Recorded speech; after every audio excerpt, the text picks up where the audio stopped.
I was in the first grade when everyone first realized I was a genius. I fell asleep in class one day because I was so bored and I'd already finished my work. When my teacher saw me snoring away and drooling all over my books, all hell broke loose. She woke me up and yelled at me, but when she saw I was done with my work again, she went to talk to the principal. Well, my parents were called in. I was terrified. Mom was going to kill me. As soon as she came, I rushed over to her. I had to convince her I was innocent before the principal could butt in. Mom! I started, but she glared at me, like she always did when I started stuttering, which, with her, was all the time. I braced myself for the worst. We were told I was being bumped up a grade as I wasn't being challenged enough. What was going on? Was this some new form of punishment? My parents, though, were over the moon. They couldn't stop bragging about what an Einstein I was for skipping a grade, even though we were poor. They said my being genius more than made up for it. I felt secretly confused, but also so proud that I never bothered asking them what they meant. Either way, I loved how they were practically worshiping me now. For the first time in years, they didn't even make fun of my stutter. Life was great. But then they decided I needed to be smarter. Suddenly, Mom and Dad started taking way too much interest in my classwork. They were always at home and always on my back, asking me to go over everything that I learned. Why did I need to do extra work at home? Then there were all these lame juices I was suddenly drinking. Could my parents not waste money on all this stupid stuff and just take me to McDonald's instead? In the third grade, I got an A- on a test, and my mom thought that something was wrong with me. She took me to a doctor. The doctor suggested that I needed to drink more juice every day. I missed drinking milk. I spent every night crying in my room. Why couldn't I just have a normal life like other kids? To make matters worse, suddenly I wasn't allowed to watch TV or even hang out with friends. One day, when my very best friend Brittany came over, Mom took away our toys and said, "Play chess. All the smart kids do." Brittany looked so shocked, I thought she'd cry, but it got so much worse. When Mom saw she couldn't get the hang of chess, she turned to Brittany and said, "You're the dumbest kid I've ever seen. Your parents are probably so disappointed in you." That's when Brittany started crying and ran home. She never spoke to me again, and that broke my heart. By the time I was in fourth grade, I had a sad realization. It wasn't cool to be a genius, especially one who stutters. Every time I raised my hand to answer the teacher, I heard laughter behind me, and when I turned around, 2 girls were imitating me. Then to make matters worse, someone called me Baby Genius, and that stupid name just stuck. 6 months later, I skipped another grade and walked right into the most embarrassing situation. My parents had signed me up for the science fair. I did this whole thing on the solar system when I realized my booth was right next to the cutest guy in the world.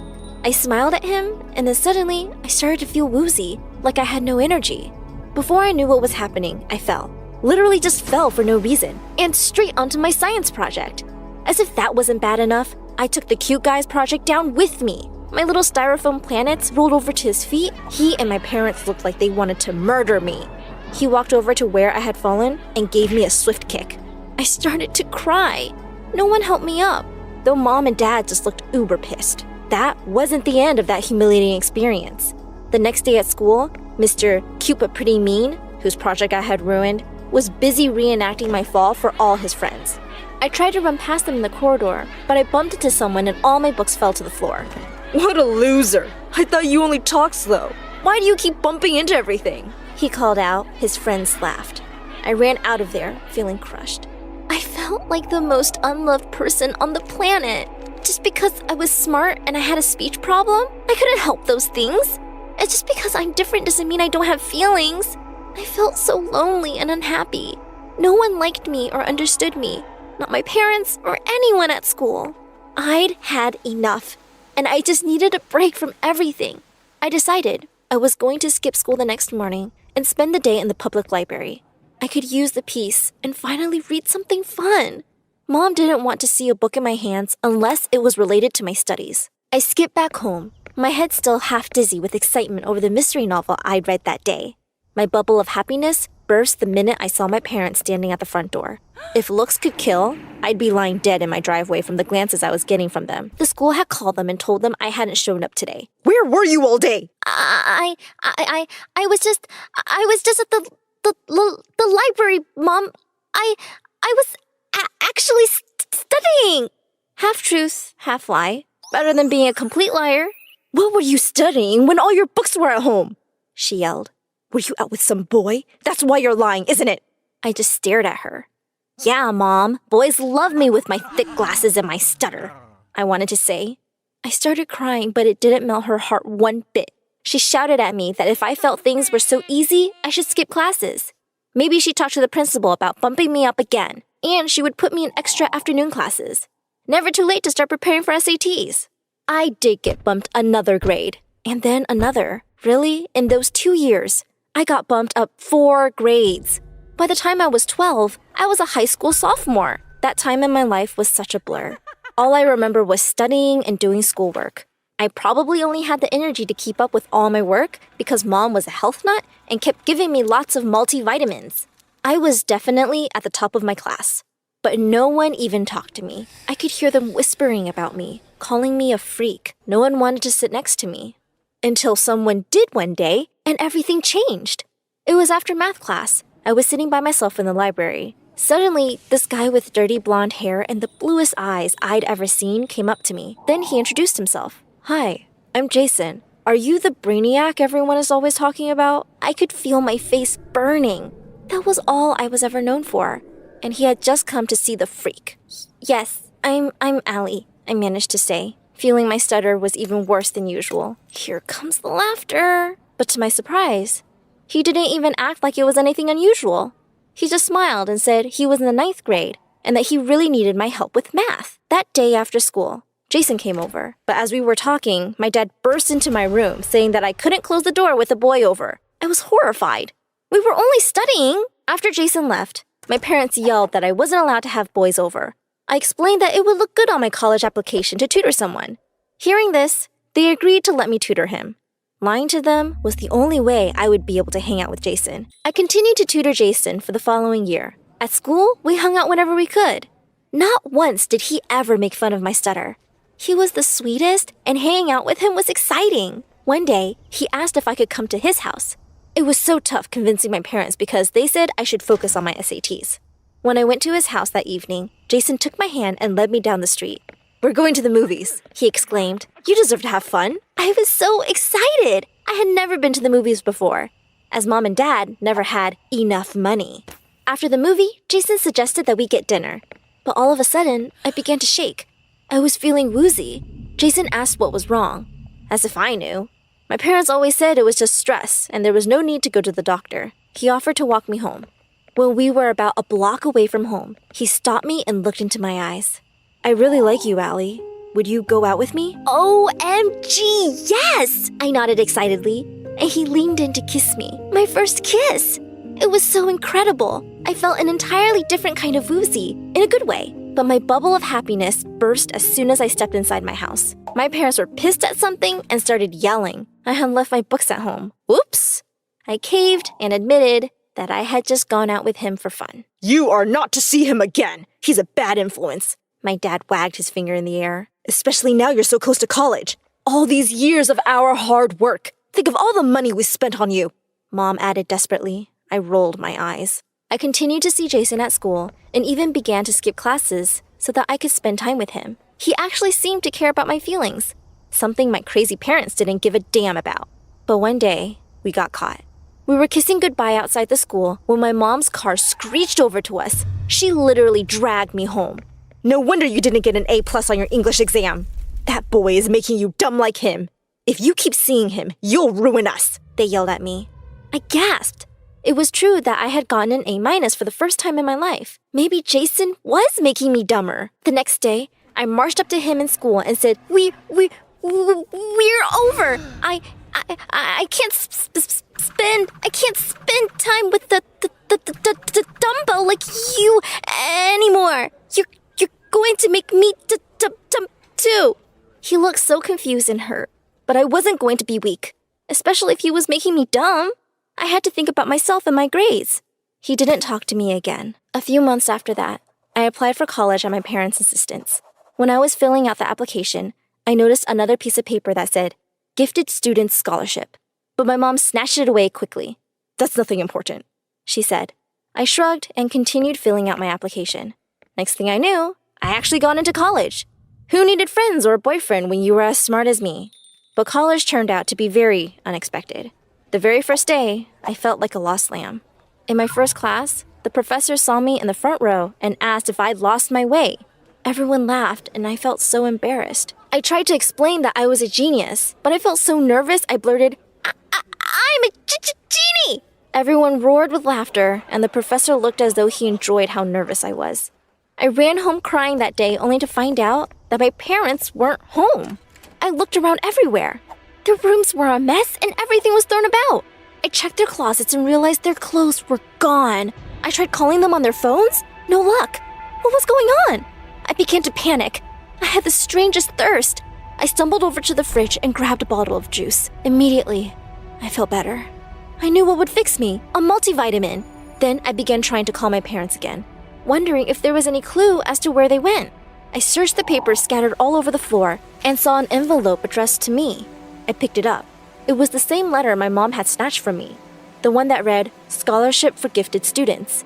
I skimmed through it and realized I had apparently been given $100,000 as a stipend to cover the cost of college. Why hadn't mom and dad told me? They were always complaining about being short of money. This was great. But where were they? I tried calling my aunt who lived out of town and even checked with the neighbors. No one had any idea. The next day, I skipped college and was still asking around for my parents when I came home to a for sale sign on the door. What? I ran inside and saw some strangers knocking down a wall. Just what do you think you guys are doing in my house? I yelled at them. They looked at me and said, Your house, kid? The last owners moved out today. They never mentioned having a kid. What? I demanded to know where they were. They shrugged and said they'd not seen my parents since last week. That's when they had said they were leaving town. Leaving what? Without me? Panic rose in my chest and the world began to spin around me. Suddenly, I heard Jason calling my name. I looked around desperately and began to hear my parents too. They were all calling me, Allie, Allie, Allie. The world spun out of control, and I fainted. When I woke up, I felt someone holding my hand. I didn't want to open my eyes. Mom? Dad? I asked. I had the weirdest nightmare. Allie, it's me. I heard Jason's voice. I opened my eyes. It was Jason. What was he doing here? I looked around. I was in a hospital. What was I doing here? Before I could ask anything, the nurse and doctor rushed in and took tests. When they were done, I finally asked everyone what the hell was going on. Finally, Jason took my hand and said the craziest thing. He said my parents had run away with my scholarship money. I laughed. There was no way. Then he said something even wackier.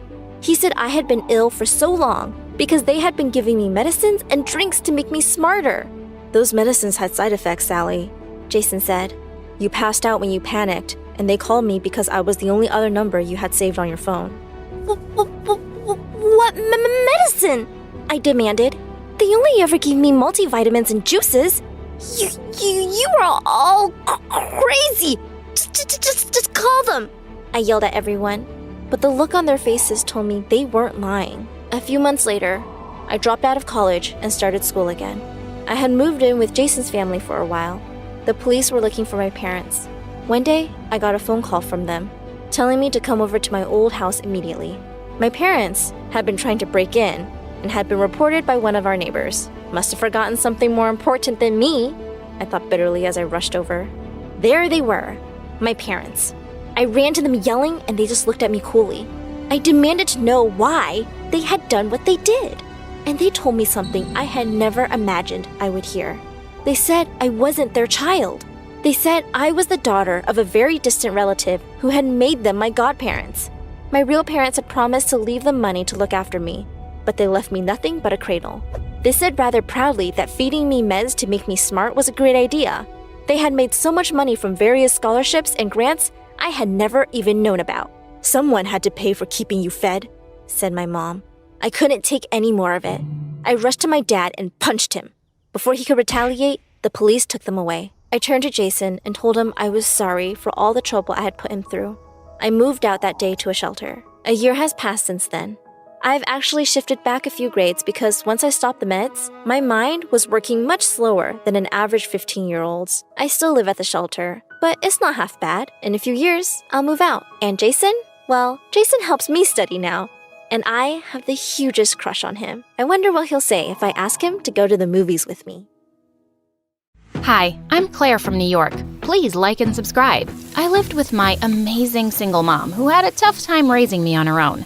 As I grew older, I was determined to work hard and give her a good life one day. I got into a great high school on full scholarship and helped her out by waitressing on weekends. One evening, I was dashing like crazy at the subway station. I was so late for my shift.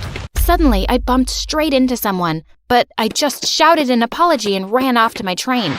Just as I was about to get on, someone gently took my hand. I turned around to see the most gorgeous boy ever. Hey, you dropped this. He placed something in my hand, and I gasped. It was my bracelet. Thank you so much. I would have been devastated if I'd lost this. I'm so glad I found you. No, you found me. I mean, the bracelet. His smile went all the way up to his warm brown eyes. You're welcome. Do you think we could maybe... Just then the door started closing and I shouted, "Sorry, gotta go," as the train pulled away. I felt like such an idiot. I didn't even ask for his name. For the next couple of months, I kept hoping I'd bump into him on the way to work, but no such luck. Summer break was over, and I was really looking forward to seeing my best friend Tessa, who'd been away on vacation. We hugged excitedly, and she put her arm through mine as we walked to class. There's so much I have to tell you. But first, did you ever find the train guy again? No. It sounds stupid, Tess, but we had an instant connection. He almost asked me out, and now he just disappeared. Aw, Claire. We'll hunt the whole city down till we find him. Now come on, let me introduce you to my new boyfriend, David. She walked up to a tall guy, and when he turned around, my heart almost stopped. It was the freaking train guy!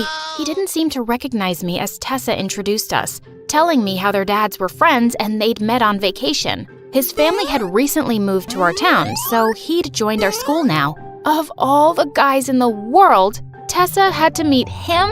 The first class we had that day was English literature, and to my dismay, the teacher chose me and David to read out something from Shakespeare. I picked out a scene from Romeo and Juliet, but David muttered loudly, "Jeez, kill me now." What, you don't like it? No. It's a story about two people who were so dumb. I was happy when they died. It's so lame. Oh, is that your expert opinion as a world-famous writer? No, it's my expert opinion as someone with good taste. It's not romantic, it's stupid. Dying for love is stupid? The dumbest. You have the emotional depth of a teaspoon. At least I have a brain. But fine, you want me to be stupid Romeo?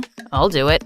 No, I don't want to now. I pulled the book away from him as he held onto it tight, and suddenly we both fell down, ripping it in half. Everyone was staring at us, and the teacher told us to go back to our seats. Ugh, this guy was so annoying. It wasn't a great start, but because of Tessa, we both made an effort to be nicer. And I wanted to hate him, but I really couldn't. He was smart, funny, sweet. He was kind of perfect. For Tessa, of course. Some months later, we had a big calculus assignment to work on, but when I went to the library, only David was there. He told me Tessa wasn't feeling well, and I sat down awkwardly. As we got busy working, I suddenly noticed David looking at my notebook. You're doing it the wrong way. My answer is the same as yours. But why use such a long method when there's a shortcut? Because shortcuts lead to mistakes. Watch and learn. He pulled his chair closer and started scribbling away. I could hardly focus. Gosh, he smelled so good. There, done. Okay, you're a genius. I'm calling it a day. I gathered my stuff and started to leave, but he followed me. Have I offended you? Why does it always seem like you're mad at me? No, I'm not. Yes, you are. Am not. Just tell me, Claire, why are you angry at me? Suddenly, the words just came spilling out. Because you didn't remember me. Wait, what? Nothing. It's nothing. I'll see you around.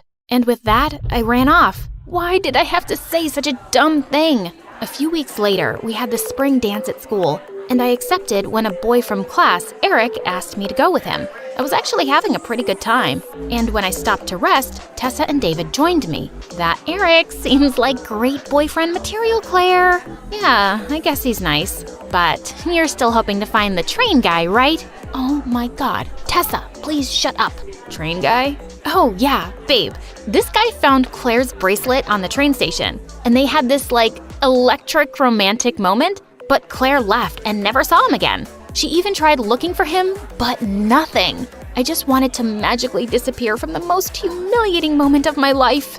Eric came just then and whisked me off to the dance floor. The next day, I was just really distracted at work. I broke 2 glasses, knocked over a jug of water, and then I bumped into a waiter, sending food flying everywhere. I was pretty sure I'd be fired, but that night got even worse when I suddenly noticed my bracelet was gone. I broke down into tears, and the staff helped me look all around the kitchen. The manager even let me stay back and search the restaurant once the customers were gone, but I didn't find it anywhere. Feeling crushed, I finally left and walked straight into someone outside. Hey, what's wrong? My bracelet! It's gone. It's the last birthday gift my dad gave me. David pulled me into a hug, and I buried my face in his shoulder. A minute later, he spoke. Claire, you mean this bracelet? I stepped back to see him taking off the bracelet stuck to my coat. Gosh, I feel so stupid. Thank you once again. And suddenly, last evening came rushing back to me. Listen, I did tell Tessa I met some guy, and I thought maybe we had something, but I was wrong. I've only ever thought of you as a friend since we met in school, and I don't like you that way, okay? Well, that's disappointing. Wait, what? I would have looked for you myself, but I left town the next day. And when I saw you in school, I did remember you, Claire. I didn't say anything because what was the point? I'm with Tessa, and I've tried so hard not to like you that way either, but it's not working. He pulled me closer, and my heart was pounding. He leaned in to kiss me, but I snapped back to my senses. No, I can't do this to Tessa. Please, don't follow me. And with that, I ran. How could I even come this close? I really wasn't looking forward to seeing David in school, but I found his seat empty. Tessa told me his dad was unwell, and David had to go back to his hometown to take care of business. I thought he'd be back soon, but days turned into weeks, and then months. The school year ended, and one day during summer break, Tessa called me to tell me she and David had broken up. What? Why? The long-distance relationship made us realize we weren't that good together. I'm sure we can still be good friends, but that's all we'll be now.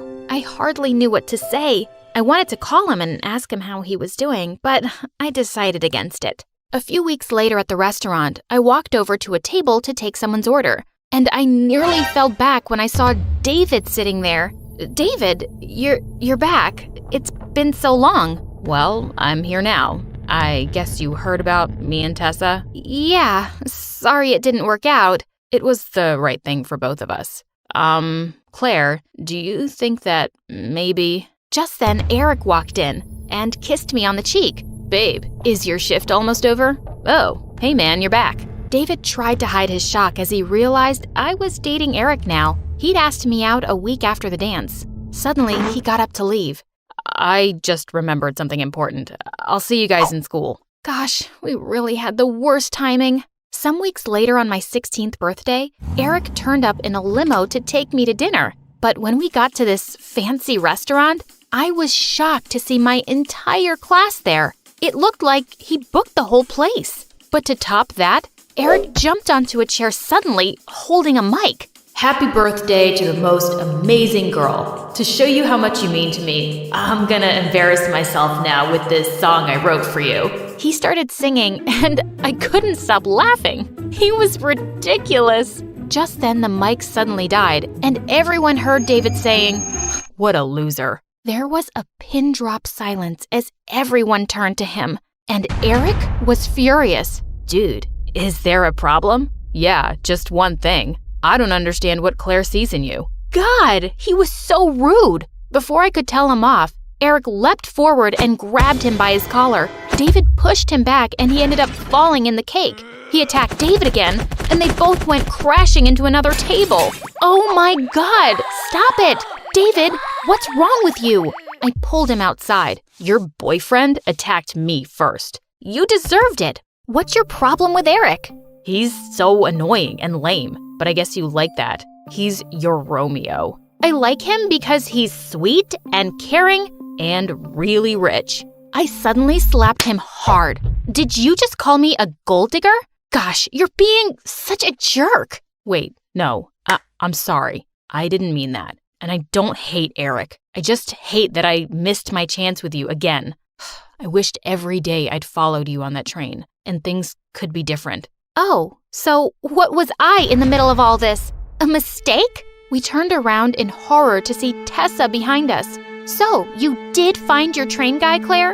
And all this time we were together, you two were in love? Were you secretly making out? No, Tessa, of course not. Why should I believe you? You lied to my face for so long. I tried to stop her from leaving, but she pushed me to the ground. I'm done with both of you. She stormed off furiously, and I just went back inside. This was a nightmare. The next few weeks were awful. Tessa refused to talk to me. I refused to talk to David, and everything was a mess. Then Tessa didn't come to school for a couple of days, and I began to feel worried.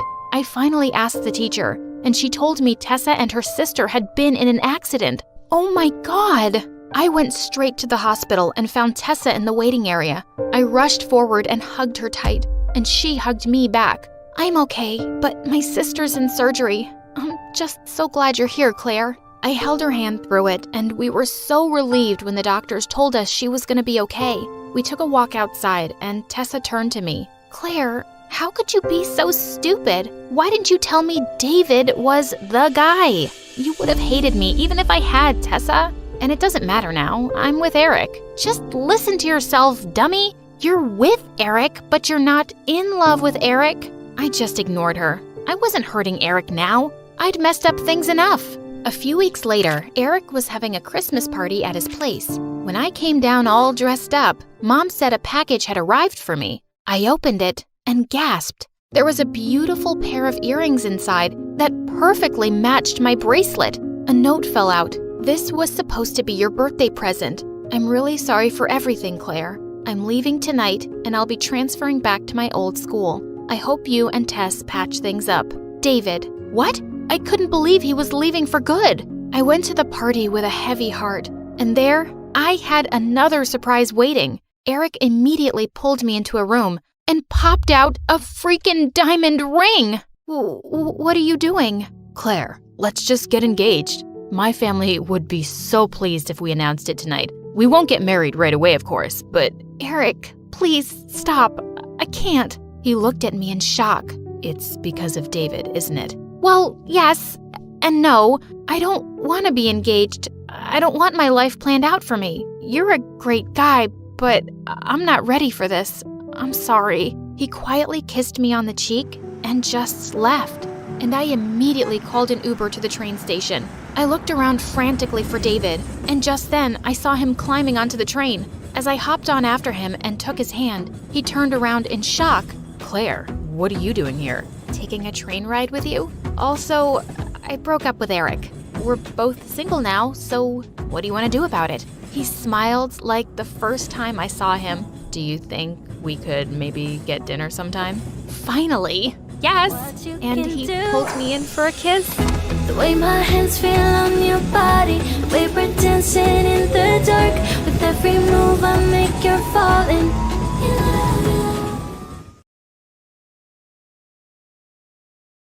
Hello guys, I'm Siobhan, and I'm unlucky. Before I tell you more, please like and subscribe to MSA. I was born to a single mother who worked tirelessly to make ends meet, and believe me, they were rarely met. But even though we were always drowning under a pile of bills, my mom was weirdly positive, and she raised me to be the same. But I was just built differently. But they scored less than I did, and her parents got her an iPhone. Why am I getting this rusty old model? Because that's what we can afford. And these phones update with a new model every month. What's the point of wasting money on something that won't even last that long? I tried to understand what Mom was saying, but it didn't make any sense to me. I felt I was prettier and smarter than most girls my age. I got good grades and never got into trouble, so why couldn't I have expensive things? It didn't seem fair. As time went on, I realized that to live comfortably, you needed money, lots of it, and constantly compared my life with kids around me, especially my best friend Faye. What's the big deal? These two look exactly the same, but this fabric is so sticky and weird. This one, however, makes my eyes pop. Just admit it, you can't wear this because it's cheap. Okay, fine, but what's so bad about wanting better things? And it's not like I'm gonna buy this. Not everyone is lucky enough to be born with money. I'll never understand why you're so obsessed with money. You could be the richest person on the planet, but if you're not a good person, no one is gonna stick around. You can say that because you are rich. And when I grow older, I will marry someone rich, and then I'll never have to think about money either. Not funny. Anyway, stop making that sad face. I'm buying this for you, but you have to treat me to some of your mom's fruit custard later, okay? I loved Faye. We'd been together since kindergarten, and even though she was richer than I was, she never treated me any differently. She even had an older brother, Freddie, who I always thought had a little crush on me. Every time I would visit Faye, Freddie would start running around me doing silly things. So, Siobhan, are you into music? A little. Awesome! Freddie ran outside and came back with a small Casio. He started playing, and it was like someone had murdered my eardrums. It was horrible. So, what do you think? It was awfully amazing. This is so good. People don't deserve to hear this.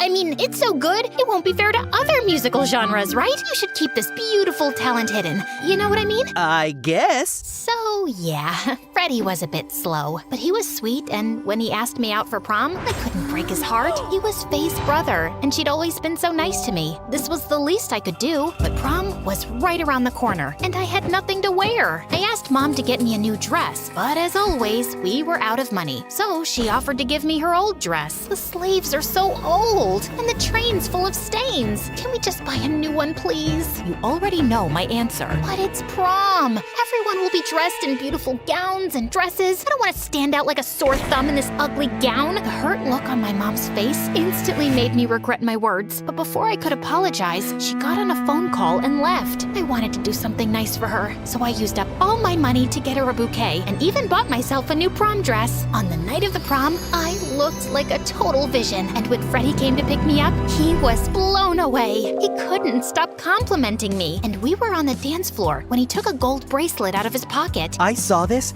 and I was instantly reminded of you. Freddie, it's beautiful, but I can't accept it. Why not? I even got it engraved for you. I've always thought you and I have had a connection. In fact, there's something I want. Did you hear that? What? Someone's calling my name. I'll be right back. But And I just ran away before Freddie could say another word. I knew he was gonna confess his feelings for me, and I had no plans of saying yes. I was catching my breath next to the washroom when this guy from my class, Hank, approached me. Hey there, pretty face. What are you doing standing alone like this? Waiting for my date, actually. You mean the guy you were dancing with? I saw you two, and trust me, there was no spark. You deserve someone who knows how to treat you well. Someone like me. So what do you say we ditch this dumb prom and go somewhere better? I thought about it. I couldn't go back to Freddie after blowing up his proposal in his face, so I dropped him a text saying I wasn't feeling well and left with Hank. He took me to this mad party at some mansion outside the city, and it really helped me take my mind off things. I thought I'd talk to Faye the next morning, but when I got back home, I saw her sitting on the porch. Faye, I can explain. Explain what? That you ditched my brother for that shady Hank? Freddie and I saw you leave with him, so don't you dare lie to me. Yes, I went with Hank, but Freddie was about to confess his feelings for me, and I panicked. He caught me off guard. Oh, please, you've always known that Freddie likes you. You ditched him because Hank is richer than us, right? That's what you really think? What else am I supposed to think? You've always been immature and materialistic, but at least you had a good heart. But tonight, you just crossed a whole new line. Don't you ever talk to me again. Faye, please. But Faye was already on her way out. Over the next few days, I dropped her a million texts, but she never responded. A week later, during graduation, when I tried talking to her, she totally shut me down. I get that she was upset, but she made me the bad guy for not loving someone the way they love me, and that wasn't fair. So as much as I missed Faye, I decided to take a step back, and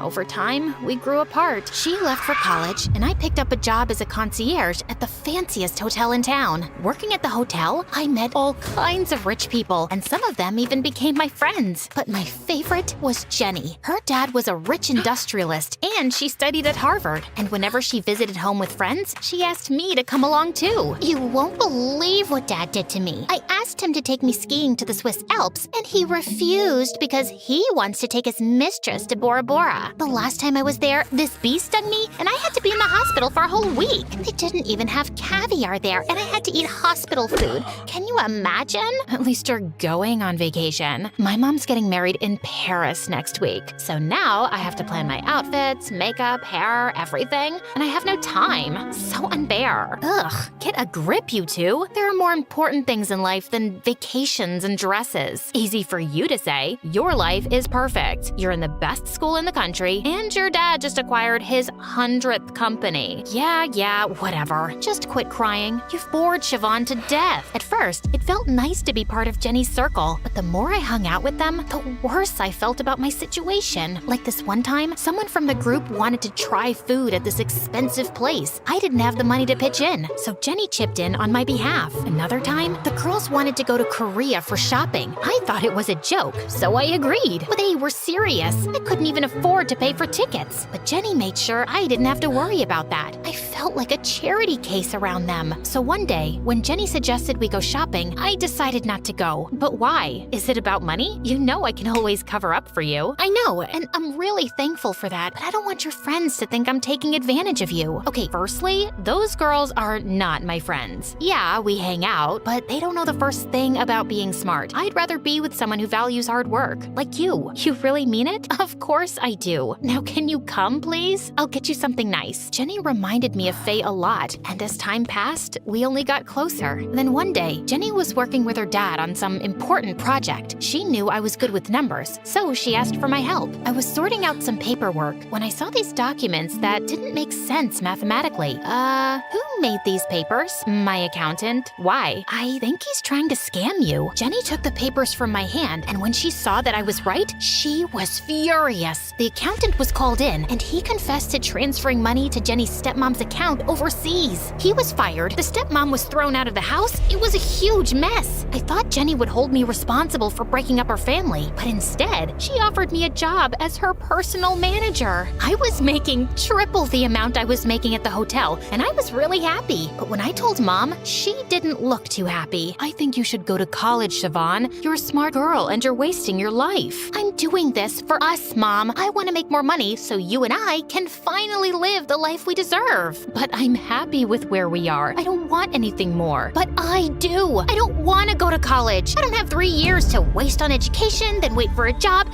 and then wait to finally get rich. I want to get rich now. Money isn't everything, Siobhan. When will you realize that? Mom tried her best to persuade me, but my mind was set, and a week later, I started my new job. Working with Jenny was like a dream come true. She was constantly getting invited to global events, and I got to travel the world with her. Soon after, Jenny joined her dad full-time and gave me an office right next to hers. Life was finally getting better, until one day, I was in my office when this cute millionaire, Carl, knocked on my door asking for Jenny. She wasn't around, so I asked him to wait in my office. We got talking, and he ended up inviting me to this fundraiser, but I had nothing to wear, so I begged Jenny to help me, and she gave me the keys to her closet. I was trying on a dress when my eyes fell on this gorgeous diamond necklace. I tried it on, and I'd never looked so pretty in my entire life. I really wanted to wear it, but I wasn't sure if Jenny would be okay with it. Since she wouldn't be back until the next morning, I figured I could just put it back before she found out. I really wanted to make a good impression on Carl, so I gave in to my temptation and wore the necklace. That evening, I outshone everyone. Even Carl couldn't resist showing me off. I was pretty sure he was gonna ask me out on a second date until I heard him talking to his friends. So, who's the new catch? She looks expensive. She's just a secretary. I actually want to get to know her boss, Jenny.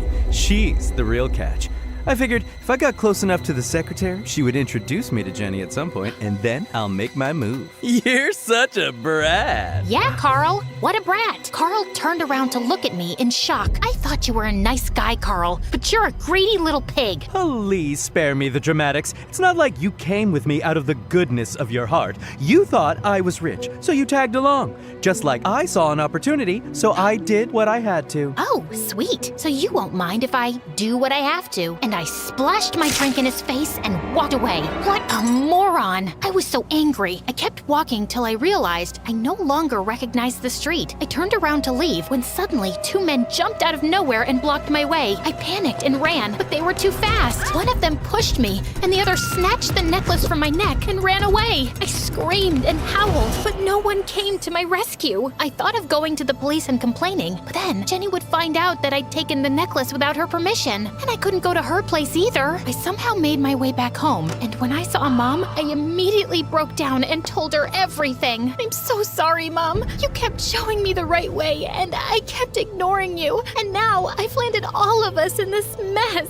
I'm just glad you're okay, Siobhan, and don't worry about that necklace. I'm sure we can work something out. My mom calmed me down, and the next day we went to the bank and took out a huge loan against our house. Luckily, I managed to replace the necklace and dress without Jenny knowing anything, and then I just put my resignation down. Jenny was a bit shocked, but I told her I'd gotten into a good college and wanted to continue my education. And soon after, Mom and I left town. Years passed, and my life went from bad to worse. I did waitressing in the morning, babysitting in the evening, and even taught at a local school. Even Mom picked up 2 shifts at work, but we still couldn't make enough money to repay the loan. Every night, I would sit in my room and think how I'd wasted the best years of my life running after money. Even if I didn't have much back then, my life was simpler, and I had people who loved me. Then one day, I was working at the cafe when I saw Jenny and all my old friends at one of the tables. Siobhan? Oh my God, is that you? How have you been? I wanted to say something, but all I could do was cry. Jenny sat me down, and I just spat out everything. That's why you quit your job? That necklace was a knockoff, Siobhan. It hardly cost $200. What? Why would you keep a knockoff? You're rich. Aren't rich people supposed to wear only original stuff? Who made that rule? Being rich doesn't mean I'd waste money on flashy things like jewelry. You should have told me the truth. You think I don't know that? God, I feel like such an idiot. I just wanted to look rich for one night, and it cost me my entire life.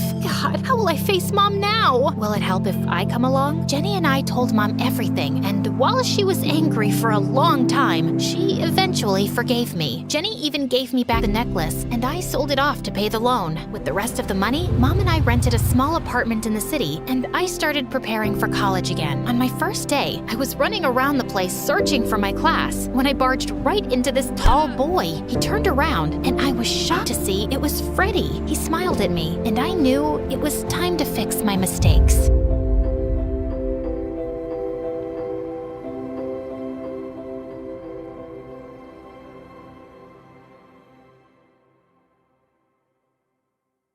Okay, ready? On the count of 3, we'll jump from the wall. Kiana, are you sure this is safe? What if we miss the air mattress? Guys, chill. We're not even that high up. I've seen people on TV do this. It'll be fun. Good news, when my friends jumped, they landed on the air mattress and were totally fine. Bad news, I missed the air mattress and got injured. Wait, let me start from the beginning. I'm Kiana from North Dakota. And you probably think I'm a moron for doing something so dangerous. But what can I say? Teenagers do stupid things sometimes. Don't pretend like you haven't. Before I continue, please like and subscribe. Luckily, when I got to the hospital, the doctor said I was fine, since I didn't jump from that high up. But I still had to wear an arm and leg cast for 3 freaking months. When I returned to school, everyone had heard what had happened and showered me with love, saying how relieved they were that I was okay. But then in math class, something strange happened.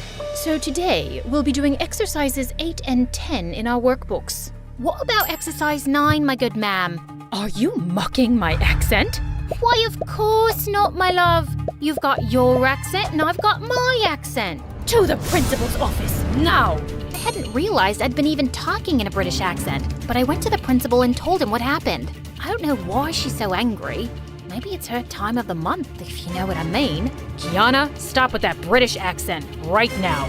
I'm not doing one. The principal and I fought back and forth for a while before he called my parents. Except I was still doing a British accent when they arrived without knowing it, and continued talking British for several days. Eventually, Mom and Dad took me to a doctor since I was acting so strangely, and to my shock, the doctor told me I'd developed a brain condition as a result of my injury. It was called foreign accent syndrome, which meant I would always talk like a foreigner now. So I started talking in a British accent all the time. It wasn't a huge deal, but kids at school were confused that I'd completely switched my way of speaking. Most of them thought I was messing around and it was annoying, and some British kids at school always felt I was making fun of them. As time passed, everyone started avoiding me because I made them uncomfortable. So I was stuck having no friends and wanting my normal accent back. One afternoon, I was doing homework in the schoolyard when suddenly someone held out a diamond ring in front of my face. Here, take my promise ring that I spent $10,000 on for my stupid girlfriend.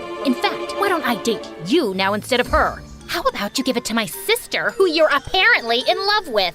Ugh, not those two. Dean and Brielle were the hottest, most popular kids in school and had been dating on and off since 9th grade. Since they were known for always fighting, I didn't take Dean's offer seriously and walked away. But a week later, someone rang our doorbell one morning, and I was shocked to see Brielle standing there.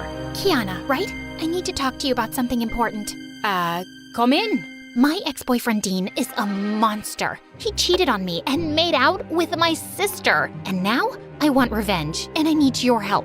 Why do you need my help? You and I have barely even spoken before. Look, I know a lot of kids at school think you're weird, but Dean's always found you very attractive.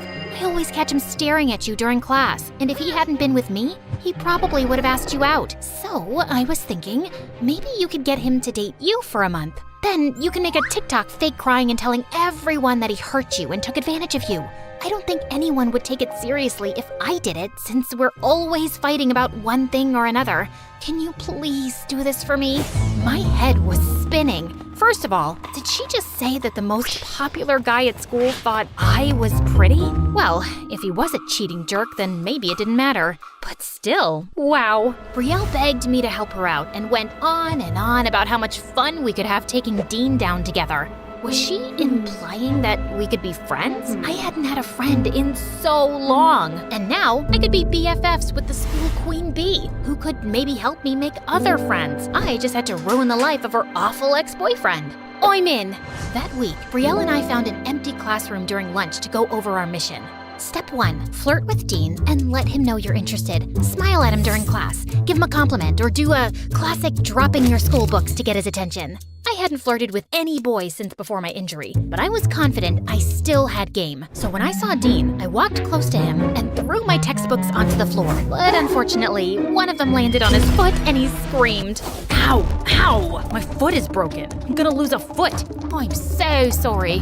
Dang it. I was supposed to get you to ask me out, not murder you. Oh, it's you, Kiana, hot girl from history class who talks with a British accent, even though she's American? Yes, that's me. You poor thing, getting hit with a textbook and having your girlfriend dump you. Actually, our breakup was mutual, so... I can only imagine what it must be like getting dumped, thinking you'll be alone, single, and pathetic forever. But lucky for you, I'm gonna let you take me out to dinner on a date. Really?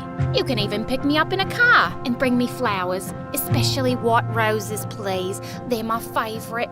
But it's my gift to you. Dean immediately said yes, and I was so proud of myself for being so smooth. But unfortunately, my actual date wasn't very enjoyable because Dean was the most obnoxious guy ever. He complained about everything. The chairs made his butt hurt, the music was too loud, and when he bit into some spicy buffalo wings, he started crying and saying he needed to go to the hospital. I'm gonna die. I'm gonna die. I'm gonna die. Of course, because so many people have died eating buffalo wings. Finally, when the date was over, Dean dropped me off in his car. I can't believe I didn't ask you out earlier. 2 years wasted with Brielle when I could have been the boyfriend of this beautiful goddess right here. He was looking at me with stars in his eyes. Oh boy. I told Brielle everything over video chat. This is perfect. You've already got him wrapped around your little finger. In a month, you're gonna tear his heart to shreds like he tore mine. I really did have him wrapped around my finger. Dean texted me as soon as he woke up the next day and sent me like 8 different heart emojis. How was he already so into me?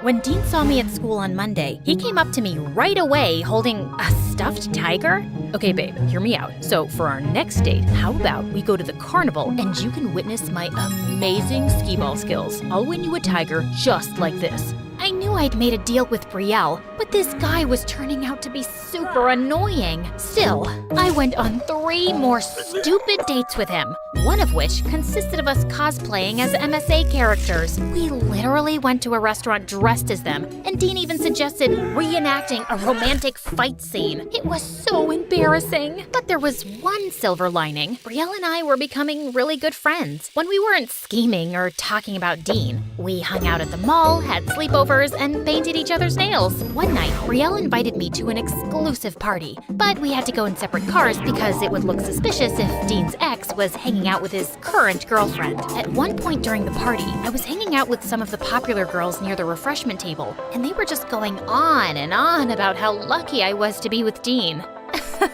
He is quite lovely and very easy on the eyes, but between us, he's also a bit of a dork. He's obsessed with stuffed animals, cartoon movies, and even owns fuzzy slippers.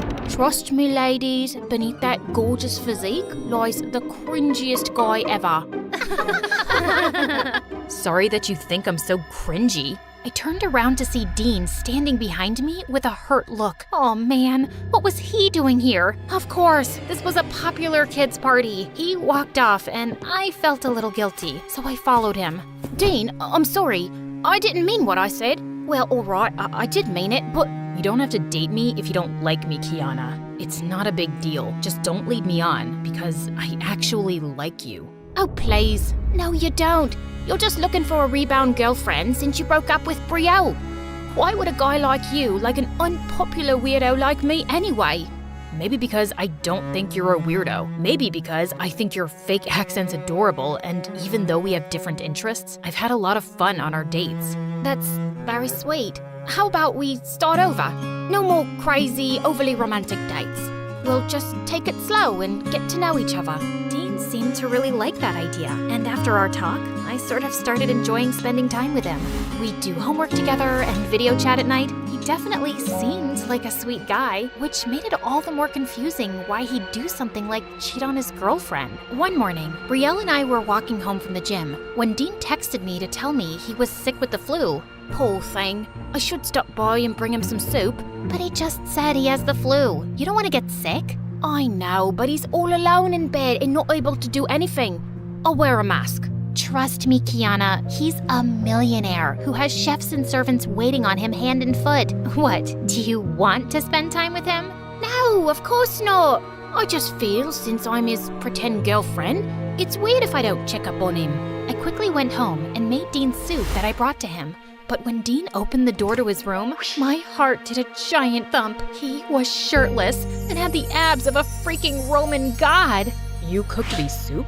You're the sweetest girlfriend ever. I sat with him while he ate the soup in bed. It tastes perfect. Brielle used to do stuff like this for me when we first started dating, but then we started fighting a lot and she stopped doing nice things for me. Well, I don't think you have a right to complain about Brielle. You're the one who cheated on her and kissed her sister.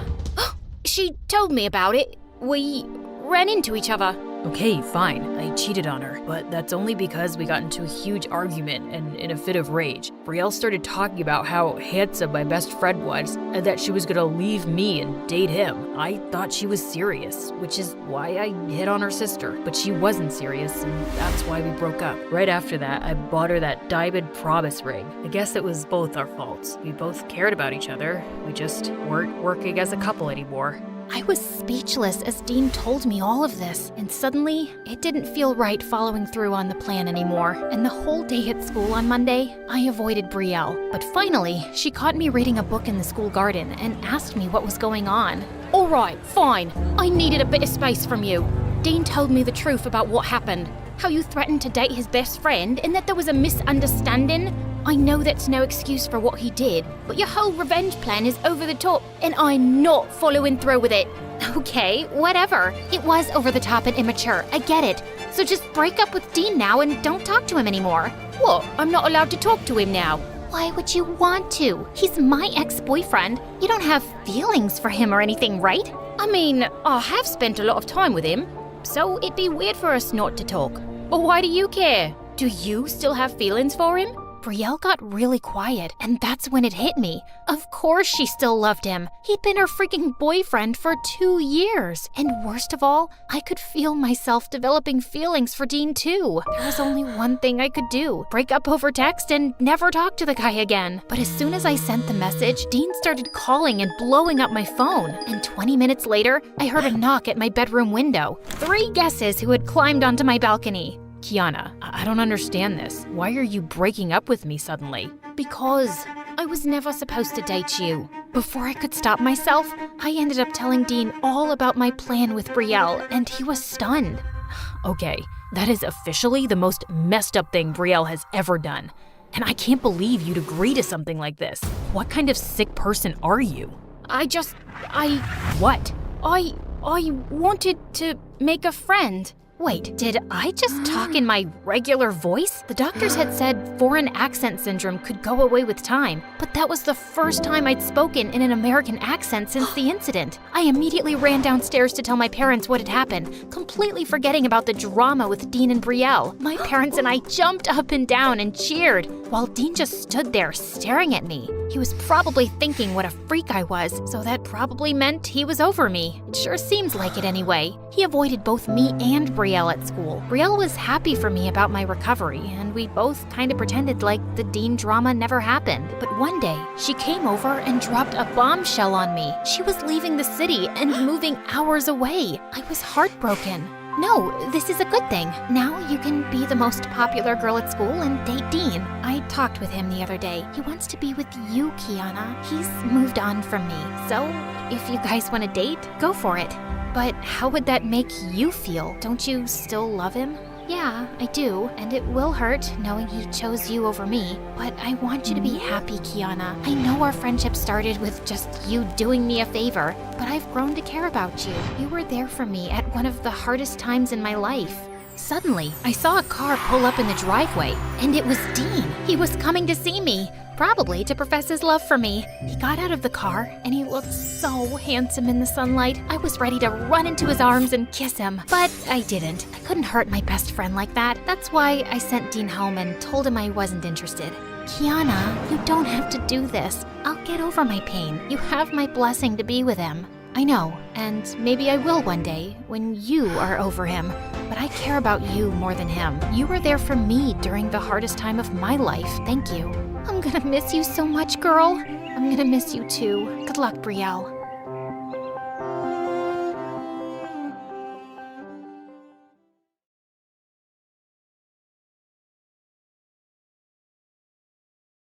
Hi friends, I'm Jaina from Pennsylvania. Please like and subscribe. I grew up happy. My dad worked in marketing and my mom was a teacher. We had a beautiful big home, white picket fence, even a dog named Biscuit. Every birthday I got a huge party, and every summer we stayed at a house by the lake. My friends and I spent every moment together. Everything was wonderful. Then my dad lost his job. Suddenly, everything in my life became horrible. We had to sell our beautiful house, and I said goodbye to all my childhood friends since we moved to a completely different state. Our new place was a tiny little apartment. On the first day there, I saw rats. They didn't allow animals either, so we had to give Biscuit to a friend. Dad had to take on 2 jobs, and my parents began to fight all the time. I went from being happy in every part of my life to just wanting to be someone else. Without my friends or parents around, I turned to basically just watching TV. Everyone there seemed to have the perfect life. Beautiful apartments, sparkly dresses, fun parties, and friends. They also had something else in common. They all moved to New York to start a new life of glitz and glamour. Maybe if I went to New York, I could be someone totally new too. As soon as I turned 15, I started working at the local ice cream shop. I saved every single penny, smiling even as the rudest people came into the store. This strawberry ice cream is too pink. My kid dropped his ice cream. We want a new one. This is melting. I want my money back. It didn't matter what they said to me. All I cared about was saving for my new life. Slowly, my savings started to add up. By the time I turned 16, I had enough for a weekend in New York. I knew I couldn't have a whole new life yet, but for now, a weekend would be enough. I finally told my parents on the morning of my birthday. I'm going to New York for the weekend. New York? That's so expensive. We can't pay for that, honey. I saved up from the ice cream shop. Okay, but call us every day, okay? Yeah, sure, whatever. They dropped me off at the train station and I was off. I was so excited to finally be on my own and knew that at least for the weekend, I could be whoever I wanted. New York was so exciting. I could go wherever and do whatever. I tried on dresses at a fancy department store. I bought a hot dog from someone off the street, then got sick an hour later. But it was okay. I was living my dream. Finally, I went to the hotel I booked. I dreamed of gold chandeliers and well-dressed doormen and expensive steak dinners the whole train ride here. Instead, I got this. The hotel was tiny, dirty. Flies buzzed in the lobby. I didn't even have my own room. It was filled with other people and I just had a single bed. I think there's been a mistake. Nope, this is what you booked. Welcome to New York. This was not what I imagined my New York trip would be like, but it was all I could afford. Even in my dream city, I was still the same person and my life hadn't changed at all. Suddenly, New York didn't seem that great. It was smelly and dirty and there were way too many people. Hey, watch where you're going. Who are you looking at? Nothing, Hey! Someone bumped right into me and I nearly fell over. As I stood up, I realized he had stolen my wallet. I ran after the thief, but after a few minutes, he was gone. Now I didn't have anything. It was all too much. People were so mean. I started to cry in the middle of the street and people began staring and pointing. It was so incredibly embarrassing. Finally, I decided to just go into the nearest building to get away from everything. Wow. This was the hotel of my dreams. Big, beautiful chandeliers, doormen in fancy suits, rich women drinking champagne and dressed in sparkling gowns. This is who I wanted to be. I was so enchanted by everything that I ran headfirst into someone. Ow! Elena. Huh? That wasn't my name. This man must have confused me with someone. Where have you been? You can't just run off without telling someone. Who even are you? I'm Stefan. Your parents sent me to make sure you stayed safe. You have to tell me when you leave the hotel. Come, let's go back to your room. My room? The one with the bed surrounded by other strangers and mice? It was the last place I wanted to be other than home. I almost ran. Then I noticed that Stefan wasn't taking me out of the building at all. Instead, he was taking me further into the hotel. I was shocked as I stepped into an elevator completely made of gold. It whisked us away so high and so fast, I almost got sick. It felt like we were flying. The elevator doors opened directly to a hotel room. No, not a hotel room. A penthouse. This is my room? I know it's not big enough, but you have to deal with it for now. And again, if you want to leave, you just have to ask. Your dad just wants to make sure you're okay. Not big enough? This place was a palace. Stefan left and I had the whole room to myself. The bathroom was all marble with a built-in hot tub. The TV was huge, bigger than I was. And there were so many chandeliers, I lost count. Even the bed was luxurious, so tall and soft I could barely even climb on.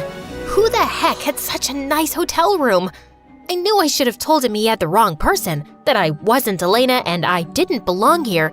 But then again, this was exactly what I had dreamed of. My stomach started growling and I decided I would have to figure all that out later. After some free food. I raided the mini fridge in the room, snacking on soda and chips. I even ordered room service. By the time I was done, I was almost gonna fall over. Life had never been this good. My phone rang and I saw it was my parents. All I could think about was the fighting and the rats and losing our sweet biscuit. I hung up on them and decided I couldn't go back there. ever. I would stay in New York and start my life now, even if I had to take over this Elena girl's life to do it. I looked around and found her diary and laptop. I opened the laptop and, is that me? Suddenly, I realized who she was. Elena, a famous actress. My friends used to joke that she was my alter ego. Jaina and Elena sounded similar after all, except while Elena was living a perfect life, I was stuck with nothing at all. Elena would probably be back soon. If they caught me in the room, I would get in huge trouble. I had to get out of here before I was arrested or kicked out. But maybe I could go with a little something extra since my wallet was stolen after all. After changing into Elena's clothes, I told Stefan I was going shopping. He insisted on coming with me. When we got to the store, I said, I forgot my card. He just sighed and handed me the money, no questions asked. It was more cash than I had ever seen in my life. With this kind of money, I didn't have to go back to Pennsylvania at all. I grabbed a bunch of clothes and told him I was going to try them on, but as soon as I was out of view, I made a run for it. Maybe New York hadn't been that great at first, but things were going to be different now. Or so I thought. I hadn't even walked more than a few blocks when I realized I had forgotten my phone. But that was the least of my problems because suddenly, someone grabbed me from behind and everything turned dark. I woke up a few hours later, feeling dizzy and confused.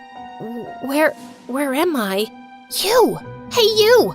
I looked around and saw a girl staring at me from across the room, but she was in total dark, so I couldn't see her. What are you doing here? I don't even know where here is. I don't even know who you are. Well, I've been kidnapped. It happens a lot, to people like me. What I don't understand is why you're here. I've never been kidnapped with other people before. Oh my God, does that mean I'm not special? She stepped into the light and I realized, Elena? That's me. Now, who in the world are you? I'm Jaina. Jaina. You seem familiar, but I don't remember meeting you at a party or a ball. We look a bit alike. As if I could never have such ratty, dull hair. Or put together an outfit that horrible. Horrible? It's your jacket. Oh my God, it is. You're stealing from me? What? No, well, kind of. Are you working with the kidnappers? No, Stefan thought it was you. Ugh, I can't believe he mistook you for me. That's so gross. I was starting to get mad. This girl was so rude. We have bigger problems here. Maybe you get kidnapped a lot, but I definitely don't. I'm gonna get out of here, with or without you. Now, are you gonna help me or not? Elena stared at me for a long moment. Fine, but only so I can yell at Stefan. The two of us sat down and hatched a plan. The kidnappers come to check on us every few hours. They have to unlock the door, which means we can escape. How about I pretend to be hurt so they have to come all the way in? Then you can knock them out. I'm the actress. You knock them out. Ugh, fine, okay, then what? We have to tell someone where we are. How the heck are we gonna do that? We gotta steal a phone. Suddenly, our planning was interrupted by something outside the basement. We eavesdropped through the door. What are they saying? They don't know which one of us is actually famous. That's why they kidnapped us both. We only have a little time then. Once they figure out which one of us is the real Elena, who knows what they'll do?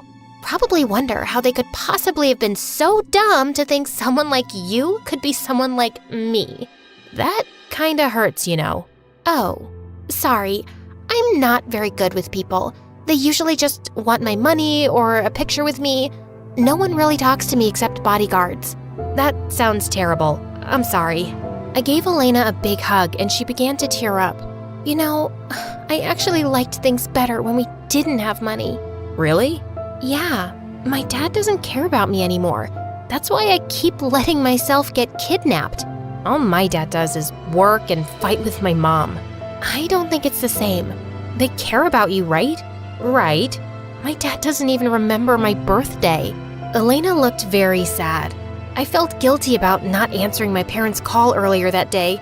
I knew Elena would do anything to have her dad call her. Suddenly, we heard footsteps in the hallway. Quick, the plan. I hid behind the door while Elena retreated to a far corner. She started crying and pretending that she was hurt. It felt like it was straight out of a movie. One kidnapper entered the room and looked concerned. As he walked towards Elena, I used the chair and hit him. He was knocked right out. I I rummaged through his jacket until I found his phone. Got it! We dialed 911. Then quietly, Elena and I tiptoed up the stairs and out of the basement. We took off our shoes to be extra quiet and snuck past one of the kidnappers snoring on the couch. We were almost out the door when someone suddenly shouted, Hey, they're getting away! One of them ran and blocked off our exit and reached out to grab us. Elena and I ran in opposite directions. We ran into the dining room. I started throwing everything I could find. A fork, a napkin, a frying pan. Throw your shoes! These are designer! You matter more than your shoes! I grabbed a plate from the dining table and chucked it at the kidnapper. It shattered against his head and took him down. Go, go, go! Elena sprinted to the door. To freedom! Yes! Not so fast, girlie. The last kidnapper grabbed me by the arm, yanking me away before I could make it out. That hurts! You're coming with me. I'll get that ransom if it's the last thing I do. Jana! Elena was standing in the doorway, frozen in fear. Why hadn't she left yet? Go! I won't leave you! Suddenly, the front door came down entirely. Give us our daughter back. Dad! Mom! I was so relieved to see them. I almost started crying. Behind them, I could hear the sirens. The police were on their way. The kidnapper's grip on my arm tightened. Where's our money? Your money? How about our daughter? You're not getting her back without it. Ow! Elena grabbed me and dragged me away from the kidnapper. Come on, Jana, let's go! You threw the shoes! Of course I did. You matter way more than shoes. Police, hands up! And just like that, the police came and arrested all of the kidnappers. They told us that they would be going away for a very, very long time. My parents wouldn't let me go, constantly hugging me and making sure I was okay. How did you know I was kidnapped? You left your phone at the hotel. Stefan called us when the kidnappers demanded they pay up for both girls, and we realized that they had you too. We should have never let you go into the city alone. I didn't think you cared. We love you so much, Jana. Maybe we're not the best at showing it, but at the end of the day, you're our daughter. We might not have a lot of money, but we would give anything for you. I love you too. Let's go home. I smiled at my parents, but I noticed that Elena started to look really sad. Her parents hadn't come at all. It was only Stefan. Are you gonna be okay? I'll be fine. I just wished my family cared as much as yours did. You know, friends can be family too. We smiled at each other, and I reached out and squeezed Elena's hand. Come visit me in Pennsylvania? Pennsylvania? I would love that.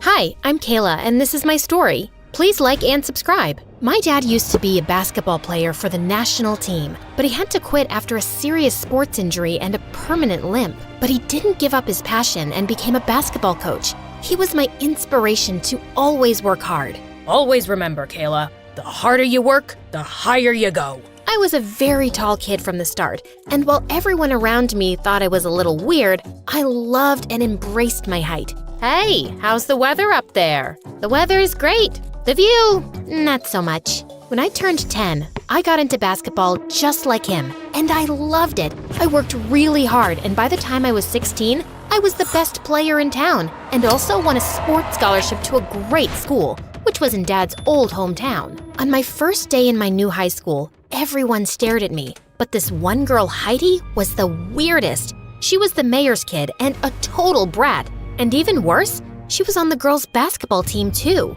During the first day of practice, the coach introduced me to the team. Kayla's one of the best players in town, and we're lucky to have her on the team. As if I can take that giant down in one shot. Excuse me? Did you say anything? I was just saying that being tall doesn't make you the best player. I have the skills to beat you. Really? I'd love to see you try. Heidi and I had a one-on-one match, and I totally owned her. The coach was super impressed and asked me to take over as the team captain. I was over the moon. Wow, that was impressive. I looked behind to see a cute guy towering over me. For the first time ever, I'd seen a boy taller than me. Well, thank you. I don't think I've ever seen Heidi get this angry. You did a fab job. I'm Jay, by the way. Jay was in my class and the captain of the boys' basketball team, not to mention the hottest guy around. After that day, Jay and I started hanging out a lot and even trained together in school. By the time we were in our senior year, Jay was my best friend and we were always together. Things were great, and when I broke the record for highest baskets in a season, Jay was the first one to cheer for me. Wow, look at you. You had a great season. Well, thank you. It wouldn't have been so good if it wasn't for your grueling training. Well, you're welcome. It's been a pleasure to work with you. As we were talking, I opened my locker and was bombarded with glitter shots. My clothes, face, books, and even Jay's clothes were covered in pink sparkles. Wow, looks like you have a secret admirer. More like a hater. We both know who this is. Oh my God, just when I thought you couldn't look any worse, you show up in a full face of glitter. Is that a new makeup trend? For losers? I wouldn't know since I just had the perfect season. How was yours? Scored any baskets? Cheeky are we? But hey, look, you've ruined Jay's clothes too. Just like you're ruining his reputation by hanging out with him. Why don't we ask him? Don't look at me. I just want to get changed. I am terribly late for class. As Jay left, Heidi stared at me with death in her eyes. What is your problem? You've been after me since the day I came here. I want you to pay for what your dad did to my dad. What? What did he do? And isn't your dad like the mayor? Yes, he is. But your dad made him miserable in school. He was a bully, and I'm gonna take his revenge on you. Someone's gotta pay. I think you're confusing my dad with someone else, weirdo. I walked off quickly. This girl was crazy and just making things up. My guess was that she hated me mostly because I was close to Jay and she had the biggest crush on him, which she didn't hide. A few days later, while I was in the locker room changing, I heard Jay screaming my name. What's wrong? Why do you look like someone stole your Air Jordans? It's not funny, Kayla. Do you really mean it? How am I supposed to know? You tell me. Did someone steal your Air Jordans? I'm not talking about that. I'm talking about this note you left me. And I understand how you feel, but this is all just a bit of a shock to me. I was so confused until I took the note from Jay's hand and saw that it was a love confession from me, and I didn't even write it. I had a feeling Heidi had something to do with this. But before I could say anything, I saw her walking out of the gym, so I just grabbed Jay by the collar and kissed him. Wow, that was weird, I know, but just play along. Heidi's watching us. I'm sure she's the one who sent you the note. This is nonsense. Look at the handwriting carefully. It looks like a first grader wrote that. I've seen her assignments, and trust me, she writes exactly like that. Besides, do you really think I'd write such creepy, cheesy stuff? Yeah, but why would she do that? She likes you. Isn't it super obvious? And maybe she thought this note would make you freak out. But the joke's on her. I'm sure her butt's on fire. So you don't like me? And this note is just a stupid prank? Of course. What did you think? Yeah, of course. I was sure it was a joke too. Just then, the craziest idea struck me. We could totally pretend to like each other to piss Heidi off. So for the next few weeks, every time Heidi was around Jay and me, I would hug him or loop my arms in his and pretend to be lost in love. Oh, Jay, your eyes remind me of basketballs. Ew. How about this? Kayla, every time I see you, I feel everything is perfect. And I can stare at you all day, deep in those perfect brown eyes. He was just being lame, but somehow it made my heart skip a beat. How was that? Enough to convince her? Now, if we're done, let's go to class.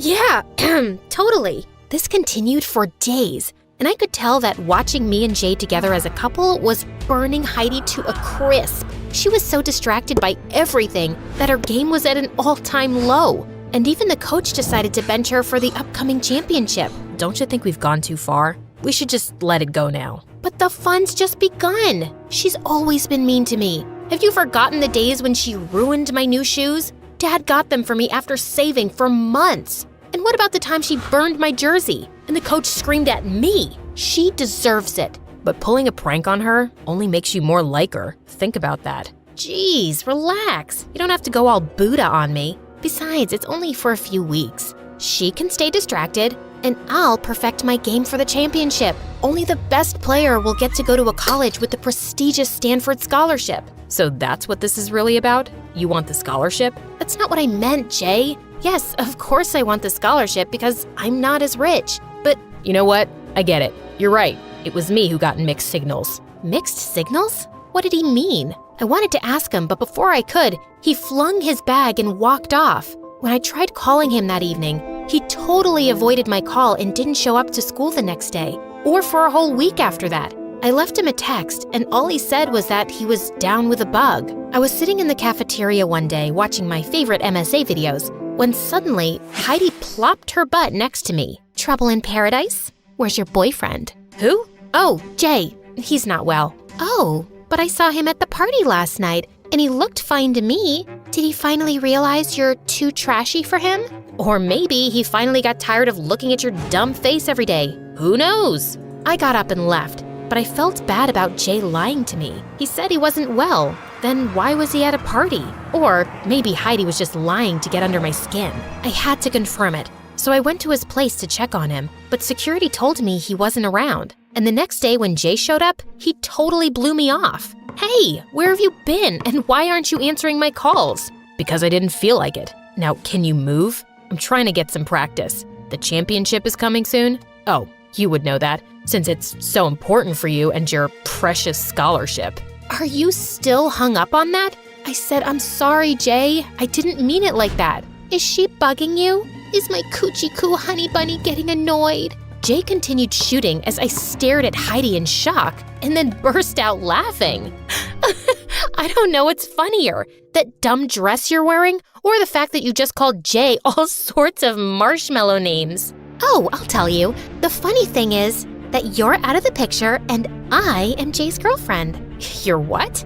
Oh, please tell me this is just one of your dumb pranks. Can you both take your crabby fights somewhere else? Some of us are actually serious about this game. But you can't date her. Really? Why not? What's wrong with her? She likes me. I tried to think of a better answer than she's a witch, but just then the coach walked in and asked us to get ready for practice. And then there was never a good time. He was either busy with basketball practice or that leech Heidi was always around him.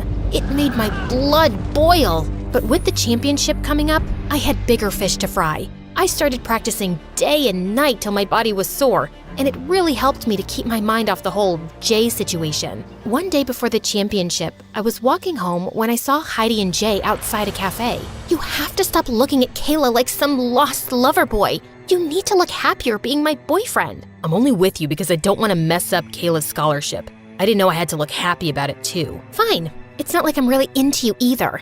I just want to make Kayla suffer for what her dad did to my dad. And I know she's hating seeing how close we are now. So you better keep up the act. Just remember, all my dad needs to do is place one phone call and no good university will take her in. She can kiss that scholarship goodbye. Whatever.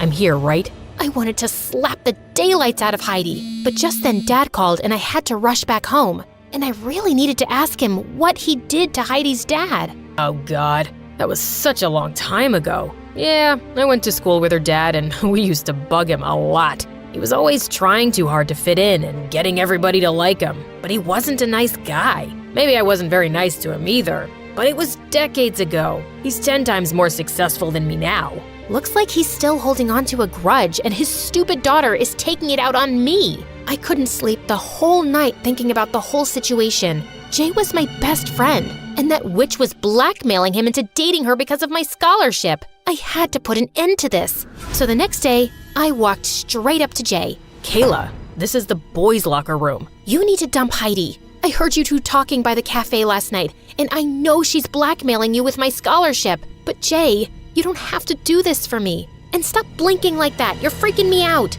I just don't know what to say. Listen, Kayla, this scholarship is important to you. And if I can keep Heidi off your back for a couple of days by doing this, then what's the harm? I don't like it. I can't see you two together. Why? Jay looked into my eyes, and I could feel my body melting at his touch. What was happening? I wanted to say something, but it was like words had fallen out of my brain. Was I falling for my best friend? Just then, his teammates called him and Jay left for his match. I waited by the courtside to talk to him later, but as soon as the match was over, Heidi leapt onto him and I couldn't stop myself from pushing her away. What the heck? How dare you touch me? How dare you touch him? I know you're just blackmailing him into dating you, so please, why don't you save face and get lost? Jay, you don't have to date her for my scholarship. But Don't be stupid, KK, or you'll end up losing everything. You can take away 1,000,000 chances from me, and I'll still make it because I know I'm talented, unlike you, who always gets everything because of your father's money. Oh, sweetheart, money speaks for itself, and right now, I can hear it saying that you've lost your chance of ever getting into a good college. Heidi stomped her feet and left, but I couldn't care less. I was about to confess my feelings for Jay, but before I could, the coach called me for the match. That evening, I played the best match of my life and also ended up getting the Best Player award. I had no idea if I'd get the scholarship, but at that moment, all that mattered was that I was happy with Jay by my side. A week after the match, I was waiting by the lockers when Heidi walked up to me. Hey, loser, I told you you'd never win this scholarship. Why do you look shocked? Oh, you didn't see the list yet? No. I'm shocked because you're still talking to me after I royally kicked your butt last week. yeah, and so what if she didn't get the scholarship? She did get selected for the Nationals. I turned around to see Jay smiling down at me. What? I got selected? Yeah, and you'll be the team captain. Coach just told me about it, so I thought you should hear the news from me. This is the best day ever! And you didn't even have to date anyone for this. Ugh, I hate you. I'm gonna tell my... Dad? We know. Heidi left red-faced as Jay turned to me. So that was dramatic. Not as dramatic as your whole, leave me alone, Kayla. Oh, shut up. You act all smart, but you couldn't even figure out that I Like you? You knew? No, but I know that I like you too, and if I have to date someone, why not my best friend? Not that easily. You'll have to take me out in basketball first. You're on.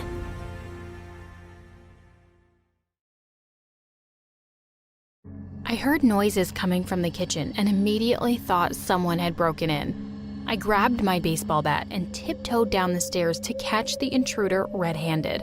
When I flipped on the lights, I was shocked by what I saw. Hiding on the ground, covered in white cheddar Cheeto dust, was my mom. She hissed and ran away, leaving me standing there, disgusted. I know it sounds crazy, but this wasn't the first time this had happened. It all started when my mom was out jogging one day. See, she had actually once been a bathing suit model, which makes this story even sadder. She had a bit of a sweet tooth, but kept herself on a strict diet to stay in shape. My dad was her manager and was very careful not to let her eat anything high in calories. Of course, my mom didn't always have self-control. She sometimes snuck snacks in the bathroom or ate cookies in the closet. But with my dad watching her, she never got out of control. That was until the day of one fateful jog. One day when I was in 8th grade, Mom went on her usual run around the block. But as she jogged past a cafe, she caught my dad with another woman. She was devastated.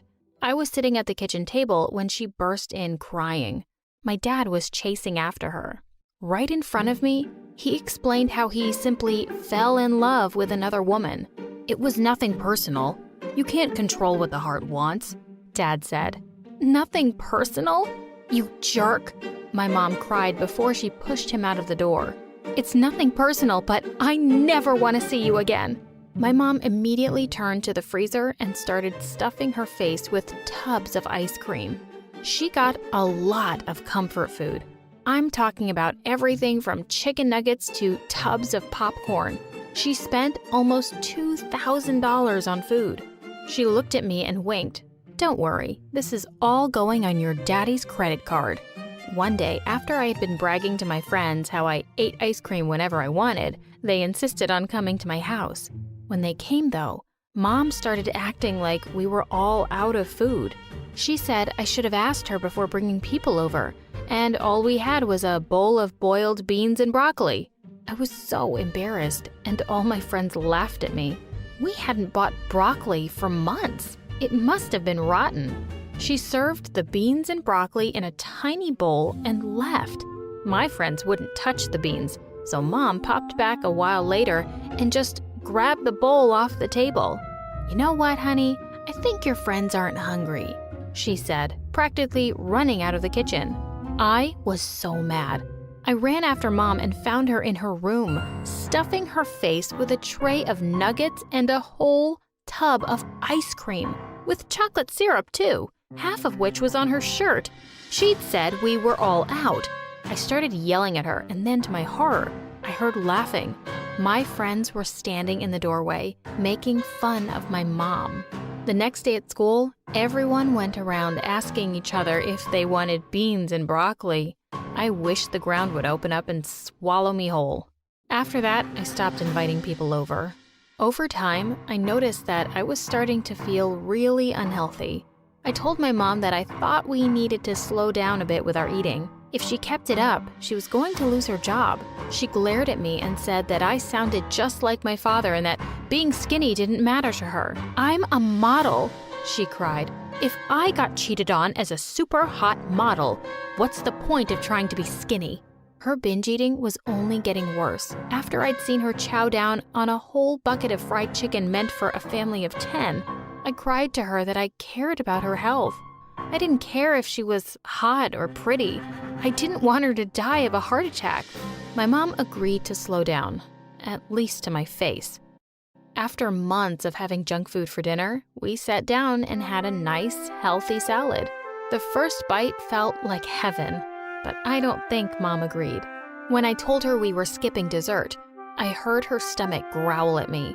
She seemed annoyed, but she didn't push for anything more. I was really happy to see her making progress, but boy was my happiness short-lived. When I went to the kitchen the next morning, I screamed in horror. It looked like someone had destroyed our kitchen. Ripped up bags were tossed everywhere, empty bottles of juice and soda were rolling about, and even the fridge was still open.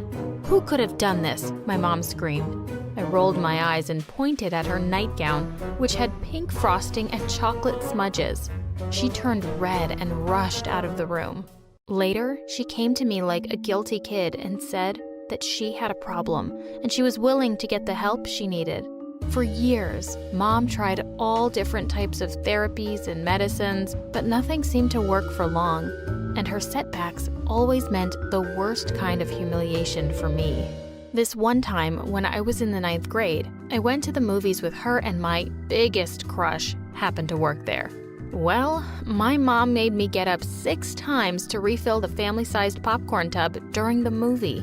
It was embarrassing enough to have to constantly get up and miss the movie to have my crush refill it, but the evening quickly went from bad to worse.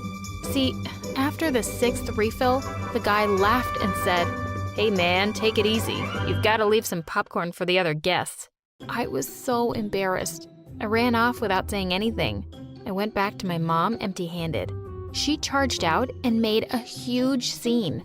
"Unlimited refills means unlimited refills," she screamed at him. When he explained that his boss had forbidden it, she knocked things over and left. After that day, I had a serious fight with my mom. I threatened to move to my aunt's. She felt very bad about the whole situation and didn't want to be left all alone. She begged me to stay and said she just didn't have any control. I warned her that if she wanted me to stay, I was about to get serious. I was in charge of what food went in and out of the house. We had snacks that I kept under lock and key. Even though it made me feel like a prison guard, it worked pretty well for a while. We lived a pretty normal life. My mom even got back to her old figure. Now I was back to having the boys in class staring at my mom. This one time, I even caught my crush looking at her with puppy dog eyes. I rolled my eyes. Still, it was better than her shoving Twinkies in her mouth all night. Anyways, things seemed great for the next few years until they suddenly went downhill again.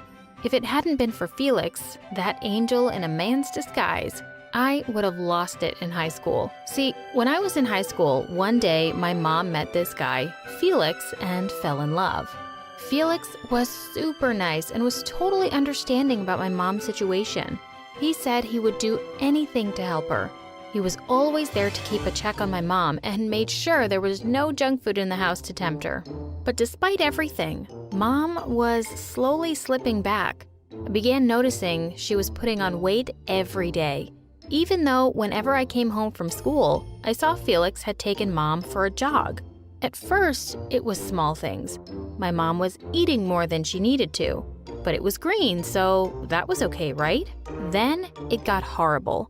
My mom destroyed our kitchen in the middle of the night again. She ate 6 bags of Cheetos.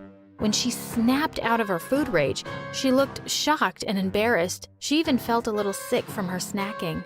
Felix assured her that she didn't have to hide who she was for him, but she shouldn't have brought snacks home. Mom swore she hadn't. I was so mad, I didn't even argue. I wasn't just annoyed at how utterly irresponsible she was being, but also at how this was affecting me directly. On top of the fact that I never had any snacks in the house anymore, she made it impossible for me to have friends over late. One time, I tried to throw a slumber party in my living room with the few friends that I had. In fact, I even managed to invite Maya, who was super popular. We had a great time and everything was good until I woke up around 4 a.m. to Maya's screams. My mom had so little control, she had started eating the stale chips we'd left in bowls from our party. Then my mom had stepped on Maya while she was trying to reach for a chip under the couch. I was so embarrassed. I tried apologizing to her and she just laughed in my face. She said they'd heard rumors that my mom could smell food from miles away and that they had all wanted to check. Say goodbye to your social life, loser. With that, they all packed up and left. My mom eventually lost her job as a model and stopped working out completely. She was gaining weight so quickly. It was scary. She needed a whole new wardrobe. Poor Felix still stayed by her side, though. He could always calm her down and said he would love her no matter what. Then one day, something really terrible happened. It was so bad that I decided to move out. Even Felix said it was the best idea. I started to finally date a guy. His name was Josh. Well, on our anniversary, I decided to have him over for the best meal ever. I bought a whole bunch of expensive ingredients with my own money to make us a huge meal. I got seafood, fancy chocolates, and a lot of fancy cheeses. When I came home from school and went to cook our meal, I discovered that it was all gone. I was screaming. My mom promised that she would make it up to me. You want to know what was left in the house for my boyfriend and I to eat on our big day? Cereal without any milk. I was crying. I didn't want him to think I just forgot. I explained everything to him and he was surprisingly pretty understanding. But it didn't change the fact that I was embarrassed and upset. I'd had just about enough. I had a serious talk with my mom. I told her I was moving out and I needed to know that she was going to be okay. My mom promised that she would try to be brave and strong. I had no choice but to believe her. Maybe it was a bit selfish, but I needed a break from being the adult of the house. I moved in with Josh and started enjoying the normal life. I started to feel so much more confident and happy now that I no longer had a crazy mom to worry about all the time. Until one day when Josh called me in to check out a YouTube video. He looked super embarrassed and just pointed at the screen. There was a video called The Fatso Eating the World. Oh my God, is that my mom? I clicked on the channel and sure enough, there were hundreds of videos, all with mean titles that would break my mom's heart. The strange part was that the camera angles were weird. In one video, half the camera was covered. There was even a video from the night that my mom ate all the stuff for my anniversary. She made a fool of herself and was wearing dirty clothes. She wouldn't be caught dead going to the grocery store in pajamas, let alone having millions of strangers see her spill gravy all over her top. I clicked the video and saw it had over 4.3 million views. I checked the account and it turned out someone was taking commissions for eating special food. Now it all made sense. I jumped in my car and drove home. My mom was excited to see me, but her face changed the minute she saw how angry I was. "Where's Felix?" I shouted. "What's the matter with you?" Mom asked. "I want to talk to him, Mom." "That monster is trying to ruin your life," I said. Mom was confused. "Mom, He secretly records you every time you eat and uploads it on a channel he's made. He's making money off of you, I said. She looked absolutely furious now. You don't live here anymore, so you have no right to barge in and tell me how to live my life. Felix is the only person who makes me feel good about myself. Get out. I could tell she wasn't ready to listen to anything I had to say right now. Fine, Mom. I'm leaving. It's your life, right? Doesn't affect me at all. I thought I heard something from the kitchen and pretended to leave from the back door. Instead, I walked by. Felix was hunched over a laptop, frantically typing away on it. I was pretty sure he'd heard everything. I know what you've been up to, Felix, I yelled at him. He smiled, shut his laptop, and said, No, you don't. You have no proof. I checked my phone and tried to open the channel. It was gone. He must have deleted it. I stormed off. I had to think of a way to catch him. I couldn't let him get away with this. When I told Josh what had happened, he said he was sure there would be some evidence on Felix's laptop.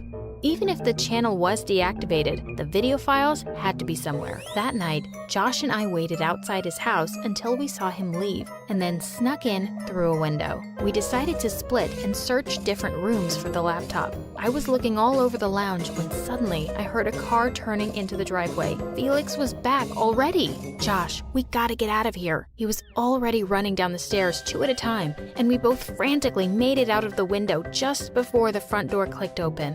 Quietly, we sneaked away as fast as we could. I felt so disappointed. I wanted to cry, but just then, Josh put his bag down and, with a huge grin, took something out of it. It was the laptop.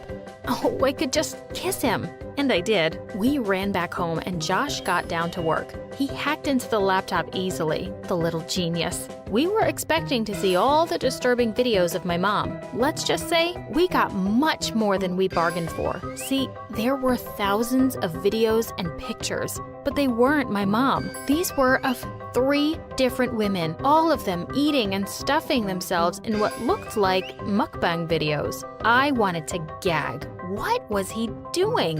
Where were my mom's pictures? And who were these women? We tried looking up the first woman. We drew a blank. The same for the second. We hit the jackpot for the third. There were videos of her on YouTube, but to our disappointment, they seemed to have no connection with Felix. We tried looking up her address, and that led us to a hospital room in the neighboring town. We hoped to at least get a few words with her, but the doctor told us she was in a coma. He was nice enough to leave us the contact information for her son, Sam. Sam was pretty reluctant to meet us and talk to us about what had happened with his mom. When he did, he eyed us suspiciously and said she had slipped into a coma 3 years ago and never woke up. It was all because of her eating, he cried. Doctors warned her that if she kept eating like this, she would be dead in a couple of years. This is all his fault. When we asked who he was, all he said was that his mom had had this horrible boyfriend, Gary, who made his mom eat so much that she ended up permanently in a hospital bed. Is this what Gary looks like? I showed him a picture of Felix. Yes! That's the jerk who ruined our lives, Sam cried out. We told him that we found videos of his mom on Felix's computer and even showed him some of them. He started to cry. I told him that my mom was his next victim. He said he was sorry, but he never wanted to have anything to do with that man again. Hearing what Sam had to tell us, Josh and I rushed home. We heard Mom yelling from practically a block away. I was terrified. What had Felix done to her? But what I saw took me entirely by surprise. Mom had Felix tied to a chair and was yelling at him. Next to Mom, he looked so tiny I wanted to laugh. Go, Mom! So, you found out? I asked her. Mom turned to me with flaming eyes. You knew? She screeched at me. I covered my ears. Before I could even get a word in, she continued, You knew he was cheating on me and didn't say anything? She demanded. Cheating? Really? I told my mom I didn't know about him cheating. But, well, I'm not surprised this crook is a 2-timing loser, I told her. That was her turn to be surprised. She demanded to know what I meant, and I told her everything about the videos and the women and Sam. For a while, my mom was in shock. Then, she looked like she would eat Felix. The rest, as they say, is history. We had enough proof to send Felix to jail, and we sued him for every penny he had. My mom finally snapped out of her manic food obsession too. And even though she didn't go back to modeling, she started eating healthier. Josh and I? Well, yesterday, Josh asked me to marry him. Whack family or not, he said, I can't live without you. Hi everyone, my name is Salish Matter from California. You probably know me from my dad's channel, Jordan Matter. Yeah, I took over it. The man had his own channel, photographing people and nice things, and boom! One day, the titles on his channel were like, my daughter did this and my daughter did that. He never planned for this to happen. You know what they say. Chance is worth 1,000 plans. Yeah, I can be poetic sometimes. Actually, English is one of my favorite subjects. But math? Oh God, I hate it. If you're a math hater, comment below. Okay. I think I'm getting ahead of myself. I'm Salish. My parents call me Say sometimes. I'm your typical girl next door. Typical family, typical childhood. A typical teenager with a not very typical name. My parents gave me this name, which means giver of the water. I love my name. I think it's unique and cool. There is some uniqueness in my life, actually, like some unique people. And no, it's not Nidal. If you're here to hear about me and Nidal, I'm sorry to disappoint you. Not gonna talk about that boy. No way. Nuh-uh. Nope. And please, animator, if I accidentally mention him, which is very, very, very unlikely, please cut it out. This story is about me, not him. Yeah, whatever. As most of you know, I'm a gymnast. Gymnastics is more than a sport or hobby to me. It's part of my identity. It makes me who I am today. I started it at a very young age. Fun fact. Did you know that most major gymnasts start their career as early as 2 years old? And that was my case too. Dad said that when I was only 2 years old, I told him I wanted to be the best gymnast in the world. Oh, I mean, kids at that age will say anything. No, but seriously, I wanted to be really, really good. My gymnast friends were amazing, and we were very close. And let me be honest, gymnastics wasn't easy at all. But having friends makes everything easier and more fun. And whenever I had to compete, they were there to root for me. That's why leaving them was one of the saddest days in my life. Well, you see, when I was 10, my parents decided that we'd move to LA. I had been living my whole life in Nyack, a village near New York City. I had so many amazing memories there, especially with my oldest brother, Hudson. We were always together, cooking together, celebrating our birthdays together, and even getting classes together. You name it. I was also close to my mom. She's my idol. Dad and Hudson can be annoying sometimes, but Mom? Oh man, she's amazing. She's camera shy though, and that's okay. She even once agreed to do a mom reveal on the channel, although I know how anxious that made her feel. But we have so many things in common. We're both vegetarians, and having lunch with her is amazing because I can try her food all the time. I like shopping with her and getting our nails done together. And we once tried roller skating, but it didn't go well because she broke her ankle in 3 different places and I was super worried about her. The doctor said she wouldn't be able to walk for 5 months. She wasn't able to come to my gymnastics meet that we had been waiting for 2 years, which made me really sad. I'm not gonna deny that. I won 4 medals that day to make my mama proud. And soon enough, she got better. Fun fact about my mom, did you know that her birthday is a day before mine? So we celebrated it together. And it's one of the best days of the year. I was born on November 29, 2009, by the way. Yeah, Mom is the best. I remember one day when Mom wasn't feeling well for days and I had a very important shooting with Dad. But I just couldn't leave Mom that day. I told Dad I wasn't going with him and ran to Mom. I snuck under the bed while she was still asleep and started praying. Please, God, let Mom live. Please, I'll be a good girl. Please, please, please. Say, I'm not dying, babe. You're awake? Mom, I don't want to go with Dad. I want to stay with you. I want to be your little daughter forever. You'll always be my little daughter. But sometimes we have to do things even if we don't feel like it. This is what makes us responsible in life. I guess you're right. But no matter how old I get, you'll always be my mother. That's for sure. And, well, about Dad. Yeah, he was busy most of the time, and I really missed him.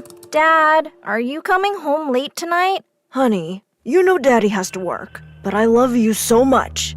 Are you going to spend your time with Eliana? I said I love you, Say. And I said, are you going to spend time with Eliana? Well, yeah, we're shooting today, but I love you, Say. I love you too, Daddy. I'm your only little girl. Always remember that. It's only me who's going to take care of you when you're old and wrinkly, and bald and gray, and fat and… Yes, I get your point. You're my only princess. I love you, Say. I love you too, Daddy. I thought Dad would be super happy about moving to LA, unlike the rest of my family. But one night, we were going for a ride in Dad's car, and Dad looked super occupied and worried. He didn't say much during the ride, and I just felt something was wrong. The moment he pulled over, I hugged him. Don't worry, Dad. Everything is going to be okay. And he hugged me back. And I felt so safe and peaceful. Yeah, I know I don't like to show my emotions a lot, but, sometimes you have to do things you normally wouldn't do to help your loved ones. I mean, come on. Mr. Matter was feeling down. He's my dad. He's a redhead, but I love him. He's a good father. We only film on Sundays, and the rest of the week, we enjoy our time together. He drives me to school, we go to the beach, and ride bikes together. He's awesome and cool, I swear, and not as cringy as you see him in the videos. Yeah, whatever. Me and my friends share… wait, I can hear my dad in my head correcting me. It's my friends and I, and not me and my friends. Never mind, I'm changing the entire sentence. Saying goodbye to my friends was the hardest day of my life. I got them each a present, and they were the happiest. Salish, you promise to keep in touch? I promise. I'll miss you guys so much. And I hugged them all very tight. I said goodbye to my life in Nyack, excited to start a new chapter in my life with my family by my side and gymnastics as my passion. What? What's going on? No, I'm not gonna say it. Nope. Forget it. Let's talk about the ceiling. Love the color. That's Areolan, right? Fine. I'm going to talk about it in general. And in case I give a lot of details, you have to cut all that out. Promise?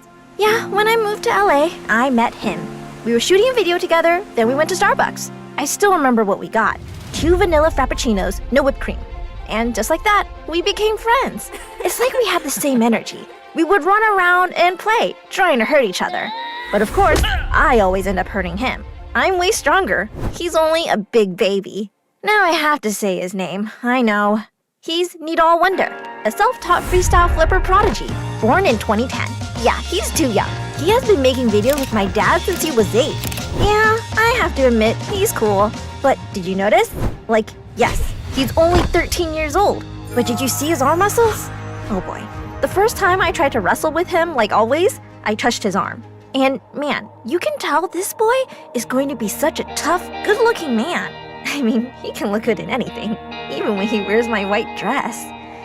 Yeah. Oh shoot. We're cutting that out, yeah? I mean, ew! I've been homeschooled since we moved to LA, and having Nidal around made everything easier.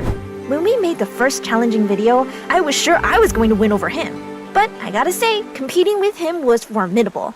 I'm just using a difficult word so Nidal won't understand it. People loved us together, and they even started shipping us, and Dad was not super happy about it. There was even a hashtag Nailish. People were using it. I mean, me and Nidal have chemistry. You can easily tell. He has the biggest crush on me, and he sees me in his dreams. Poor thing. I never had a crush on him. Ew. Yeah, whatever. Maybe a little? Having a boy best friend is cool because it's different from having a girl best friend. You can get physical with a boy, hitting and hurting him. It was like a new friendship I never experienced before, and I'm enjoying it. Yeah, of course you're enjoying it. I'm way cooler than you, and prettier, and smarter, and more talented. I always get the prizes in our challenges. Your poor dad has spent a lot of money on me because his daughter is a loser. Did you hear anything? That was just an annoying mosquito, but I got rid of it. MSA, please don't animate him. I'm way cooler. What was I saying? Oh yeah, the Wonder Boy is really my best friend. We had sleepovers, we celebrated Halloween, and even recorded a music video together. He's funny, and he doesn't care about what people think. He's honest and a daredevil, and I really like his personality. You know what these honest friends are like? Hey, you look ugly in that dress, like a bald monkey. Take it off now. Yeah, that's him. And also, he's kinda cute. Cute. Fine, he's cute. I hope Dad doesn't notice this part. But also, we do have a lot of differences. I mean, he eats meat and uses plastic straws. And also likes weird boy stuff yeah, I agree. I like weird stuff. including you. And after 6 amazing months of friendship and affection, Nidal had to leave for Texas. And it made me very sad, having to say goodbye to another close friend. We promised we'd talk every day, FaceTime and message each other. But, it's not like the same thing having him around and seeing him in person, and I was a bit upset about it.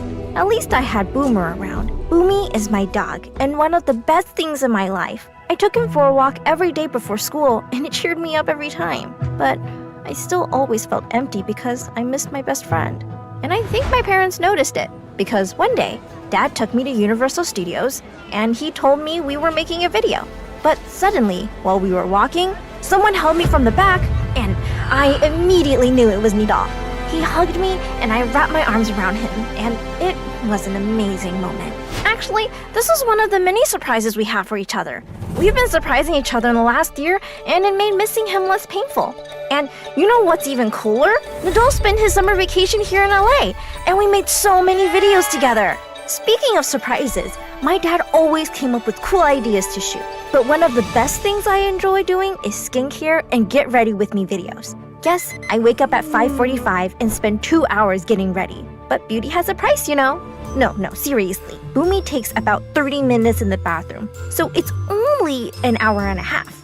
Not a lot. And also, I'm the first stop for the school bus, and I have to be the earliest, which is not fair, by the way. I was a bit worried that I wouldn't fit into my new school, especially that I was the only new 8th grader in the school. It's insane.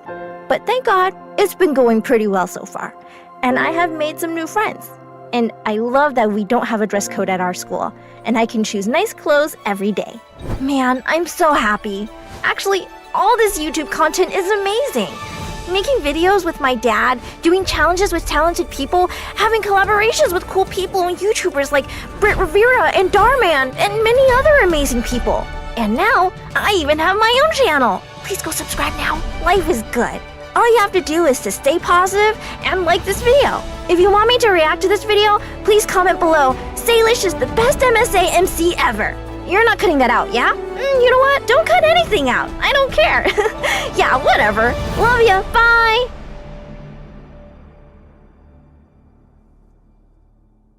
The baby was red in the face, screaming at the top of his lungs. I gently picked him up and rocked him back and forth. Hush, little baby, don't cry. I'm here for you, I said. Mom burst into the room. Ugh, you stupid girl. What's taking you so long to feed him? She said angrily. I jumped out of my seat when I saw how enraged her face looked. And get your finger out of there, Mom said. My eyes teared up, and I tried to apologize. But then Mom said, ugh, just go to your room. But this is my room, I said. Oh God, just leave, Mom yelled. You should understand being the oldest sister. The next morning, while I was getting my twin brothers dressed for school and packing their bags, I could hear Mom and Dad screaming at each other in the kitchen. Well, that's how most mornings started around here. Very reluctantly, I walked into the kitchen because I had to prepare my brothers' lunches. Just stop complaining, woman! I'm sick of your constant whining and nagging. I'm doing the best I can! You do your part and let me have some peace for a change, Dad was shouting. I'm doing more than my fair share, Mom screamed back. I'm starting my second job today. What else am I supposed to do with all the brats I'm supposed to be taking care of? Angrily, she turned towards me and said, you can do more to take care of your brothers, Dana. I wanted to say that I was already doing most of it, but I also felt sorry for Mom and wanted to help her. So I just nodded. If she were a boy, she could have helped out so much more. Girls are just useless, Dad snapped. I tried to hold back my tears, but a few rolled down my cheeks. Dad looked at me in complete disgust. That's another reason I don't like girls. They are such crybabies. Just then, my brother Zach, who was a year younger than me, walked into the kitchen. He saw my face and wrinkled up his nose, just like Dad. Hey, dummy, are you making Mom and Dad fight again? You should just stay at home and help out with the chores, It's not like you're any good at school. Well, that was sort of true. Whenever I tried to read anything, I just couldn't make sense of the letters. Letters on a page jumped and danced all over the place when I looked at them. I just ignored Zach, put the twins' lunches in their bags, and started to head out the door to walk them to school. Just as I was leaving, I heard Zach bragging about the A+ he had gotten on his science project. Dad said that Zach was the only child who made him proud. School was the only time I ever had any fun. I was very popular. I was never asked to read aloud in class, and I wasn't even given any written assignments. When our exams came around, I was asked to give my tests orally in a private room with a special teacher. That's why everyone at school thought I was the daughter of some wealthy family, especially because I had just moved into town recently. This went on for 3 years, until Zach ruined everything, of course. One day, When I was hanging out with my friends at recess, Zach turned up at my school with my brothers. Hey, dumbhead! You left this morning without getting your brothers dressed. Your mom is too busy being a janitor in another school to deal with all this. I'm not a babysitter. Stop wasting your time at school and take care of your brothers, idiot! And with that, he walked off, leaving the twins behind. I was so humiliated as everyone stared at me in shocked silence. Now everyone knew I was no one special, just an idiot. I burst into tears, and my class teacher and the principal came out to see what was going on. They told me I could go home early today. I took my brother's hands and left. When I got home, I could hear Dad's voice coming from the lounge. I peeked in to see my dad talking to a creepy-looking, overweight woman I'd never seen before. Dad glared at me, and the woman looked up too as I walked in. She had strange, manic eyes that really scared me. I asked who she was, and she started scribbling something ferociously on a piece of paper and gave it to me. I tried to figure out what the note said, but the words were swimming in front of my eyes. I looked up at them, confused. "What's the matter with you, idiot? Can't you read?" Dad said in a frustrated voice. He said this was my Aunt Melanie, and she was his sister. She had been missing since she was a kid, and Dad had spent years looking for her. Dad said that she was going to live with us now, and she couldn't speak, so she was going to use notes to communicate. Oh, perfect. My mom didn't look happy at all to see this new sister out of the blue. That is, until she found out that my aunt was a good cook. One evening, when I'd cleared the table and was taking the dishes to the kitchen, I nearly screamed. The whole kitchen looked like it had been turned upside down. There was food everywhere, and it looked like my aunt had used every single bowl and dish we had. Mom peeked into the kitchen and said that she wanted everything spotless immediately. Then she went to sleep. Having my aunt around was a nightmare. She didn't help out with my brothers or the baby or any chores. All she did was cook and make a mess. It meant I had to do all the cleaning. She would stand by my side and wave notes in my face that I couldn't even read. She kept writing notes to my dad about how I was the stupidest kid in the family, which really made him roar with laughter. One day, I heard Mom yelling at Dad that my fat aunt was costing us too much money because she ate way too much and was cooking all the leftovers. We kept running out of food. "You have to ask her to leave," Mom said. "I don't work 2 jobs for her to practice being a master chef." Dad tried telling my aunt that she would have to find somewhere else to live. She looked at him with her crazy eyes, and then she totally lost it. She started making strange noises and throwing pots and pans in every direction. I ducked behind the counter to dodge a plate she had thrown like a frisbee. Dad tried to calm her down, but she just pushed him so hard that he almost fell on the floor. "You're crazy!" Dad shouted, his voice shaking. "I have enough insane women in my life. I don't need another one. Get out, now!" She threw her apron on the floor and walked out of the house. "Get up, you coward, and clean this mess!" Dad snapped at me and walked off. The next day, we were all sitting in the living room when Mom walked in, looking really happy for a change. She said that she had great news for us. Dad didn't even look up and kept pretending to read his newspaper. "I'm pregnant!" she said excitedly. Dad jumped up from the couch like someone had given him an electric shock. "How did you let this happen? How is this good news?" Mom's good mood disappeared in an instant, and she started shouting at him that he was being ungrateful. A child was God's blessing. I just stared at the two of them, horrified. Just then, the bell rang, and a couple of cops walked in and straight up to Dad, saying he was under arrest. They said Aunt Mel had accused Dad of kidnapping her from the women's hostel she used to live in, and because he knew she couldn't speak, he had made her a slave in his house. She said she was made to work day and night, and kept locked in a room without food and water for days if he wasn't pleased with her. She also said that she wasn't even related to him. Dad listened in complete shock and started arguing that none of it was true, but the cops dragged him off to the station. He tried to fight the case, but lost, and he was sentenced to several years in prison. With another baby on the way and even less money than before, I decided I had to get a job while Mom could stay at home and take care of my brothers. I went to school in the morning and pulled double shifts as a waitress in a cafe in the evening. The next 3 years went by with me working my butt off to support the family, but we could barely make ends meet. I kept asking Zach to look for a job too, but he said a genius like him couldn't waste his time working and should only work on educating his brilliant mind. One day, Mom suddenly said, "Dana, since you are no good at school and won't go to college, I think you should get another job instead and help put Zach through college. We can only count on the smart one now to make our situation better." I just stared at her, feeling like my head was about to explode. I'd had enough. Without a word, I took an empty suitcase from the closet and started throwing my things in. Mom kept asking me what I was doing, and I told her I was leaving. I was just done with this family. She looked like she was about to have a panic attack. She started crying and begging me to stay. "I need you, Dana. How will I look after all the kids by myself?" she cried. "It's not my problem that you pop out a kid every year, Mom. You should have been more responsible. You're on your own now." And with that, I was out of the house. I knew exactly where to go. My friend Rachel from the cafe was heading off to a little town by the sea as she'd just accepted a job on a cruise ship. I talked to her, and Rachel helped me get a job as a housekeeper on the cruise ship. It was backbreaking work, but I felt happier and freer than ever before. At least this work didn't require any reading skills, and the other girls working on board were super fun, and we all quickly became friends. They were always telling me how pretty I was. No one had ever said that to me at home. Rachel was really wild and crazy, and even though the staff couldn't mingle with the guests, I would often catch her sneaking away and flirting with the cutest boys on deck. One day, she came in wearing an oversized, expensive blue sweater, and she said one of the boys had taken it off and given it to her because she was feeling chilly. The next day, she was sharing a box of chocolates another admirer had gifted to her. "You should try being friends with one of the boys, Dana. The rich ones, of course. The others aren't worth the time." She giggled as she stuffed her face with chocolate truffles. One evening, just as I had hit the bunk bed after a really long day at work, Rachel walked in dressed up in a gorgeous red gown. She was holding a deep blue one in her other hand, which she threw at me. "Get up and get dressed. We're going to a party," she said, grinning. I tried to tell her we weren't allowed, but she hushed me up by saying she'd been invited to the party by one of the boys, and she could bring a guest. Also, no one was going to recognize us out of our ugly uniforms. Well, that was probably true, I thought to myself as I stared at my reflection. I felt like a princess in the dress. As we entered the main hall, I looked around in awe. It was so grand, and it was full of very obviously wealthy people.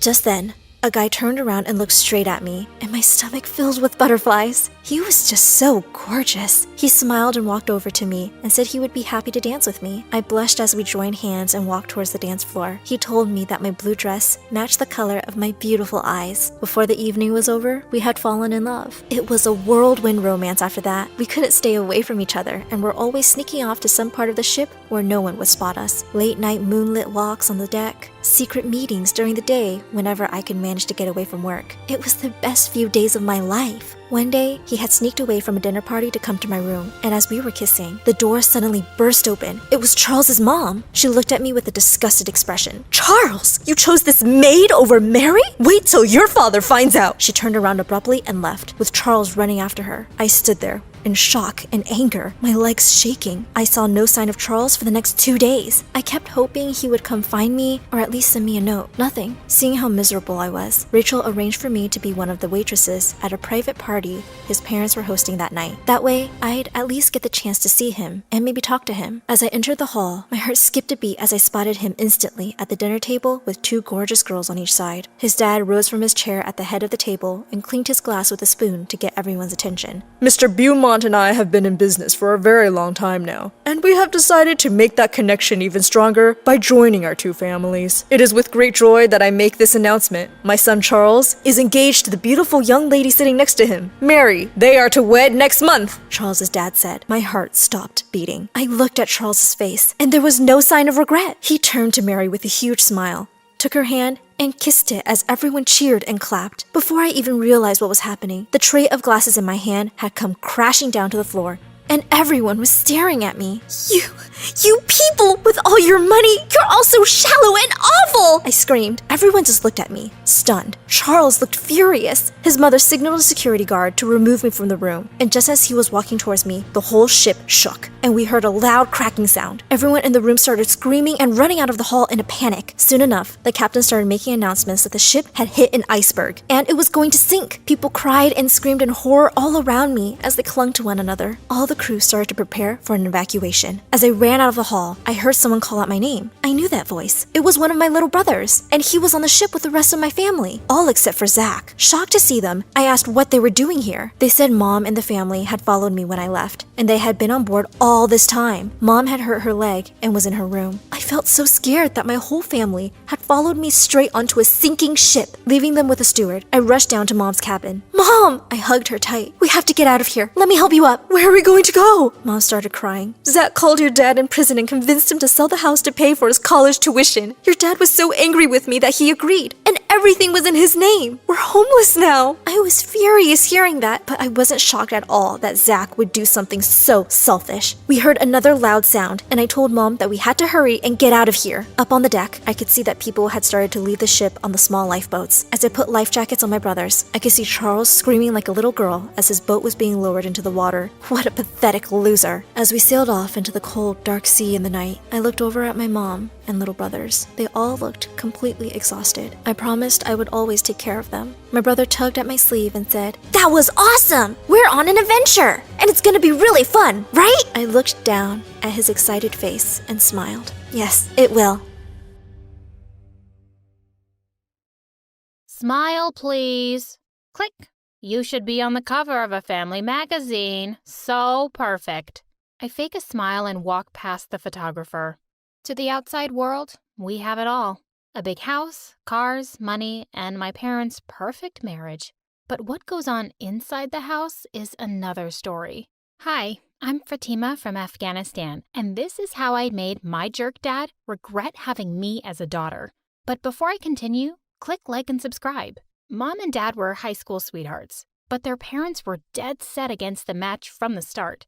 Dad took a stand and got married to her anyway, cutting off all ties with his family. Mom was so blindly in love with him after this because she thought he was her real-life Romeo. But sadly, it didn't last. Dad was pretty mean with me and my elder sister Sasha when we were growing up. Once, I ran up to him excitedly to show him my report card full of A's. He tossed it aside without even looking at it. So what? Anyone can study and get good grades. It doesn't make you special. He never let me participate in any math international competition, saying, "You can't leave the country. Girls should be raised to be good wives. Period." Once, the principal called my parents and told them I should be transferred to another school for gifted students. Dad lost his mind and started yelling at the principal. "You all feminist women, trying to poison our daughters." As soon as we hit our teens, Dad made our lives a living hell. Suddenly, we weren't allowed to do anything or go anywhere on our own. Soon, he started criticizing the clothes we wore and said they were too revealing. Once, we were getting ready to go to a wedding. When our dad came to our room to see if we were dressed properly, he took one look at us and lost it.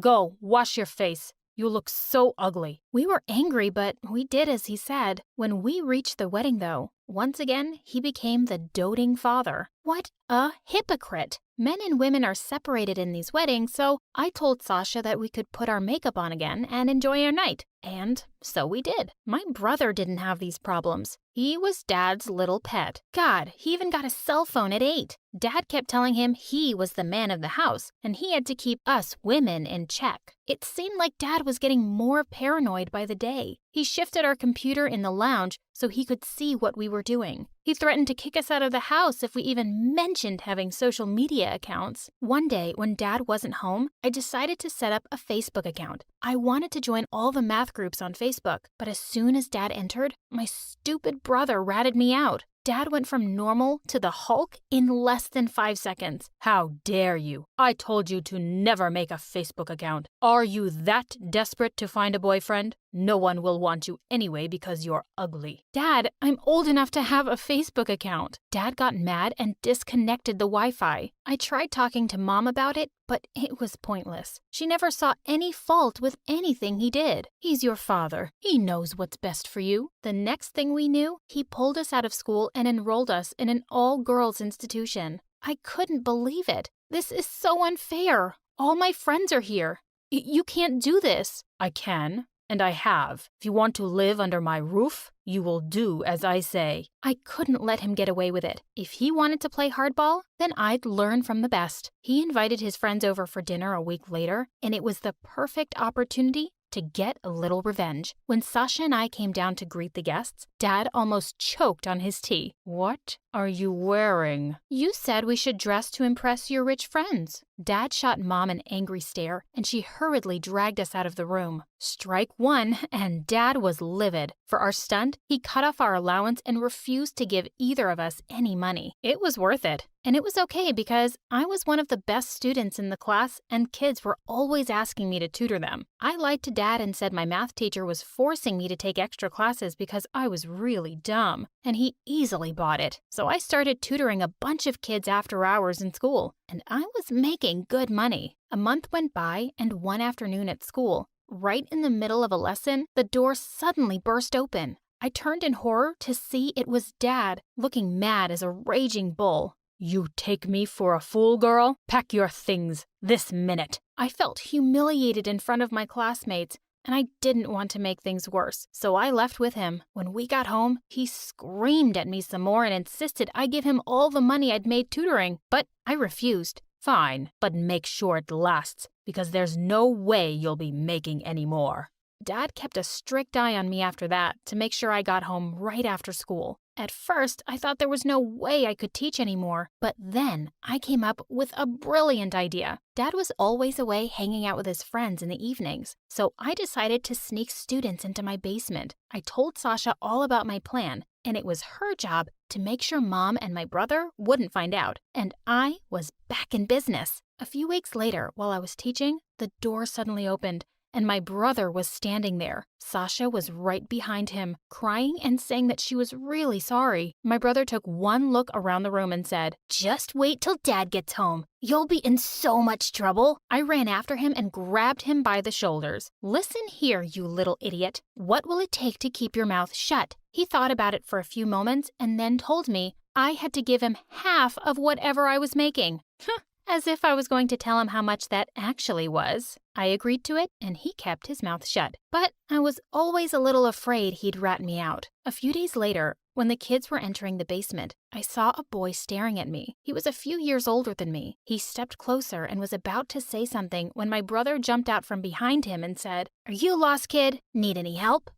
He was so annoying. The boy looked embarrassed and left. That night, I knew a new family moved in next door, and I was excited to have new neighbors. That evening, they came over to introduce themselves. With them was the boy I'd seen earlier. He was their son. Mom and Dad were so warm and welcoming with the neighbors. I smiled at how nice it felt to have a normal moment, but it didn't last. The moment the neighbors were out the door, Dad was at my throat again. "I saw the way you were looking at him. We know nothing about them. He could be a criminal." The next thing I knew, Dad was boarding up the windows in my room. He really was a lunatic. After that, things just kept getting worse. I'd saved up enough money to buy myself a phone, and I was so excited the day I got it. I snuck into my closet and took it out of the box and started browsing and downloading apps. I was finally able to access my Facebook account too. My excitement was short-lived though, because I came across a page that made my heart stop. Dad was on Facebook, and his profile was just pictures of him with strange women. The things on his page and his friends list made me cringe. I had no idea he was such a cheater. What would Mom say? I quickly ran to Sasha's room to show her what I'd found. She scrolled through the pages and sank down on the bed in disbelief. He wasn't trying to keep us safe from the cruel world. He was only trying to save himself from being exposed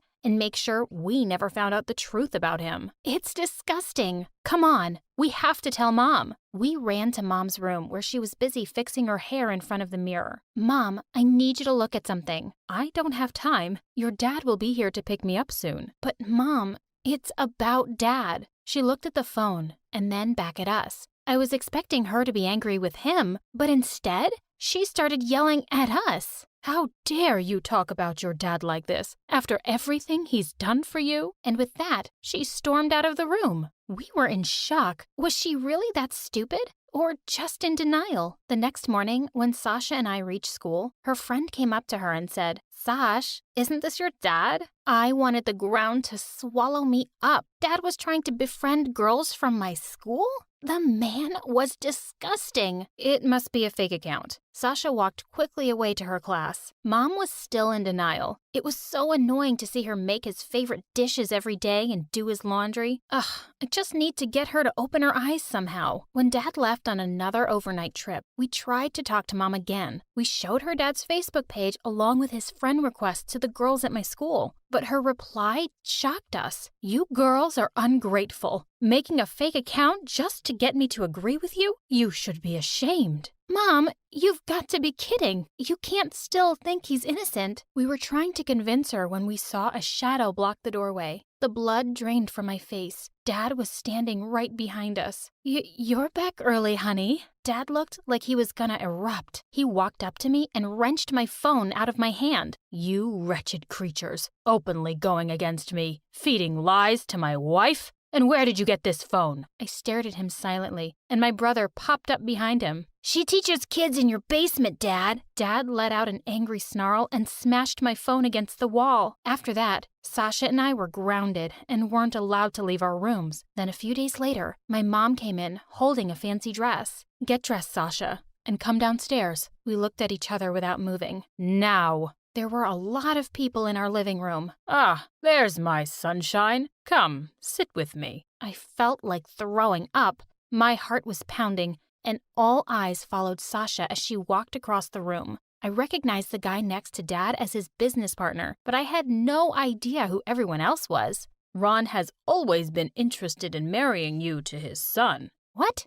She was only 18. Sasha tried to get up, but Dad grabbed her hand and kept her from doing so. I was boiling inside. I wanted to tell them to get lost, but I knew that wouldn't end well. Mom and Dad were on their best behavior, and you'd think there couldn't be more loving parents in the world. It was an Oscar-worthy performance. After they left, Sasha stormed into my parents' room. How could you even think about marrying me off? And to that nincompoop? His family is really rich. He's a high school dropout. I plan on going to college, and I want a career. You can't do this to me. Watch me. I stood rooted in the corner. I couldn't let this happen. I had to do something to save my sister from this monster, our dad.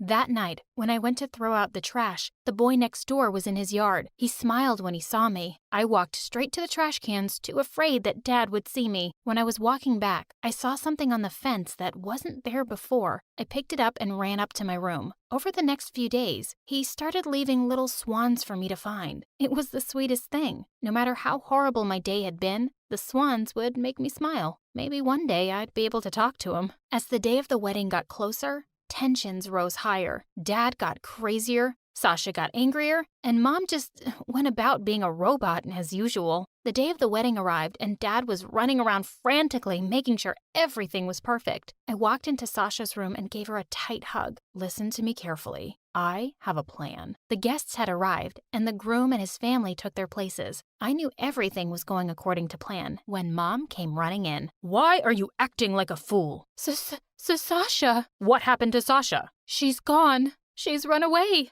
What? The groom and his family were livid. Ron grabbed my dad by the collar. We've never been this humiliated in our life. You will pay for this. Please, Ron, we can work this out. As I ran up to my room, I saw not one, but 8 swans, and my heart swelled. I didn't know how I'd ever thank the boy next door for helping me with my plan. I could hear Dad trashing the house downstairs. I needed to make Sasha run away on the wedding day, so Dad would be too ashamed to look for her and get her back. Just then, the door to my room opened. Pack your things now. We're leaving. What do you mean, leaving?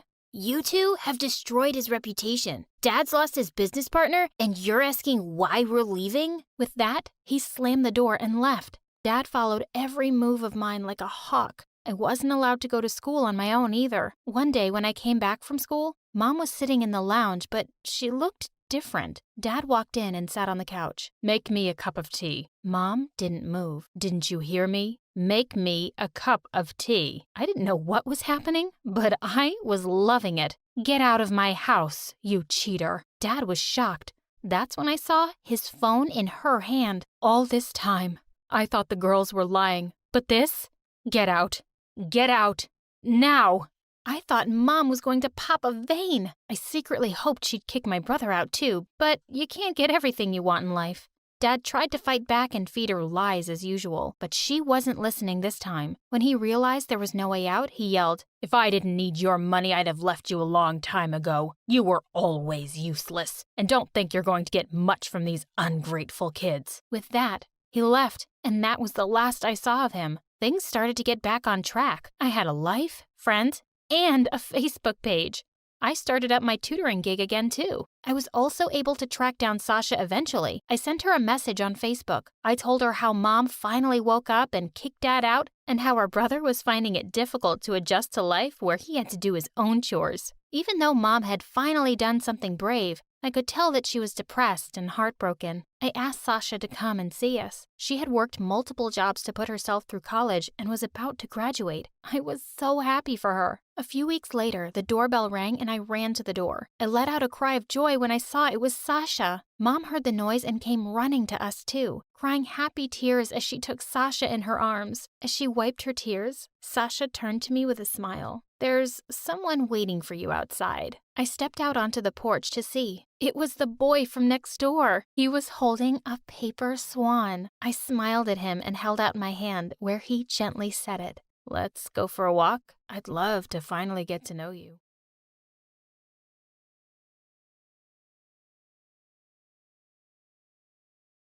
What's up? I'm Wyatt, and my parents adopted me from a poor farm in Sri Lanka. And now, living a millionaire life because of my politician parents. Well, I'm not a fan of rich life, but shh, don't tell my parents I said that.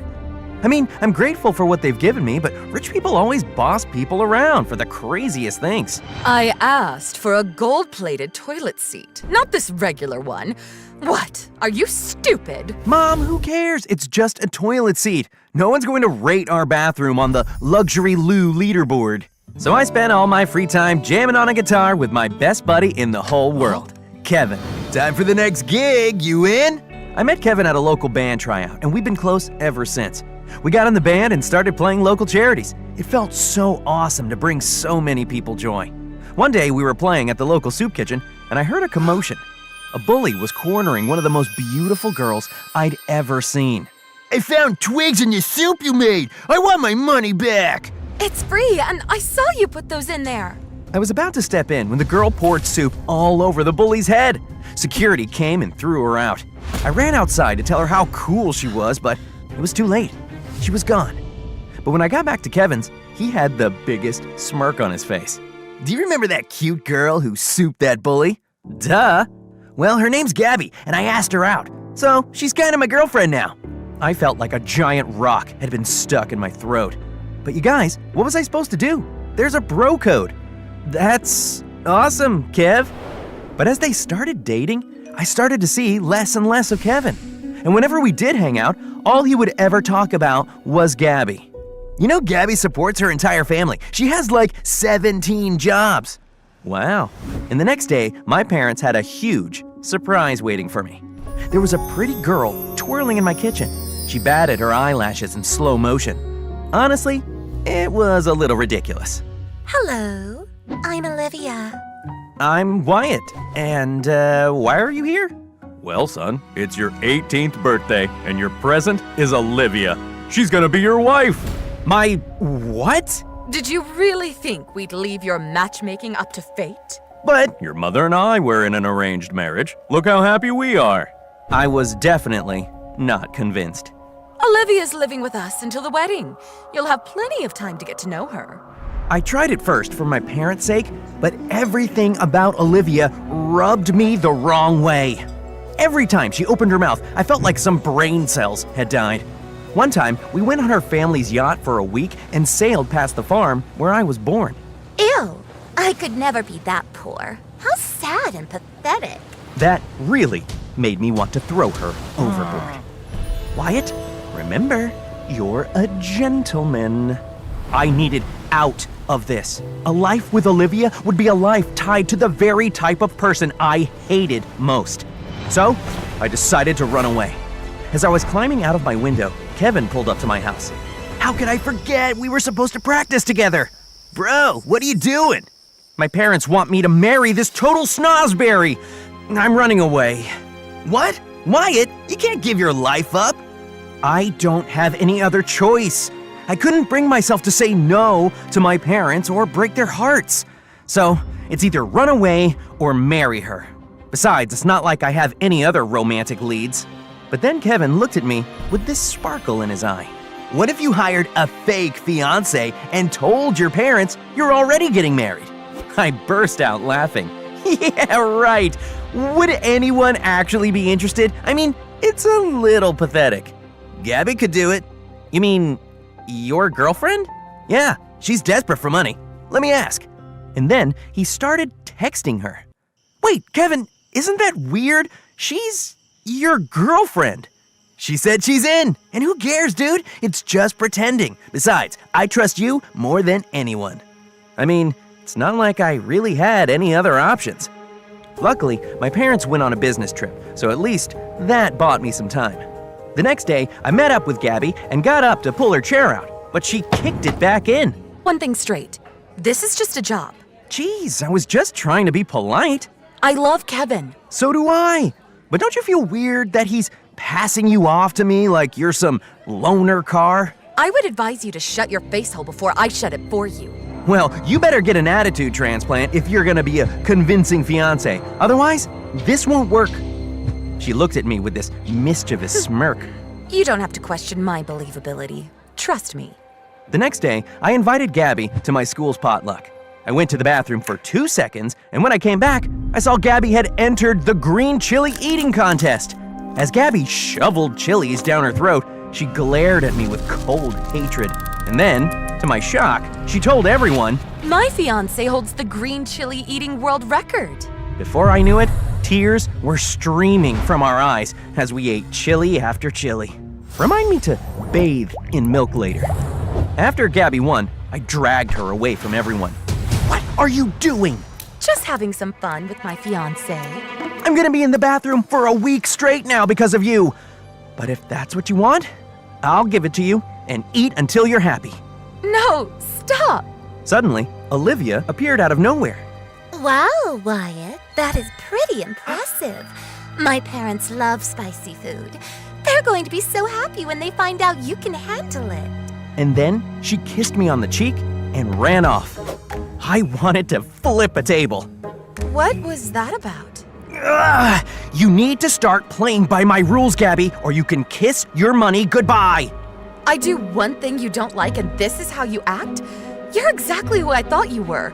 You're a rich, arrogant jerk. I walked outside to blow off steam, literally. But I realized I got why she thought I was that way. I mean, rich people, they're the worst. I had to show her that I wasn't like that. I went back inside, but Gabby was nowhere to be found. I started to get worried, so I called Kevin. Did you seriously lose my girlfriend, dude? I'm on my way. Then I heard someone crying in the girls' bathroom. I took a chance. Gabby? It's Wyatt.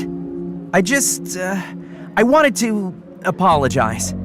She unlocked the door, but when she opened it, I was shocked to see Gabby was covered in Jell-O. What happened? That girl who kissed you on the cheek threw a whole Jell-O cake in my face. Olivia. So maybe she was starting to get the message. I was almost a little excited when... I look like a sea monster. Here, let me help. I washed Gabby's hair in the sink and gave her my sweatshirt so she'd have clean clothes. Why are you being so nice to me? Because this is all my fault. Olivia attacked you because of me. And then I told her everything about the arranged marriage and Olivia. I'm sorry, Gabby, for all of this. This was stupid. No, it's not. I was wrong about you. Just give me one more chance. I'll be the perfect fake fiancé. And then she hugged me so tight that my heart started beating fast. But just then, the door swung open and...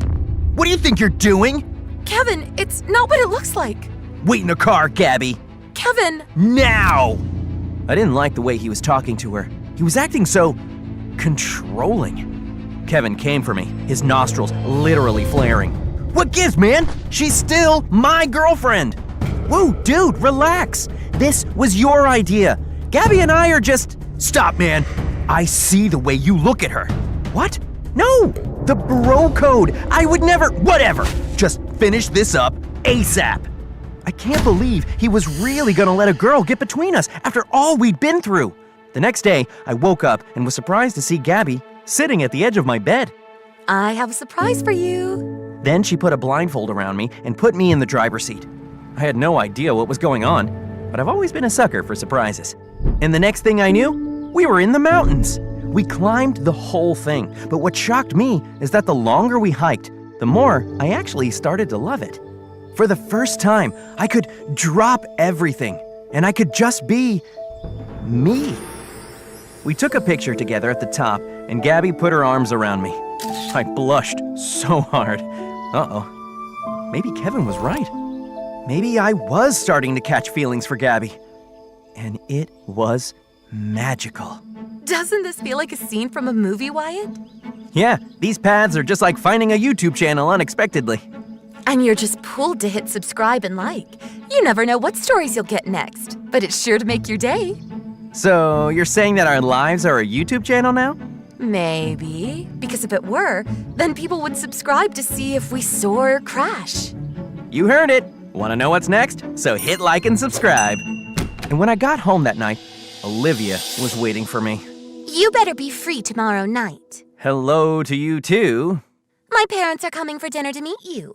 Our wedding's happening, Wyatt. Can you believe it? I called Gabby immediately. Why don't I just come to the dinner and they can see for themselves that you're taken? Gosh, women are smart. If anything had a shot, it was that. The next day, Gabby arrived at my house. She looked incredible. You look beautiful. Thanks. Too bad tonight's our last night doing this. It's actually been fun. But before I could confess my true feelings, Kevin stepped out from behind her. I thought you may need a little chaperoning to make sure you don't fail miserably, Wyatt. Thanks for the vote of confidence. When we got inside, Olivia and her parents were already there. It was now or never. I said for you to come. Olivia, this is my best man, Kevin. This is Gabby, my fiancé. I wished I could bottle the look of disgust on Olivia's face for the rest of eternity. I was waiting for her to explode, but she simply said, Okay then, prove it. Kiss her. "What?" If she's really your fiancé, it shouldn't be hard. I looked at Kevin, who was fuming, but I had no other choice. Gabby gave me a nod of approval. I leaned in and kissed her, and the world seemed to stop. Crash! We broke the kiss and swirled around to see that Kevin had just smashed a vase and stormed off. Kevin, wait! What happened to the bro code? What was I supposed to do? You're the one who told me to do this. I never said to kiss her. Gabby is my girlfriend. You crossed a line. I knew you were lying. Kevin and I both turned to see that Olivia, her parents, and Gabby had followed us and overheard everything. Nice try, Wyatt. But I knew you'd never date low-life trash like Gabby. You're marrying me whether you like it or not. Can you really blame him for wanting to leave? You've got the ugliest personality ever. This was getting out of hand. They were literally pulling each other's hair. So I stepped in the middle of them. Girls! Gabby, stop! And she felt bad the way I screamed, so she dashed away. Things couldn't end like this between us, though. Her family was struggling, and I had to do what was right. So I followed her. Gabby, wait! Take this. I wrote her a check for $3 million. Wyatt, you shouldn't have to do this. Any of this. Just be honest with your parents about Olivia. Maybe they'll understand. She was right, but I was still afraid of disappointing my folks. Just take the money. Now you can take care of your family. What? But she just stared at me blankly. That's why you took the job. No, I took the job for Kevin. I agreed to do it and give the money to his sick mom. What? But Kevin's mom isn't sick. Last week she ran the marathon. Just then, we saw Kevin with Olivia, of all people, showing her my cars like they were his own. He even had his arm around her. Kevin, you lied to us? All this time, you wanted my money for yourself. Kevin turned around with an evil look in his eyes. You don't even do anything with it. I deserve to have a little. Come on, Gabby, let's go. I'm not going anywhere with you. You lied to me too. We're over. Are you happy now, Wyatt? You've ruined my life! Don't be so dramatic, Kevin. Consider our friendship over! And then he got in his car, actually my car, and rode off. I didn't even care. He was never a true friend to begin with if he was only after my money. Gabby called a cab, but there was really nothing to say except, I'm sorry for how this all turned out. Me too. I wanted to kiss her so badly, but before I even got the chance, Olivia had a tentacle around me. I guess that was that. My parents came back and I went along with wedding planning, but I felt like a total ghost. I droned out Olivia's nonstop talking with thoughts of Gabby. I should have told her how I felt. I even texted her on the day of the wedding, telling her that it was happening. Maybe in hopes she'd want to pull a big romantic gesture. But when the time came and Olivia was walking down the aisle, Gabby was nowhere to be found. The priest started officiating when I heard a familiar voice call out, "Stop the wedding!" Everyone turned and gasped. To my shock, it was Kevin. "Kevin, what are you doing here?" "Olivia, I love you. Let's run away from here. You want me to confess it in front of the whole world? So here I am." What? But then Olivia ran over to Kevin and started kissing him. I guess there was a lot more to that casual arm around her that night at dinner. The wedding's off! As they ran away together, I couldn't help but laugh. And then I was in for the shock of the century when my parents came up to me. Son, I'm sorry we forced this upon you. We never should have. We were wrong. Olivia is clearly not good enough for you. We made a mistake with her and just want you to be happy. From now on, we've agreed, you choose who you love. And they hugged me tightly and went to the guests. What just happened? It looks like someone just got there happily ever after. I turned around, shocked, to see the priest removed his beard and hat. It was Gabby! You seriously thought I'd miss watching this train wreck? Gabby! I'm so sorry. Look, I know this sounds crazy, but although we were just pretending, I actually fell in love with you. I know, silly. Why else do you think I'm here? I feel the same way. How did I have no idea that was you? I told you not to doubt my believability. I laughed and grabbed her in my arms. What do you say? Should we make this a happy ending? I thought you'd never ask.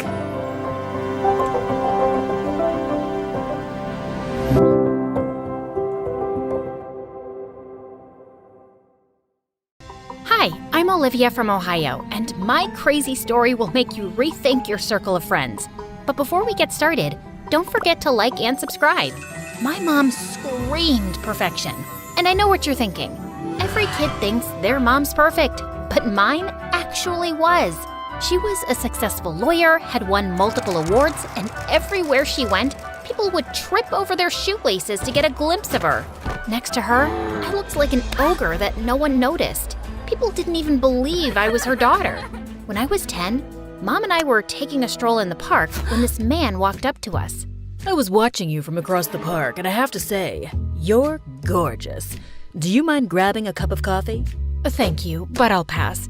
You see, I'm with my daughter. It's so sweet of you to adopt this kid and call her your daughter. Goes to show that you're more than just a pretty face. And you're a bigger moron than you look.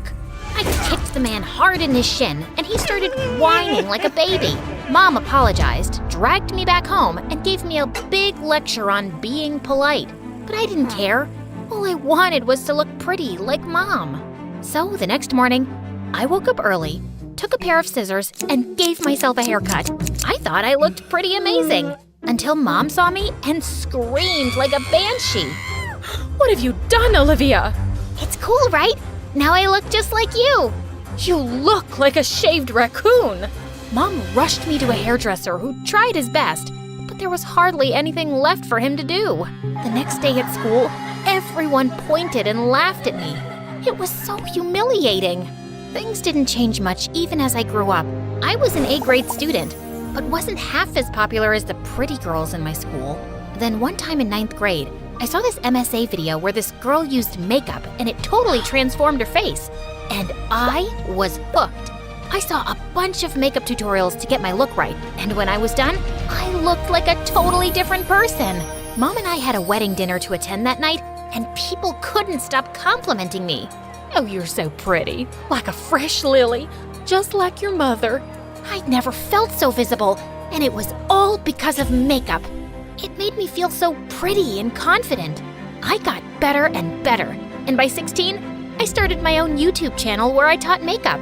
One of my videos went viral overnight, and I got famous. girls in my school flocked around me asking for makeup tricks. That eye makeup you did was flawless, Olivia. Your foundation technique is to die for. Make a TikTok with me, please. The girl pulled me into her camera's frame, but just then someone pushed her away. It was Mia, the head cheerleader and the most popular girl in school. Ew. Please don't drag Olivia into your dirty TikTok videos. She's a YouTuber. She's literally royalty. Hi, babe. You know who I am, right? Let's hang out for lunch. And by the way, cute dress. I was stunned as Mia led me to her table and introduced me to all her friends. One of them was Max, the school football captain, and my all-time crush. He pulled out a chair for me. You know, Oliver. Olivia. Potato, potato. Anyway, you know, I'm something of a YouTuber myself. I'm a fashion stylist, art curator, singer, songwriter. I do it all. I work very hard. That's amazing. My mom says hard work is the key to success. Oh no, sweetheart. I mean, I work very hard on myself. It takes effort to look so flawless. Want to go on a date with me? The most popular guy in school was asking me out on a date. So obviously, I said yes.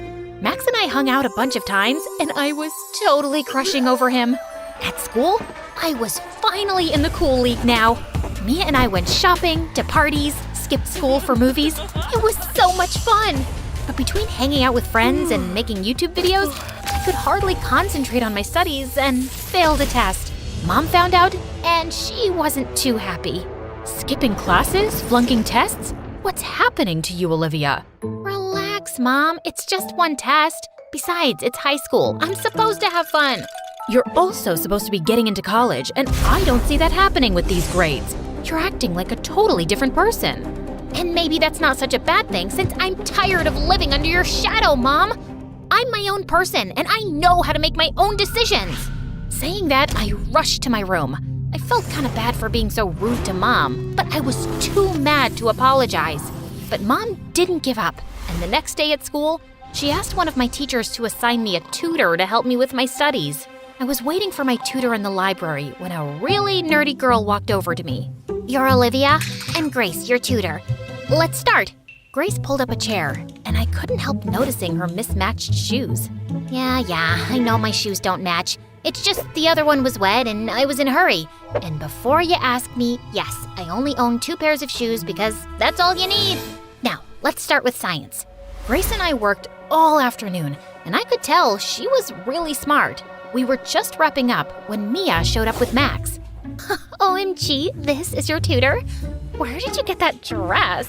It looks like it was made out of your grandma's curtains. Wow, what a cool guess. She was giving her curtains away to Goodwill. I told her I could get a use out of them for another 10 years. You're such a dork, man. Right, Olivia? Yeah, totally. I shamefully joined in as Mia and her friends made fun of Grace. I thought Grace would act out and throw a book at us or something, but she simply smiled and walked away. Later that day during gym, everyone was in the pool while I just sat outside and reflected on how I'd behaved with Grace. She was trying to help me, and I'd been a jerk to her. I was lost in my thoughts when Max walked up to me.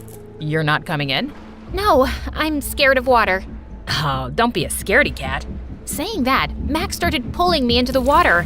I wasn't ready for him to see me without my makeup on, so I started pulling away, but he just laughed and splashed water on me.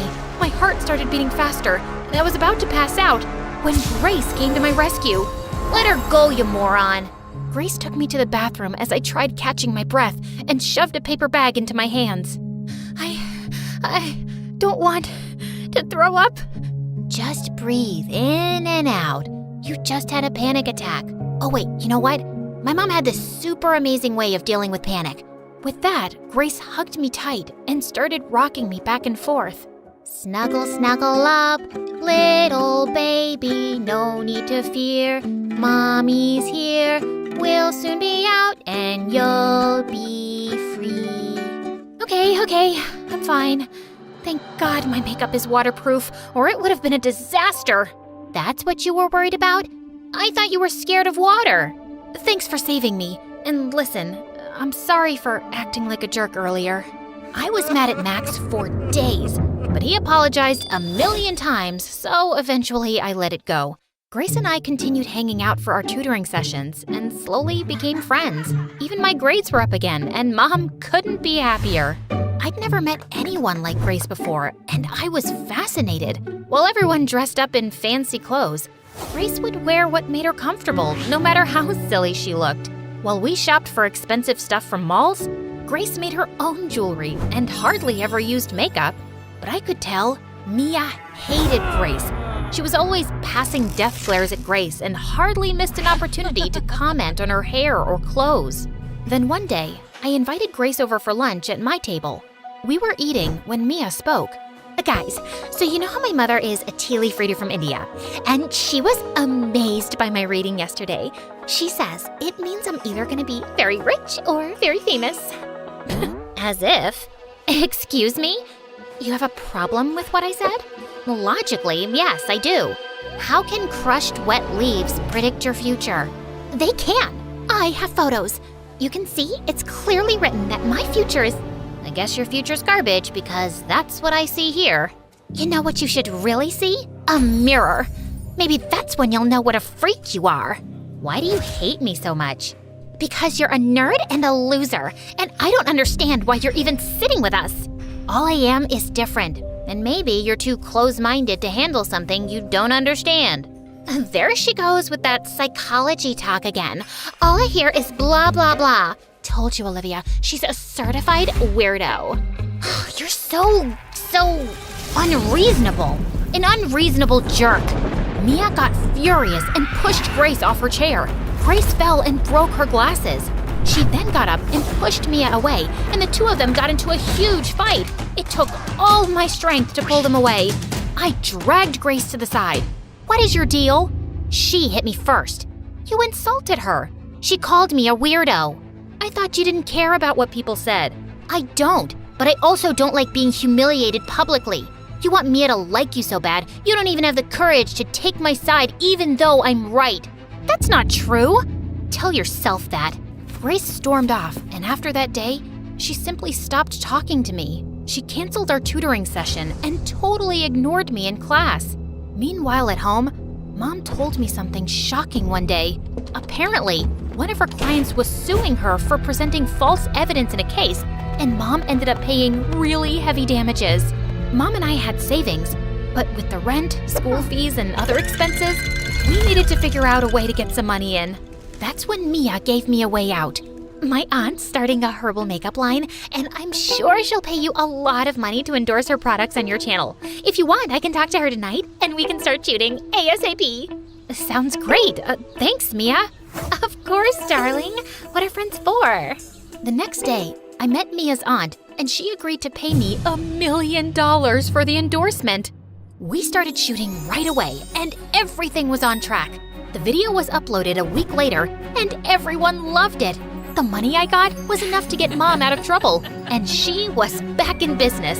But a week later, I woke up to people screaming outside my house. I checked my phone and was shocked to see people calling me a liar, a cheat, and I was facing a lot of hate on social media. My heart sank reading all the comments.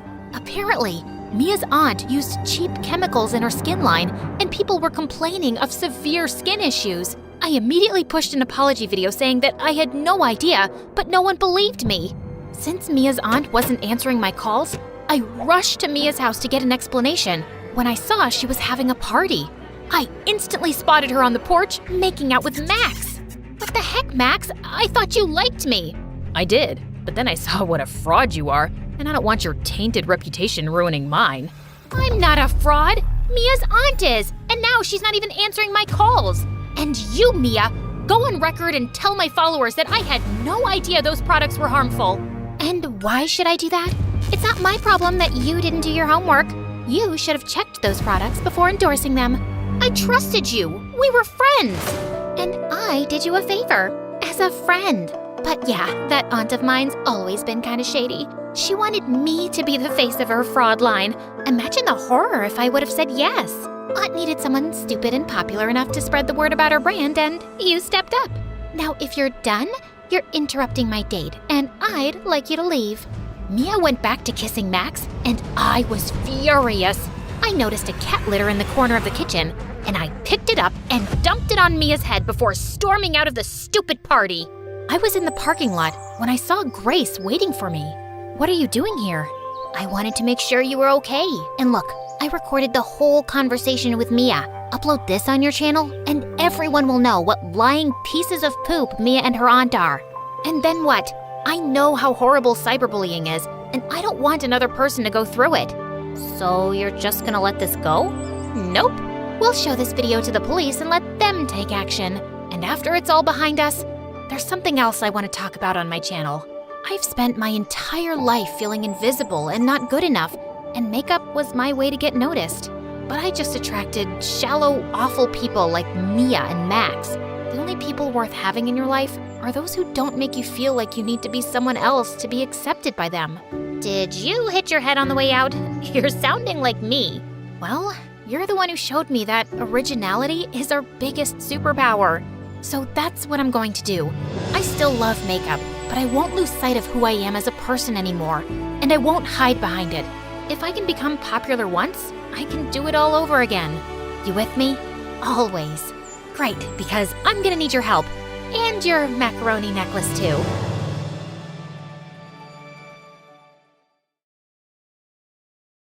Hi, I'm Cece, and this is my story. Before I begin, don't forget to like and subscribe. And hey, new MSA merch alert! Our latest bottles and notebooks are out now. Grab them via the link in the description and upgrade your gear. I was born in Paris, the city of love. Love was everywhere, in the heart-shaped cakes in the bakeries, in the balloons all the street merchants sold under the Eiffel Tower, and in the random rounds of applause whenever someone proposed publicly, which happened like 100 times a day. Yeah, love was everywhere, except our house. My earliest memories are of my parents fighting over the tiniest things, and of Lola, my sister who was 7 years older, distracting me. I got you new furniture for your dollhouse. Let's rearrange it in my room. Why are Mom and Dad yelling? Are they gonna be okay? Of course they'll be okay. Parents fight. This is normal. Don't worry. It didn't feel normal. It felt like my whole world was going to crumble down, and the only stable thing around me was Lola. When our parents eventually divorced, Mom moved to Italy to become an opera singer, and Dad soon realized his mistake and spiraled. He locked himself up in their room, and we rarely saw him. From that moment onwards, Lola became my unofficial parent. You cannot eat ice cream before dinner! You're not my real mom! Why did you fail math? I spent my whole week tutoring you! You're not my real mom! It's fair to say, I drove Lola crazy. She was forced to become my mother at a very young age, and I could be a brat. Also, I kinda ruined her plans for the future and her relationship with her very serious boyfriend, Jordan. Jordan and Lola had planned to go away to college together. Seeing that Lola had to work and take care of me since our dad was useless, Jordan left her and went off to college on his own. I'm sorry, Lola. There isn't a place for both me and Cece in your life. This is it for us. I felt guilty that Lola had lost both her boyfriend and her dreams, so I no longer wanted to give her a hard time. I started paying attention in class, helping her around the house, and even preparing her favorite meals and desserts. Ugh, there is no love like sisterly love, Cece. Never forget that. We only have each other in this life. One day, as I was working at my part-time cashier job in a coffee shop, I noticed a very rich-looking guy staring at me. I could feel his gaze without even lifting my head. Naturally, I decided to stare back until he got uncomfortable and broke eye contact. But he was a tough opponent. Give it up, creep. Didn't your mommy teach you it's rude to stare at people? But he still didn't flinch. He insisted on being in the line I was serving, even though the other one was empty.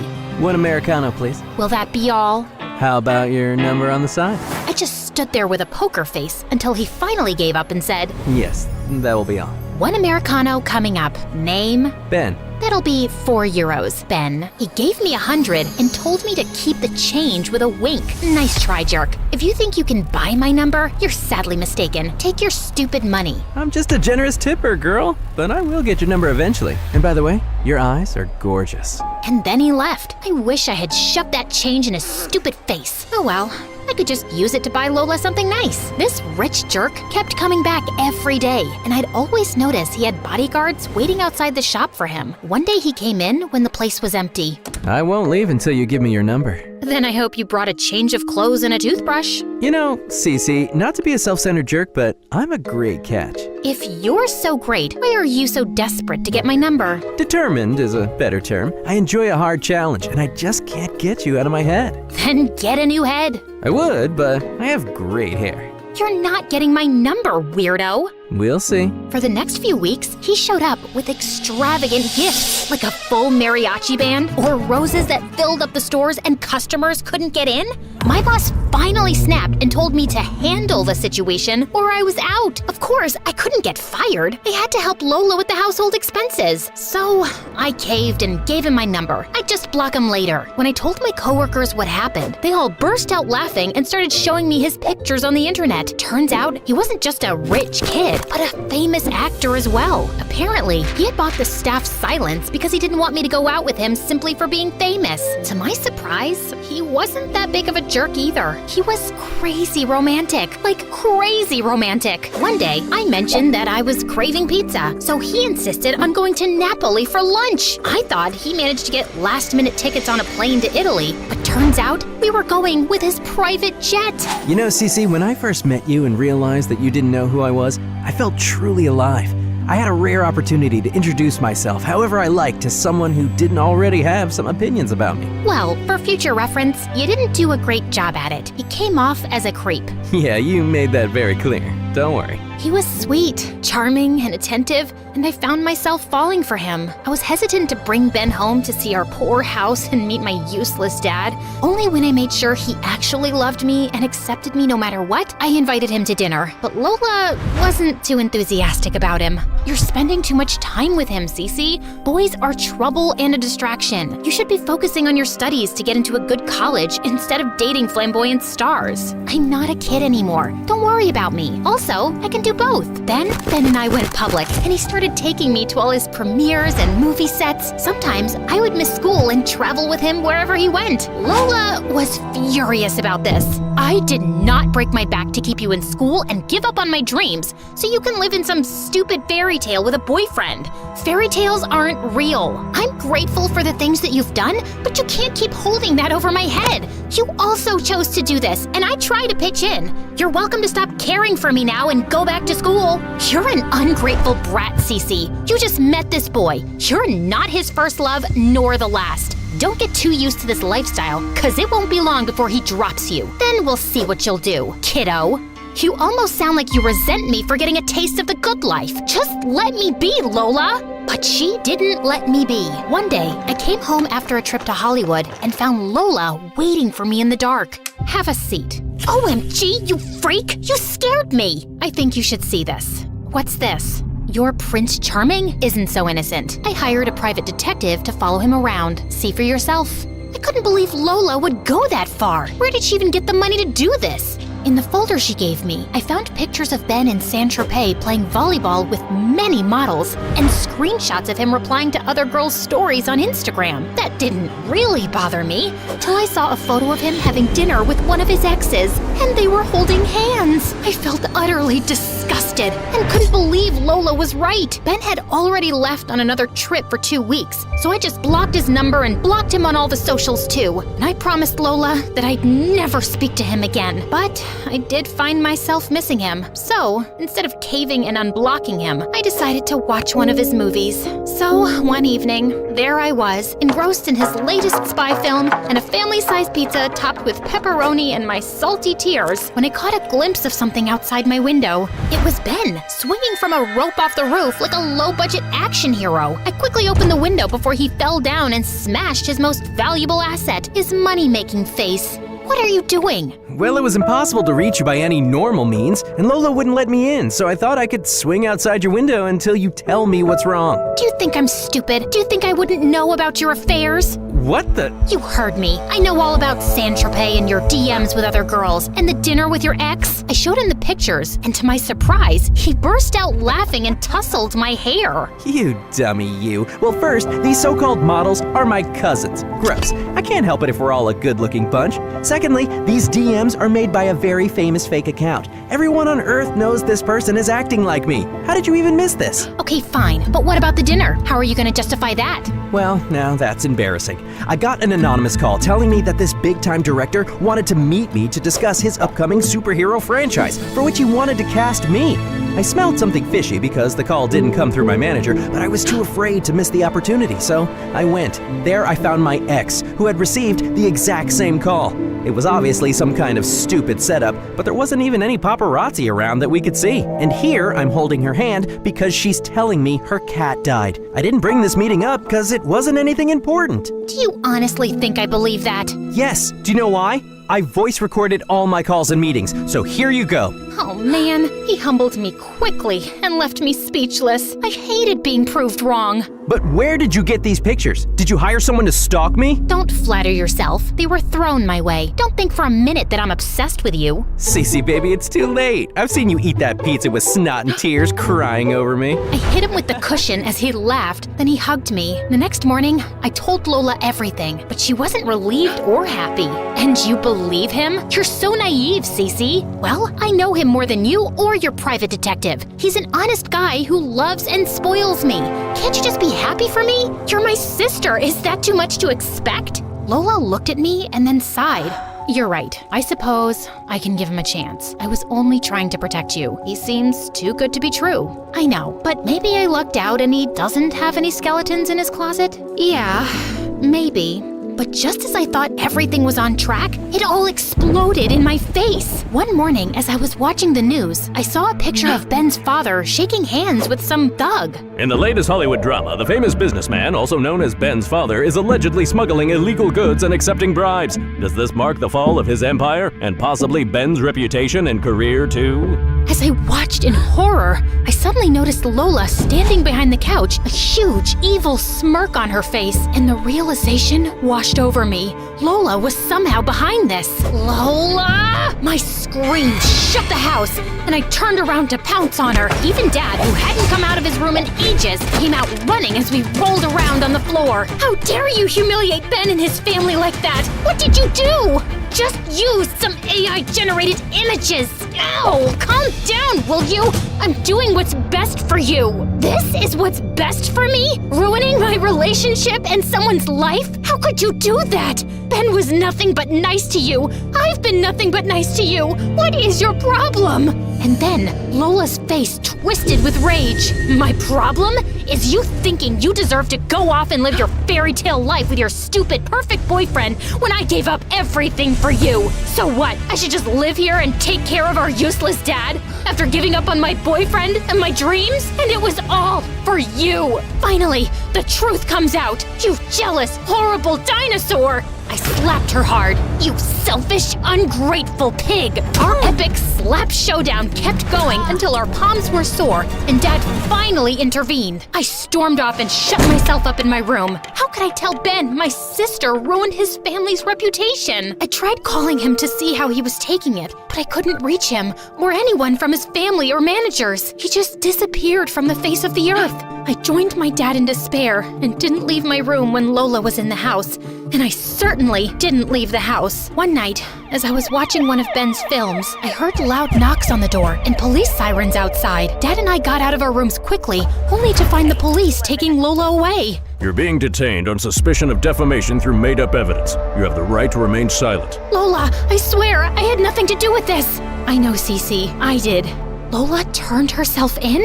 But why? I rushed to prison after her and waited until I managed to see her. Why did you do that? I couldn't bear seeing you so miserable. I already lost Mom and Dad, and I can't stand the thought of losing you too. I was afraid you'd go off with your prince one day, and I'd be alone and miserable, and I got really jealous and selfish. Ben made you happy, and you deserve that. Now that it's public his father was framed, I'm sure he'll turn up again.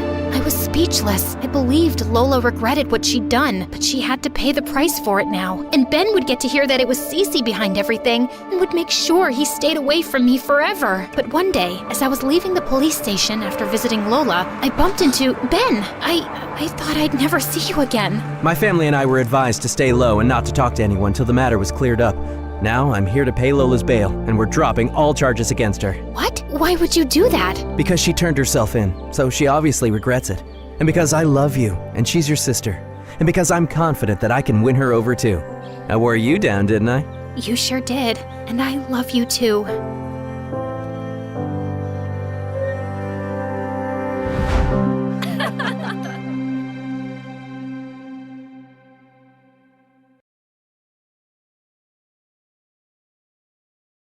It was midnight, and there was a creepy silence all over the place. I opened the main gate to find him standing there with a stupid smile on his face. I dragged him inside. Get in here now, and don't talk. Don't whisper. Don't even breathe, or else. His smile disappeared, and he followed me up the stairs. I held him by the arm as he walked behind me. He stopped and whispered, "Hey, why don't we use the elevator? We're going to use the stairs to reach the 8th floor. Are you out of your mind?" I punched him in the shoulder. "I swear to God, if I hear you say another word, I'm going to scream and tell the neighbors that you're annoying me. They will beat your butt up. Don't mess with me. Now shut up and follow me." He looked terrified, but stayed calm. But not for long. When we reached the 6th floor, he said, "Can you at least hold me?" "Hold you? Are you crazy?" "Yes. Hold me in your lovely arms." "Ew, you're so disgusting." And then I pushed him away. His back hit the neighbor's door, and someone yelled, "Hey, who's there?" We looked at each other terrified. "Run!" And we both ran like scared rabbits until we reached my apartment. "Why did you push me? That was such a dumb thing for a brilliant girl to do." I pulled him inside and whispered, "Listen, if anyone knows you're here, we're going to be in a lot of trouble." He nodded. "Here, take this letter. Read it after 3 days from today." The letter looked dirty and worn out, as if it was written a decade ago. He could see my confused face when I was about to ask, "Why is it?" "I'm thirsty." He didn't wait for me and opened the fridge himself. "Why is the fridge empty? You're not poor, right?" "Just shut up and follow me." We walked to my bedroom. I opened the door to see my mom sitting on my bed with the scariest eyes I'd ever seen. She got up and walked towards me. It was dark, and Mom was holding a flashlight in her hand. She glared at me, and then she noticed Adam behind me. "Adam! Oh, my son! Oh, my God! I can't believe my eyes!" And she started hugging and kissing him for the next 5 minutes. Then she turned to me, looking really mad. Adam said, "Why is Mom talking like that?" "Oh, an oracle told her that she should never talk to me except on Wednesdays, because that will bring me good luck and I will marry a handsome billionaire." "Mom, you know we should keep him a secret." Then Mom turned to Adam and said, "Leave, now!" "No, no, Mom, he can stay. We must not tell anyone he is here." "But what are we going to do about Mary?"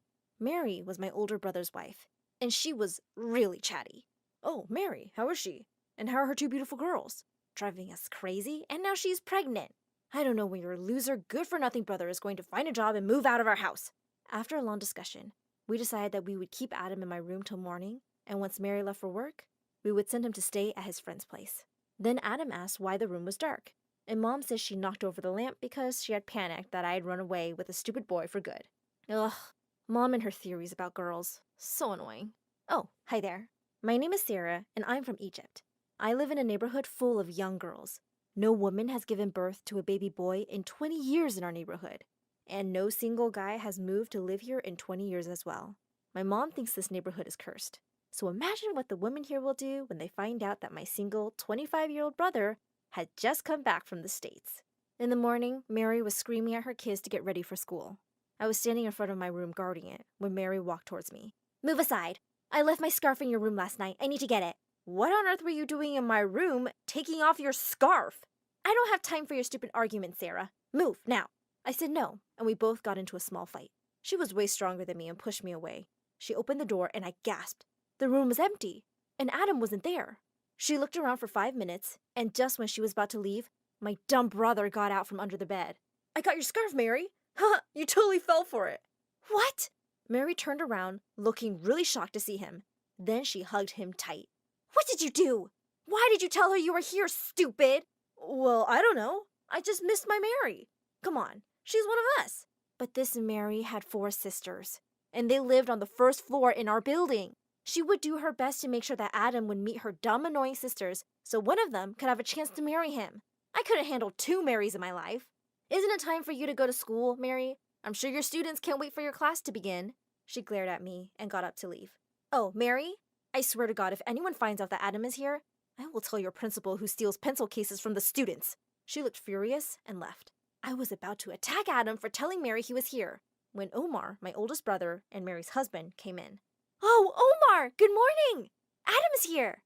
Adam and Omar stared at each other for a moment, and man, I could feel the tension. What was going on? Hey, brother. Hey, brother. And Omar went back to his room. That's it? No hugging?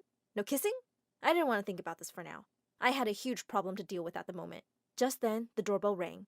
I opened the door, and a police officer asked me about Adam. I was shocked to see him. I lied and said he wasn't here. He said that Adam should come to the police station as soon as possible. If he doesn't show up in 2 days, he will face legal consequences. And with that, he turned around and left. What did Adam do? I asked Adam, and he said he would explain later. The letter? The police? This guy was filled with secrets. I decided not to go to school that day and stay home to see what I could do to save my brother from all the crazy women in the building before it was too late. I decided to disguise him as a girl, so we could leave without being noticed. And man, I did a great job. He looked like a real lady. We headed to the door, and when we opened it, Mary's sister was standing there with a stupid smile. Here, this is your birthday present, my lovely, lovely Sarah. But my birthday was 2 months ago. Plus, you don't even like me. Oh, you silly girl. Please leave now. I don't have time for this. She looked pissed and left. That was awkward. Hey, you think she knows I'm here? I'm going to kill Mary. Then the doorbell rang again, and there were Mary's other 2 sisters, holding presents. I closed the door in their faces. I took Adam's hands and ran to my room. They found out about our secret. What are we going to do about this now? Don't worry, brother. Your brilliant sister has a solution for everything. Everyone is going about their stupid morning routines as usual, and they won't notice when we leave. Then Mom barged in looking terrified. Mom, what's going on? What are all the neighborhood's girls doing at my door? They are all over the stairs. The line has reached the gate. We looked at each other in horror. What am I going to do now? There is no way my son is going to marry a girl from this cursed neighborhood. I have a bride for him. Your mama has good taste and will get you the most beautiful girl in the world. Mom, he's the one who's going to decide this. Can you leave now? Mom looked super angry. She turned to Adam again. And you tell this witch that when the time comes, I will choose a suitable boy for her too. Can we discuss this on Wednesday, Mom? Mom finally left. I looked at Adam, and he was holding a picture in his hand. Who is this? I was terrified. How did he find it? He was going to kill me now. No one? I mean, he's a boy, as you can see. Adam looked shocked. Is he your boyfriend, Sarah? Oh, shoot. Please don't hurt me. Adam stepped closer, looking serious. He held me by my t-shirt. Then I heard a sound from behind me. What's going on here? And who is that boy in that picture? I almost passed out when I saw Omar standing there. Nothing. It's my friend's picture. And they both glared at each other. Then Omar left. Adam promised to keep my secret. Just then, Mary and her kids got back, much earlier than usual. They were holding many presents. Oh, I couldn't even leave the building with all these crazy girls out there, so I just came back here. So you couldn't keep your mouth shut, huh? Oh no, I only told my youngest sister since she is Adam's type and will make him a happy man. She looked at Adam and said, All these girls got you all those presents, but I'm sure you will only like my sisters. I stopped her. I swear, if you weren't pregnant, I would have kicked your butt right now. Adam said, Guys, we need to stay calm so we can clearly think about what we're going to do now. Then a stone was thrown out our window and a letter was wrapped over it. I unfolded it and it said, Dear Adam, we're rich. With love. From the girl with the blonde curly hair who waved at you when your mom opened the door 10 minutes ago. P.S. We had a moment. Oh my God. Was she tempting him into marrying her? Then another stone was thrown. Then another. And then one more. They just couldn't stop throwing stones. Oh my God. My brother was the only single guy in this neighborhood and not in the entire world. What's wrong with them? Okay, guys. I think it's not safe to stay in the living room. Everyone should stay in their bedrooms. Yes, me and the girls will stay in Sarah's room because Omar can't handle their noise. And Adam will stay with Omar. Adam and I yelled at the same time, No way! Mom agreed with Mary. She, Mary, and the kids moved to camp in my bedroom, while Adam went to stay with Omar. This was too much. How was I going to talk to my boyfriend now that everyone's around me? Minutes later, the neighborhood's girls started banging on the door like crazy. Sarah, open the stupid door! I have a chance with Adam! Another girl said, Sarah, if you don't open the door, I swear I'm going to tell your mom about your little secret. And then the whole crowd started pushing and kicking the door like monsters. Omar's daughter started crying and everyone started to panic. Except for Omar and Adam. They both were busy screaming. Omar pushed Adam out of his room. Take your spoiled, successful son away from me, Mom. It's not my fault that you're such a loser. You can't hate me for that. I hate you for being born. And now you're getting all this attention that you don't even deserve. Adam was about to punch Omar in the face when I stood between them and he almost hit me. Enough! We have enough drama going on right now. The girls were still screaming and pushing the door. My phone rang. and I answered immediately. It's Dad. He said he can't get in because of the huge crowd out there. Mom heard the news and passed out. Ugh, she is always like that. So dramatic. Just then, Omar's daughter started screaming and crying. They were hungry, and so were the rest of us. Mom asked Omar if he went to the grocery store like she told him to, but he gave her a cold look, which meant he didn't. That loser kept the money for himself. The fridge was almost empty. I had a great idea. I opened the window and screamed, "Girls, we need 8 hamburgers here with french fries. Once we are well fed, we will have a family meeting to decide who Adam's fiancé will be." As if. And the girls were like, say no more. "Don't forget, lots of ketchup, please." But suddenly, we heard police sirens coming closer, and Dad was sitting on the back of the truck with a speaker. "Move! Move!" The policeman managed to make everyone leave the place, and I could see my dad's furious face. But when he entered the house, his face lightened up when he saw Adam, and they both hugged and kissed. Dad whispered to Adam, "Everything is all right now, son. I talked to the police officers. You're clean." And winked at him. What was going on with Adam and the police? I looked from the window, and I saw the crazy girls starting to gather again. One of them yelled, "We're not leaving!" These girls are impossible. I decided to sneak out to meet with my boyfriend before it got really crowded. When I got to the gate, the whole neighborhood's girls were camping there. Literally. And Omar was there behind a food booth selling fast food and water to them. Oh my God.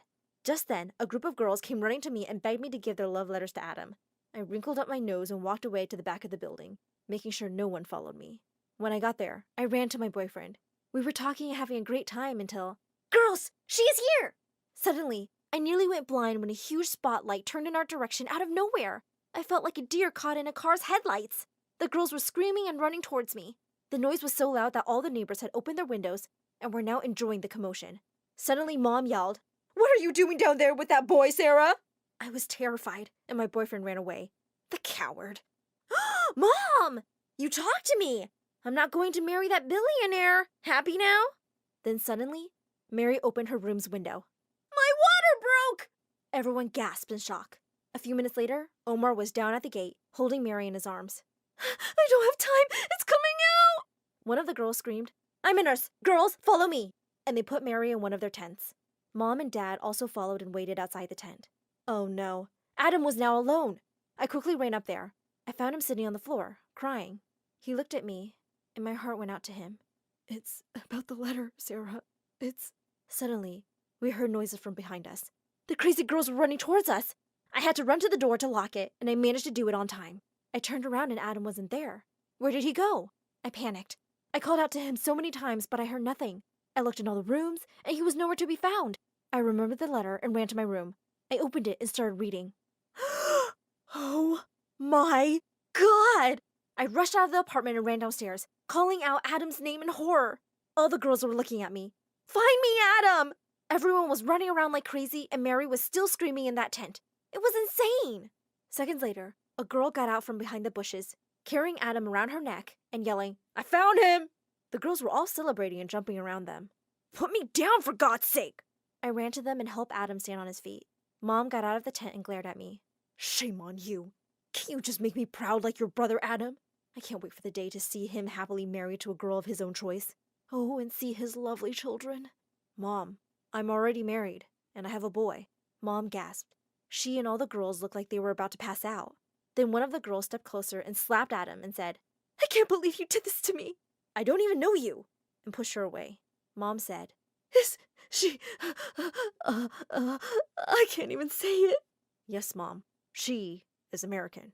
Mom put her hands on her head and was about to fall on the ground when I held her in my arms.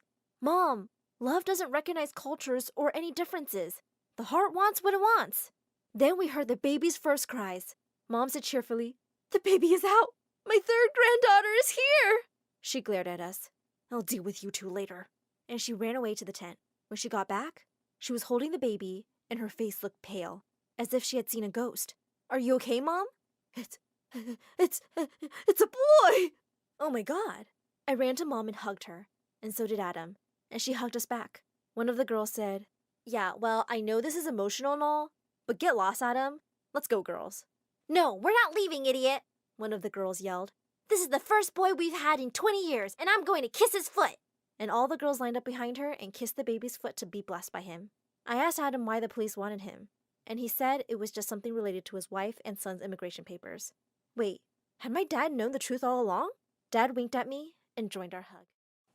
Hi, my name is Jen.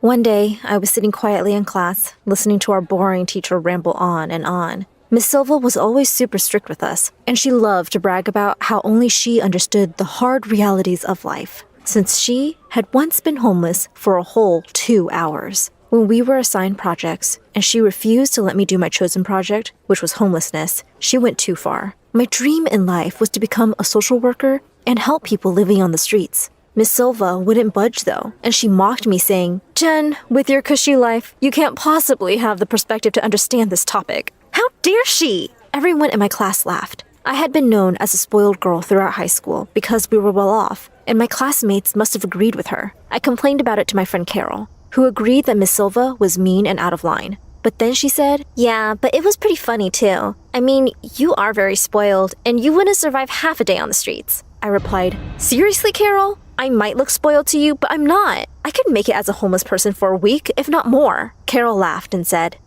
"Sure you can, princess. If you're so confident, why not try it out? In fact, I dare you." You know what? I will do it. I'm not afraid to try. You challenged the wrong girl. Dare accepted. After that, Carol and I decided that she would film my journey of being homeless for a whole week. I was actually seriously scared about the idea. What was I thinking? A whole week! I might die from hunger, or get eaten by a predator, or get sick and die of hypothermia. But something in me wanted to go through with the dare. I wasn't gonna give up. My mom, of course, hated the idea. She even threatened to ground me to make sure I couldn't do it. She warned me that life on the streets was dangerous, especially at night. But I wasn't going to go crawling back to Carol and tell her that my mommy wouldn't allow it. I was going to do it with or without my mother's approval. My plan was that on the days when I was supposed to be at school, I would claim that I was sick. Instead, I would sit on Main Street in dirty clothes to blend in with other homeless people. But every night, I would go home and sleep in my own bed. On an early Monday morning, before school, Carol and I started packing my bag with stuff from my locker and home.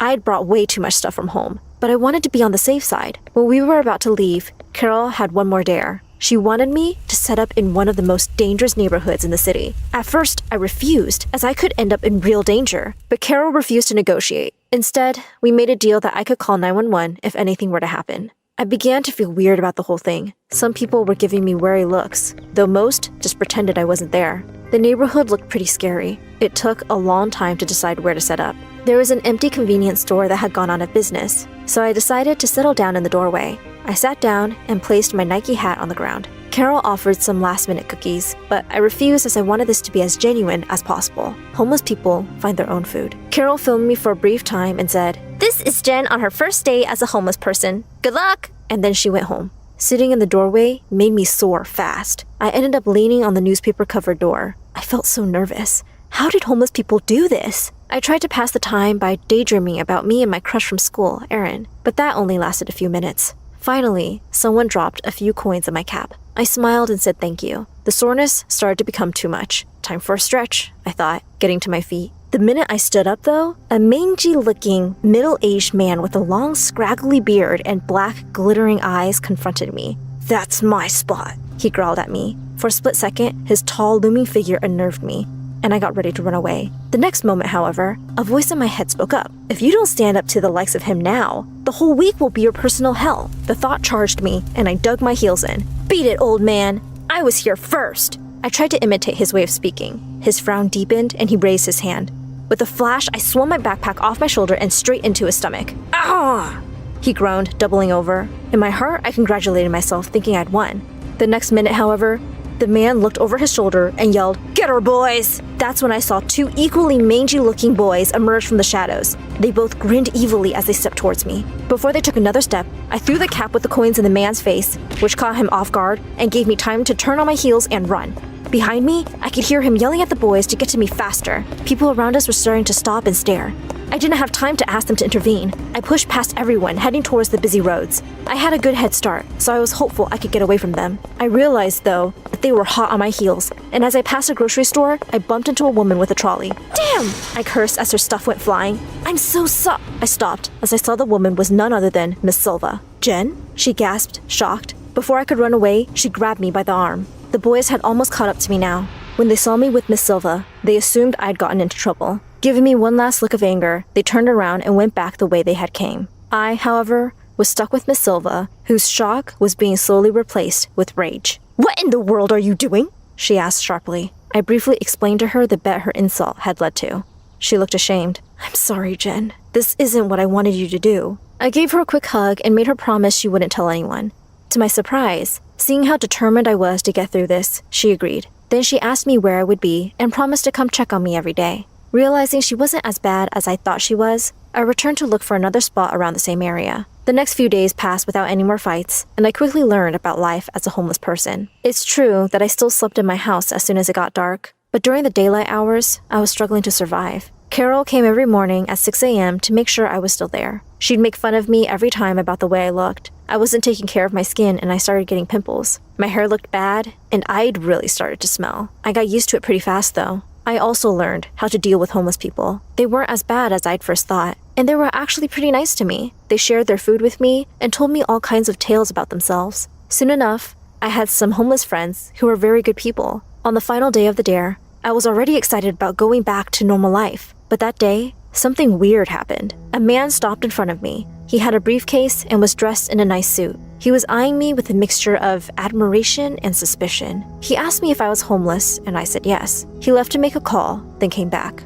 He told me that I'd impressed him with my street smarts and standing my ground against that other homeless man on my first day. How did he know all that? If I wanted, he said, I had the opportunity to be on a new reality TV show that was like Big Brother, but with teens. I stared at him blankly. The man explained that this reality show wanted to give back to the community, so they were allowing 2 homeless teens on the show. I fit the picture. I wasn't sure what to say as I wasn't really homeless, and it felt wrong. But I loved reality shows, and this was an amazing opportunity I'd never have otherwise. The man took my silent contemplation to mean yes, and the next thing I knew, I was signing an agreement to be on the show. Before I could admit the truth of my situation, he had got my cell number and was gone. I sat there in shock for a few minutes. Later that day, I went to the soup kitchen, which was packed, and had actually decent soup. Some of the ladies were nice and let me wait in line with them. However, as I was waiting, I soon saw things devolve into chaos. There were too many people who needed food and not enough staff to hand it out. It even seemed like there might not be enough food. Some of the people in line started mobbing and fighting each other to get to the front of the line. I hurried behind the counter and started handing out food alongside the volunteers and yelled at people to calm down. I managed to get everything back to normal, and quickly, everyone was happily getting served. After I went back out on the streets, I saw it was about to get a lot harder as it started to rain. All of the homeless people took cover, but I stayed where I was since I wanted to have the full homeless experience, including the very worst parts. After all, if something like that happened at night or when I was too weak or tired to move, I'd be exposed to the elements. Plus, I needed to think about what I had seen back there in the soup kitchen. It was incredibly moving and heartbreaking. Those poor people, so hungry and miserable that they were driven to get into physical fights for food. I wanted to do something, but I felt so helpless. That evening, when I got home, I didn't feel right. The dare had ended, but I still felt bad about the harsh reality homeless people were forced into. When my mom saw me, she was horrified. She said I'd been acting weird all week and that I looked like I had a terrible cold. When I admitted what I'd done, she was furious with me. Then I remembered the offer I received, but telling her about the reality TV show didn't calm her down. At dinner that night, I was quiet, and when my mom asked me why, I admitted, we always have food, so I always took it for granted. But today, I saw people fight just to get something to eat. My mom felt bad about what I'd seen, but seemed to think that was just the way things were. I wasn't so convinced though. There had to be something I could do. That night in my room, I couldn't sleep or stop my negative thoughts from cycling around my head. Maybe it was because of all the homeless friends I'd made and how frustrating it felt not being able to help them. So, in the middle of the night, I made up my mind. I'd go on the reality show so I could win money to help my friends. When I told my mom, she was supportive, although she was worried. You never know what crazy stunts these reality TV shows will pull. I told her not to worry, that I'd be able to fend for myself. Besides, I had to do this to help my friends. It was lucky that I called the director when I did, because they were just about to start filming the show. As it turned out, my mom was right about the show. For some reason, the director decided to focus on me and encouraged me to be mean to the other contestants. He wanted me to do things like steal their food and even call them names. I guess they wanted to paint me as a villain or something. At first, I went along with it, because if I won, I could help so many of my friends. But the director kept pushing me further and further. And the worst thing was, he'd smile his creepy smile and say, "You know you want to." Ew, no, I didn't. Finally, when we were on the streets filming one day, they got me to pick a fight with a girl who was sleeping under a plaid blanket. I almost said no, but I knew the director would boot me off the show if I argued. So I went for it and shook her awake. When the girl came out, sleepy and disoriented, my jaw dropped. It was one of the friends I made while I was living on the streets. "You jerk!" I exploded at the director. "How dare you torment homeless people when you know how vulnerable they are? You're sick!" The crew put down the camera, and my friend hurried away before I could explain myself. Meanwhile, the director's face was beet red, and he said with a sneer, "The award had your name on it, but now you're getting nothing." And that was that. I was booted off the show. At least my conscience was more or less intact. I was livid. The show had been completely corrupt. It made money off homeless people who didn't know any better and were desperate for money. When I called Carol, she agreed that the directors and the crew were complete psychos, but brought up how she had filmed me. That gave me an idea. On the day that the show was to premiere, we decided to take our revenge. Some of my tech-savvy friends helped us post the videos Carol had made of me on social media. Now the whole homeless reality show was ruined, as it was revealed I was never actually homeless. The show was publicly criticized, and the director received threats from angry people, and he tried to sue me for his losses. Luckily, Carol's mom was the top lawyer in town and represented me. The case got a lot of press, and big lawyers got involved. But in the end, I won. All the judge had to see was some footage of the show and how it took advantage of homeless people, and she ruled that the entire show was unethical and misleading. Best of all, though, was what she ruled would happen to their profits. All of it would go to help the homeless. So, in the end, I did receive some criticism for pretending to be homeless. It was a risk posting those videos, but one I definitely didn't regret. The most important thing was that I helped my friends and other homeless people too.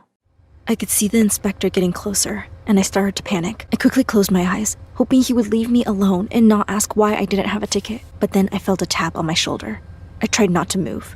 But then in front of everyone in the carriage, he said, "Wake up, Missy! You can't fool me!" I felt so embarrassed. I just started crying. He had his arms crossed and said if I didn't cough up the cash, he'd chuck me off at the next station. How could I have been so stupid to think I could ride the train for free? Between sobs, I begged him to let me stay on until my stop and apologized, saying I'd forgotten my purse. But he wouldn't budge. Someone said, "Hey, don't speak to her like that. Have you never forgotten your wallet before? It happens to all of us." Well, the inspector didn't like that at all. As soon as the train pulled into the next station, he ordered us both to get off the train. As soon as we were on the platform, the guy turned to me and said if I followed him, he'd help me. I was in a rush to get to my friend's party, so I said okay. Little did I know the mess I was about to get caught up in. And I mean, what was I supposed to do? We were in the middle of nowhere, and I had no money. Plus, my cell phone had 0 battery, and my friend would be waiting. The guy seemed friendly and told me his name was Travis and that he'd call us a taxi. He looked around 17, just like me, but he clearly came from money. He was head to toe in designer gear, and I looked so scruffy next to him. The taxi eventually arrived and we climbed in. I was about to give the driver my friend's address when I realized I couldn't even see the driver. Then I heard the clicking sound and the doors all locked. I turned to Travis and he was grinning at me. He then leaned in close to me and said, "I'll take you wherever you need to go. But first, I need a favor. That's only fair, right? A favor for a favor? Oh, and don't worry, I'll throw in some cash too. You'll never have to sneak onto a train again." Oh my God. What was this? I told him to let me out, and he said it wouldn't take long, and that he wasn't going to hurt me. I was freaking out and started banging on the screen between us and the driver. But he just ignored me. Was I being kidnapped? I didn't understand. He just helped me on the train, and now he was blackmailing me? What kind of a sicko does that? The next moment, the car stopped, and I almost fell off my seat. He said we'd arrived at the party, and that all I had to do was put on a fancy dress and pretend to be someone else. He handed me a bag with a designer dress inside and even a box of jewelry. So he'd planned this? I told him there was no way I was doing this, and then he just looked at me and said, "What if I throw in $10,000? Sure you don't want to join me? It's just a party." I peered out the window and noticed we were parked outside a mansion. Who even lived like this? Before I could tell him no again, he told me to put on the dress and join me outside. I know I should have just run, but guys, it was $10,000. For a 17-year-old, that's like winning the lottery. Plus, the dress was out of this world. I put it on and opened the door. Suddenly, 2 older people came running towards me and Travis grabbed my hand and whispered into my ear, "Your name is Essie. You're studying to be an actress, and we met 2 months ago. Got it?" Well, I didn't have time to reply because the next moment, the older woman was coming right up to me and said, "You must be Essie.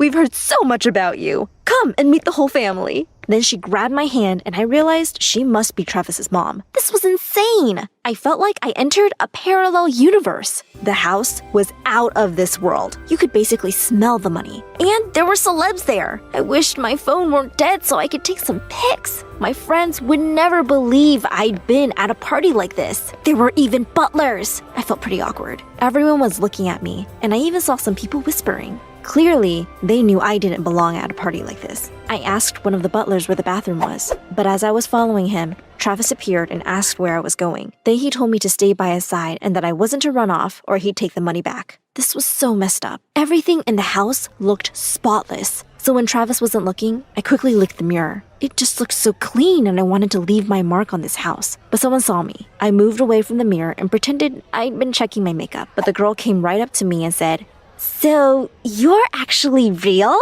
We thought Travis was just making you up." Then she smirked at Travis before walking off. Ugh, who was that girl? Travis looked embarrassed and said that was his brother's girlfriend and that she was the devil. But it seemed like his brother and sister were worse. They kept looking at us and didn't even introduce themselves. Travis told me they were awful, but all I could think was how awful he was. Who basically kidnaps a girl and lies to their family like this? As the night went on, I'd had enough. These people were all so fake. They would smile at Travis and compliment him on his clothes and tell him how pretty I was. Then as soon as we moved away, they'd talk about how he was such a loser. I didn't feel comfortable at all, so I walked off when his back was turned. I found the bathroom and decided to climb out the window. But then something awful happened. I got stuck. My dress got caught and I thought I was going to have to shout for help. But then someone grabbed my feet. Where do you think you're going? It was Travis. He told me he'd give me another $10,000 if I just stayed a little longer and posed for a few photos with him. Well, I was literally stuck, so what was I supposed to do? He pulled me down and we went back out to the party, just in time for his dad to make a speech. But as his dad was talking, suddenly, Travis's brother grabbed the mic and said he had something to say. Then he got down on one knee and proposed to his girlfriend. Then in front of everyone, he turned to Travis and said, "You snooze, you lose, bro." Everyone laughed and I didn't understand. I turned to Travis, but he was nowhere to be seen. Travis's sister saw me looking around and came up to me and said, "Why are you dating my brother? He's such a loser." That's his ex up there, by the way, getting proposed to. At least she's with someone better now. Travis doesn't deserve to have a girlfriend. Honestly, I didn't understand why his family was being so cruel to him. He seemed like such a nice guy, especially after he saved me on the train like that. I'd be stuck in the middle of nowhere if it hadn't been for him. I had to make sure he was okay, so I went outside to find him and noticed him sitting under a tree. He looked really upset, and when I asked if it was because his ex was now engaged to his brother, he got so angry. He told me that this had been the dumbest idea ever, and he just wanted to get some attention from his parents. But once again, his brother had stolen the limelight. He then wrote me a check and told me I was free to go, and that the driver would take me home. All I could think about was how annoyed my friends would be that I missed the party.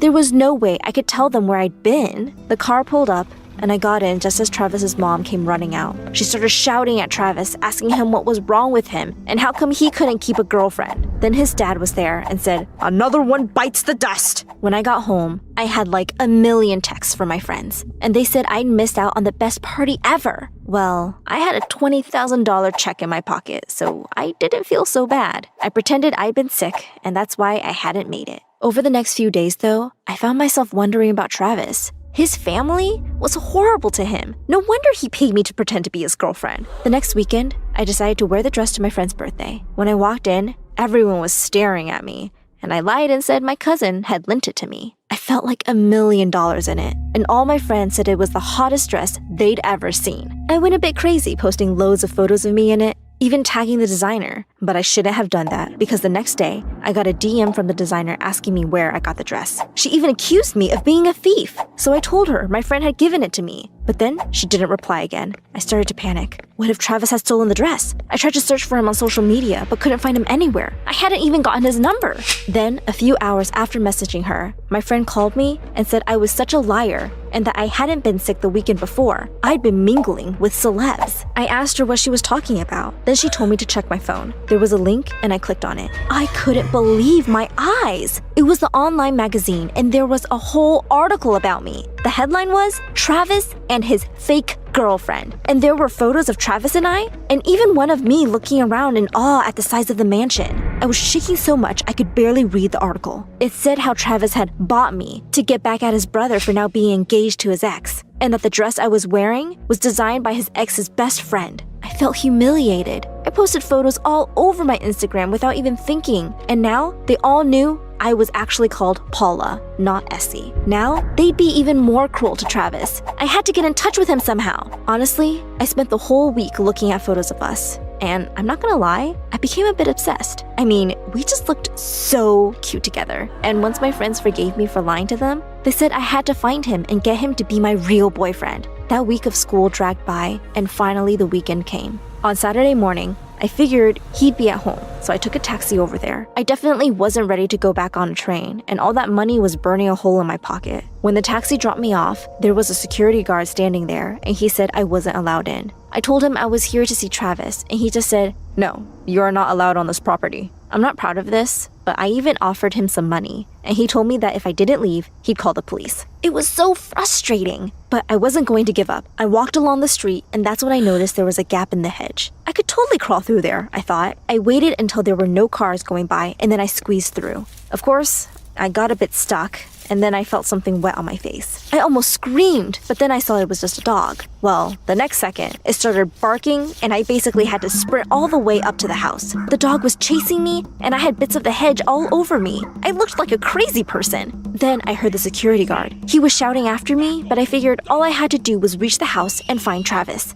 I kept looking back to see if the security guard was going to catch up to me, and the next second, I lost my footing and went flying right into the pool. The dog jumped in after me, and when I came up to the surface, Travis's whole family was standing there looking at me, and they did not look impressed. But instead of helping me out, they just started panicking about their precious little puppy. Travis's sister was even crying, saying her poor puppy would drown. And I tried to tell her that actually poodles are a breed of dog that can swim, but I might as well have been invisible. I swam over to the side and climbed out, and that's when I noticed Travis was nowhere to be seen. I walked towards his family, but they were busy with the dog, so I tapped his mom on the shoulder and asked her where he was. And she started shouting at me, saying that I was a disgrace and not welcome at their house. She asked what I wanted, and then told me Travis had moved out after embarrassing the whole family by lying to them and paying me to pretend to be his girlfriend. I don't know why, but I suddenly told her we really were dating. I mean, at least in my mind, we would be soon. But she wasn't listening to me. She already called the security guard over, and he was ordered to escort me to the gate. I looked like a drowned rat, but I was determined to find Travis. I begged the security guard to give me his address, and he said only if I was still offering money. So I quickly paid him $100 and called another taxi. The whole way there, I practiced what I was going to say to him, that even though I didn't really know him, and he was pretty much a stranger, I just couldn't stop thinking about him. When the taxi dropped me off, I was still soaking wet, but I didn't care. I walked right up to his door and knocked. His place was almost as big as his parents' house, and I just couldn't believe a 17-year-old could be this rich. I was so impatient to see him, so when the door opened and someone else was standing there, I almost cried. I must have gotten the wrong address. I started to walk away, but the guy standing there said, "I recognize you. Are you looking for Travis? And, why are you all wet?" As soon as he said Travis's name, my heart started racing. Then he told me to wait in the garden, and he'd go get Travis. But he seemed annoyed, like I'd interrupted something. I was pacing back and forth in the garden, going over what I was going to say, when Travis appeared. He looked so embarrassed to see me, and he couldn't even look me in the eye. Then he said, Paula. And he went on to apologize for everything and said he understood if I was mad at him. I almost wanted to laugh. I told him I wasn't mad at all and that actually there was something I wanted to tell him. He started smiling and I could see he was relieved. Then he invited me in and asked what it was I wanted to tell him. But that guy who answered the door was just standing there watching us, and it was super awkward. I said it could wait and I'd tell him later. And then he said, Okay, great. Well, why don't you join us for lunch? My boyfriend is the best cook ever. Excuse me? I looked from Travis to the guy, and my jaws were literally hanging open. Oh my god, Travis was gay. Travis just started laughing and said he thought I'd probably figure it out by now, and that he was so sorry for using me. He just wasn't ready to tell his family yet. Then I realized who his boyfriend was. It was the butler from the party. I told him I had to go, and the butler boyfriend said he'd call me a taxi. It was like he couldn't wait to get rid of me. But Travis ran after me and said, "But we were going to do a Disney movie marathon. Maybe even some karaoke." Well, I decided to stay and hang out in the end. I would just forget I ever had feelings for him. Plus, I wanted to stick around to see what Travis's family would say when they found out what was really going on. He even asked me to pretend to be his girlfriend again, and I just laughed. No amount of money could convince me to do that again. I mean, you've met his family, right? My sister Tito and I were playing in the playground when a boy called my name. "Hey, Dami, you act so tough. Let's see if you can climb this tree before me. Bet you can't." "Oh yeah? I am Dami, the Nigerian nightmare. Watch me." "Yeah, come on, Dami, show him what you got. But if she climbs before you, you owe $5. Got it? Deal." I got to the top within a minute, but right then, Mom appeared out of nowhere, and she had seen my stunt, and she looked furious. "Oh my God, what are you doing, Dami? Are you out of your mind? Get down at once." Well, I tried to come down, but got stuck on a branch and ended up falling on Mom. Tito had a good laugh and collected the bet money from the boy. But the moment Mom turned to her, she made that innocent face of hers and then winked at me to stay quiet. Oh, I wish you could be like Tito. She is so perfect. Yep, perfect she was. In fooling Mom, Tito was obsessed with making money. She'd make bets, date rich guys, and one time even sold Mom's earrings without telling her just because she needed to buy the latest iPhone. But I never ratted my sister out because we were inseparable. She was my confidant and I was hers. Hi, my name is Dami, and I am from Nigeria. Please like and subscribe. Ever since my sister Tito and I were kids, people always said how different we were from each other. While she looked like a Barbie, I may have looked like G.I. Joe. Her hair was so shiny that people on the streets begged to touch it. Mine looked like a bird's nest, and at times I could barely comb it. However, the most important difference according to Mom was that Tito was perfect and I wasn't. My Tito would be the perfect bride. Any man to marry her would be so lucky. A rich one. Mom, I want a rich one, please. Let's see if we can find a rich one for you.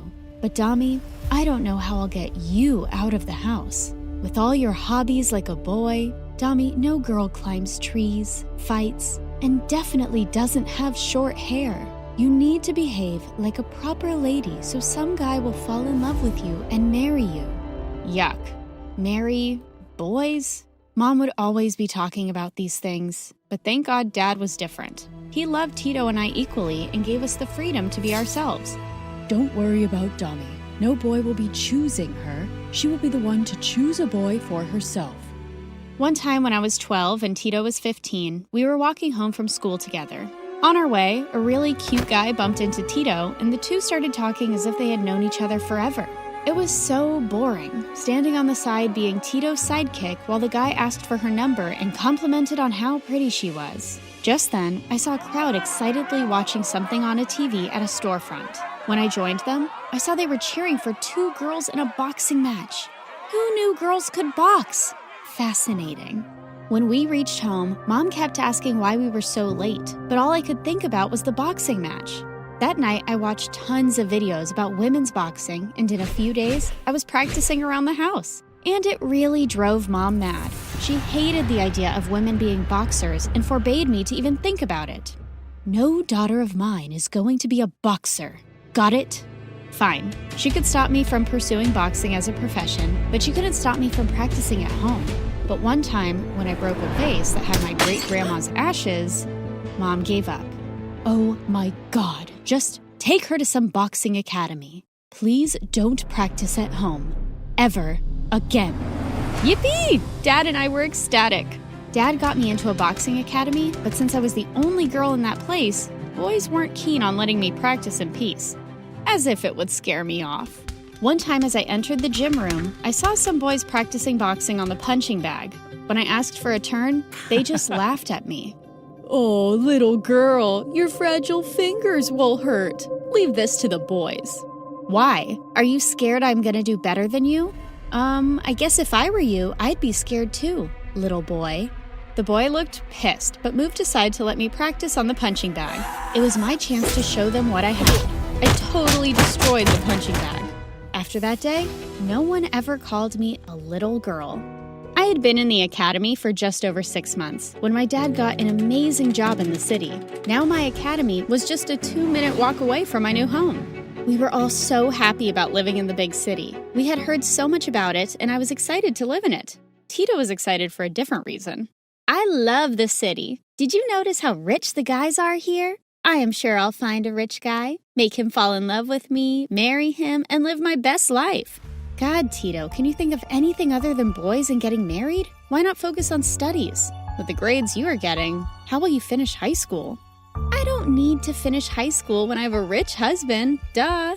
We had only been in the city for 6 months when I got some surprising news. Tito was getting married. Tito's boyfriend, Econ, was the son of one of the richest men in town. He and Tito looked totally in love. Well, Tito a little more than him. I wasn't a fan of Econ because he was going to take my sister away from me, but seeing Tito over the moon made me happy. Soon my house was swarmed with wedding activities. Just a day before Tito's wedding, I was so fed up and went to a local restaurant to get some air. When I walked in, I saw Tito's boyfriend and I decided to say hello. As I got closer, a girl passed me by and hugged Econ. And then they both kissed. What the heck? This dude was cheating on my sister. I so wanted to punch him, but the moment he saw me, he smirked. The audacity. Gonna tell your sister I'm cheating on her? Yes, and she is so gonna dump your sorry butt, you cheater. Oh, please. Your sister is so in love with me, she won't believe you. Get used to it. We are going to be in-laws, at least temporarily. I just need to marry a girl of my dad's choice to access my trust fund, and then I'll be free. You know, I can pay you for keeping your mouth shut for a while. I saw red hearing his words and gave him a much-deserved punch before leaving. At home, I tried to tell Tito the truth, but she didn't believe me and told me to keep my mouth shut. One word and I swear I'm gonna stop you from becoming a stupid boxer. Got it? You know how much she adores me. She'll listen to me. But Tito, zip it, Dami, and let me get my beauty sleep. Ugh! I went to my room and I was so mad Tito was acting like a fool. The next day, Tito was dressed in all white, and as she started to say her vows, I just couldn't keep my calm and stood up. This marriage is a scam. He has a girlfriend and he is marrying my sister just to access his trust funds. Tito, this worm is cheating on you. Dami, stop it. Shut up, you have no proof. Yeah, I have. That black eye I gave you yesterday, but I think you need another one too. Before I could get a hold of Econ, he turned and ended up falling into the huge wedding cake. The wedding was a mess. Tito crying, Mom screaming, Dad angry, and all the guests running out of the hall. But at least my sister dodged the bullet that was her cheating groom-to-be. I knew Tito was upset, and I needed to talk to her. But just as I went to her room, she pushed me out. You ruined everything. You ruined my big day. I hate you, Dami. I'll hate you forever. At home, I thought Mom would blow up, but to my surprise, for the first time in forever, she hugged me and thanked me for saving Tito from that cheating jerk. But Tito is so angry at me, Mom. Don't worry, she'll be fine. Give her some time. Days passed, but Tito wasn't ready to forgive me. Every time she'd see my face, she'd walk in the opposite direction. It was like she hated me with every fiber of her being. I had to ignore her. So I focused hard on my dream, and one day, I saw a poster for a boxing tryout. The winner had the opportunity to represent the country in an annual global competition. I submitted the form and got a positive reply. I was ecstatic. But on the day of the tryouts, something unbelievable happened. I woke up to the sound of my mom crying like a banshee, and then she fainted. I had no idea what had happened, but when I saw a picture of Tito on her phone with that cheating jerk Econ, I knew what had happened. Tito had run away and married that butthead. By the time Mom was conscious, I knew the bus for the tryouts had already left. My chance had been blown. I was sad for days.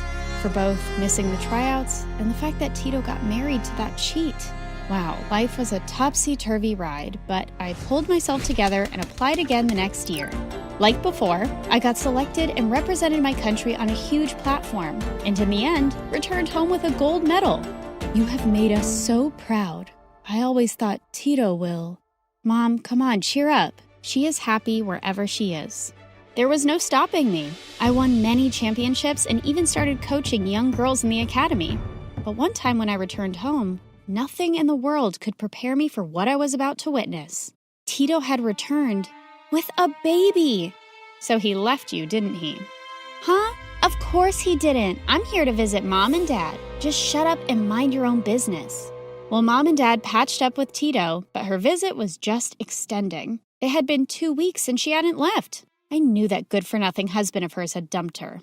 One night, as I woke up to get some water, I heard the baby crying in Tito's room. I peeked inside, and Tito wasn't there. So I picked up the baby and took her to my room. Gosh, my niece was a miracle from above. I had never seen a baby as beautiful as her. We instantly bonded, and in no time she was asleep in my arms. When I went to put her back, I was shocked to see Tito counting money. But the moment she noticed me, she hid her hands behind her back. "What do you think you are doing? How dare you touch my baby?"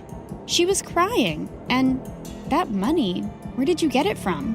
Huh? It's mine. I'm married to a super rich guy, remember? Give me my baby and stay away from my child. I don't want her turning into a Hulk like you. Look at yourself. There's nothing girly about you anymore. Tito, tell me, are you in some kind of trouble? I can help you. Shut up. I don't need your help. I'll never need your help. Get out of my room now. Something was sure fishy with Tito. I knew my sister too well, even when she was being a jerk to me. So the next day when she left the house with her baby, I followed her. She kept walking and finally stopped near the seaside. What was she up to? As I was lost in my thoughts, I saw her husband. The moment Tito saw him, she threw money in his face. But instead of being angry, the jerk smirked. Here's the money you asked for. I can't believe I had to steal from my mom and dad because of you. Just leave me alone now. Don't ask for my daughter's custody. We are done with you. Just as I thought, that cheat was blackmailing Tito. Wow, that's a lot of money.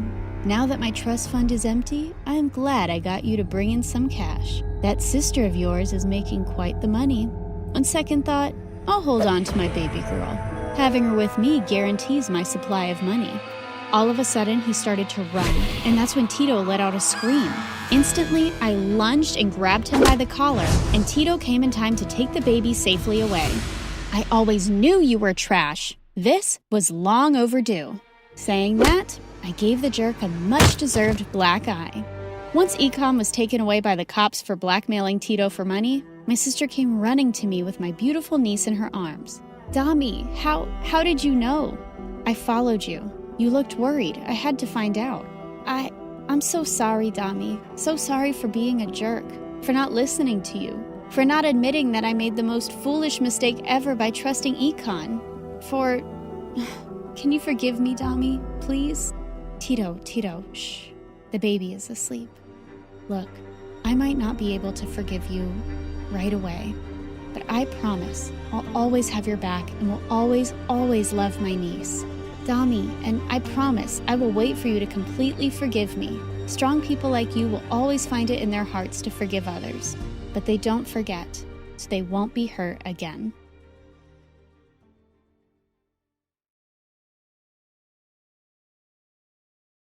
Hi, my name is Tessa, and I'm from Manhattan.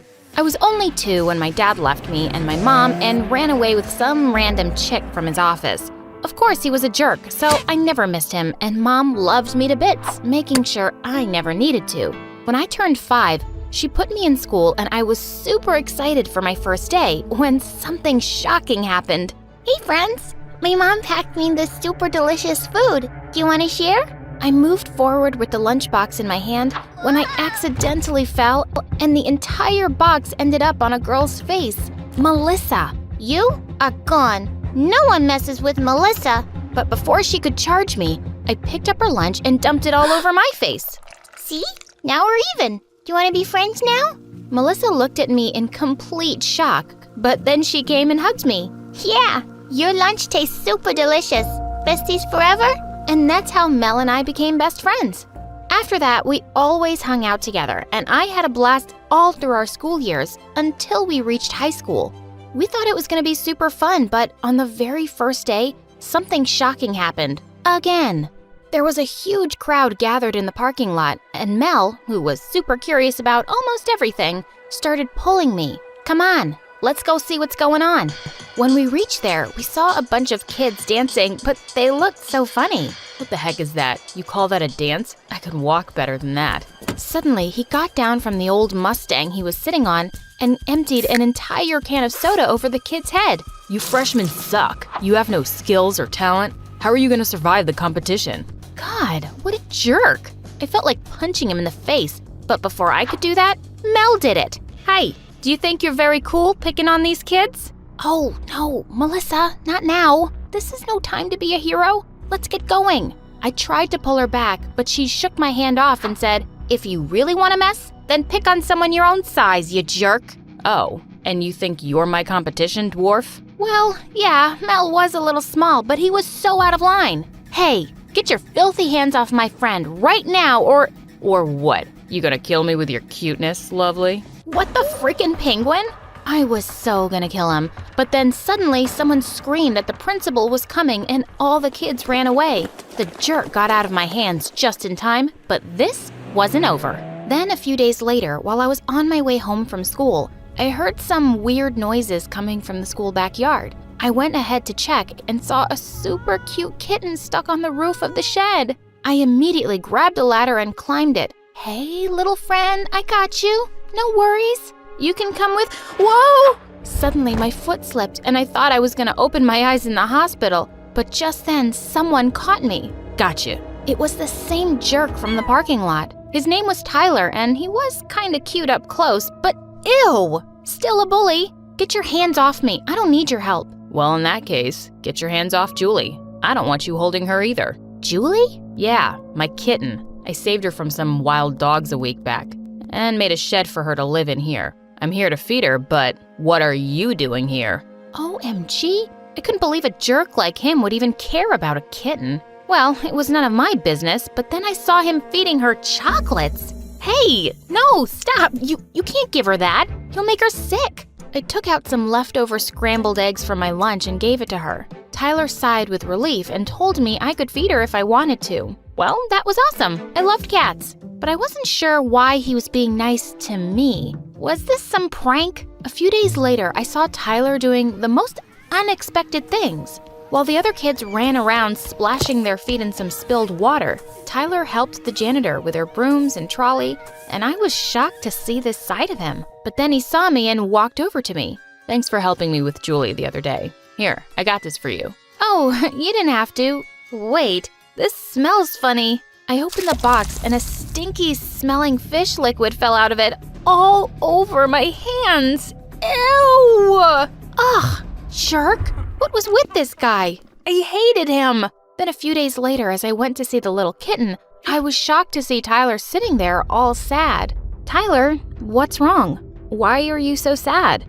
I'm not sad. You're hallucinating. Now, go away if you don't want any more fish oils all over your hands. You're a bad liar. I can tell you're hurting. Now tell me why. It's nothing. Get away from me. I don't need your pity. I'm not pitying you. I'm just worried about you. As a friend. But he didn't say a word and looked at me super mad. I didn't want to trouble him more, so I started walking away, but then he held my hand. It's my mom. He told me his mom was very sick and he couldn't afford the medication costs. Oh, Tyler, it's gonna be fine. Don't worry. I'll help you with the money. But before he could reply, Mel came screaming at me. Really, Tess? You're gonna fall for his lies? Look at him. Do you think he's someone who needs help? He's a jerk and he's just playing you. Mel, listen. But she just grabbed my hand and rushed me out of there. Mel, stop. No, you stop. He's just trying to trick you to get money for his expenses. You think he's all innocent. Well, you should know. He stole money from me the other day and he even threatened me to keep my mouth shut or he'd hurt me. Oh my God. I couldn't believe my ears. I never thought Tyler could do that, but Mel would never lie to me. This was insane. Now I had no choice but to accept that he was just a bully who was trying to fool me, and I had to keep my distance from him. Days passed by and I didn't see him around anymore, and for some reason I was starting to miss him. But then soon it was my birthday and Mel threw me a grand surprise party in the school cafeteria. I was super excited to see all the decorations, but then I saw Tyler standing at the distance, and he had a little box in his hand. Before I could walk towards him, Mel came rushing to me and introduced me to a guy. Hey, Tess, look, it's Ron. He bought you the handbag by your favorite designer that you love so much. How about you both go on a date tonight? Huh? Yeah, cool. Well, I wasn't really focused on what she was saying because I wanted to talk to Tyler. But by the time I looked at him again, he was gone. I followed him out and asked him what was going on. Nothing. It's nothing. Hey, it's okay if you want to say something, or, it's my birthday. Oh, is it? Well, it's not a national festival that I should know about. I mean, what's the big deal, really? You're just getting old. Tyler? You should just go back and enjoy it with your super rich friends and their expensive gifts, Tess. He just went away without even listening to me. Ugh, I was so pissed at him now. Mel was right. He was a jerk. Later that day, as I was going to my class, I heard a bunch of kids shouting in the hallway. I went in to check, and I was shocked to see Tyler there. He was standing in front of my locker, and it was open. You thief! How dare you try to steal things from my best friend's locker? I'm gonna report you to the principal right away. I wasn't stealing. Oh, really? Then how do you explain this open locker? Now don't tell me she gave you the key herself. Look, you witch. Enough, Tyler! I slapped him hard in the face. I'm done with taking a stand for you, thinking you're a good person. And don't you dare say a word to my friend. He looked at me in complete shock, and his eyes all red, like he was gonna kill me, but he just ran away. After all the kids went back to their classes, I looked into my locker, and there I found the same little box I saw in Tyler's hands earlier. I opened it, and there was a super cute necklace in there. And that's when I felt a stinging pain in my chest, like I had done something wrong. He wasn't stealing, he was just leaving a gift there for me. I immediately ran looking for Mel to tell her that Tyler wasn't stealing anything. But then, what she said shocked me. Yeah, I know he wasn't, but he deserved a lesson. Remember how he humiliated us in the beginning? I had to get back at him. Mel, what are you saying? You lied? I didn't lie, Tess. He's a thief. I've heard kids telling me how he stole from them. Heard? But you said he stole from you. Yeah, I said it because you wouldn't have believed it unless it was from me. OMG, I can't believe you. You lied to me, Mel. Yeah, because you were too blind to see that he is a jerk. No, he isn't. You are. You framed an innocent person and made him look like the bad guy. And you know what? If he was really a jerk, he'd have slapped us right in front of everyone after the way we humiliated him. But he held back. He held back, Mel. Ugh, I can't believe you. I stormed out of there in anger, and Mel kept running after me. But I didn't have time. I had to find Tyler. I asked some of the kids around school where he was, and they told me he worked at some restaurant after school. I ran there as fast as I could, and when I reached there, I saw some fat guy screaming his lungs out at Tyler. I don't pay you to roam around free, Tyler. Get those plates moving, otherwise forget your payment this month, and then you can find some other way to pay for your mother's hospital bills. OMG, he wasn't lying about his mom. I was so stupid to doubt him. Suddenly, I had tears running down my eyes, and that's when he saw me. Tess, what are you doing here? Why are you crying? Did someone say something to you? Tell me what happened. But I said nothing and just hugged him. Oh, Tyler, I'm so sorry. I was so horrible to you. You did nothing, but I still doubted you. I was so wrong. Please forgive me. Hey, it's okay. It's fine. You don't have to cry. But why did you do that? Why did you put up with what I did in front of everyone? Because I like you, Tess. I always kept acting funny and crazy to hide my sorrows, but you saw right through me. And honestly, I hated it at first, but then you offered to help me without asking for anything in return. And I couldn't help but fall for you. Then why didn't you tell me? I tried, but then I saw you all happy with your friends and those gifts and things I could never give you. So I thought it was best that I stayed away from you. Oh, Tyler, I don't want any riches or gifts or those fake friends. I want you. I want this. You wore it? Of course I did, dummy. 'Cause I love you. I love you too, Tess. Hi, my name is Emma, and some people used to call me a spoiled brat. At the time, I didn't have the faintest idea why. I just thought they were jealous and rude. Sure, my dad was the biggest business tycoon in the city, my mother was a socialite, and I just happened to go on shopping sprees every weekend, exclusive parties on private jets, and have maids, servants, a stylist, and a chef. Daddy, I want a pink Porsche with silver sparkles. I can't drive a blue Porsche. It'll clash with my nails. Take it back, now. We're so sorry, honey. We'll fix it right away. Jeez, was I that bad? I was worse than a spoiled brat. I was a nightmare. What are you talking about? I'm not spoiled at all. Who are you anyway? Ugh, it doesn't matter. Security, take this trash away. Hi, don't listen to that crazy person.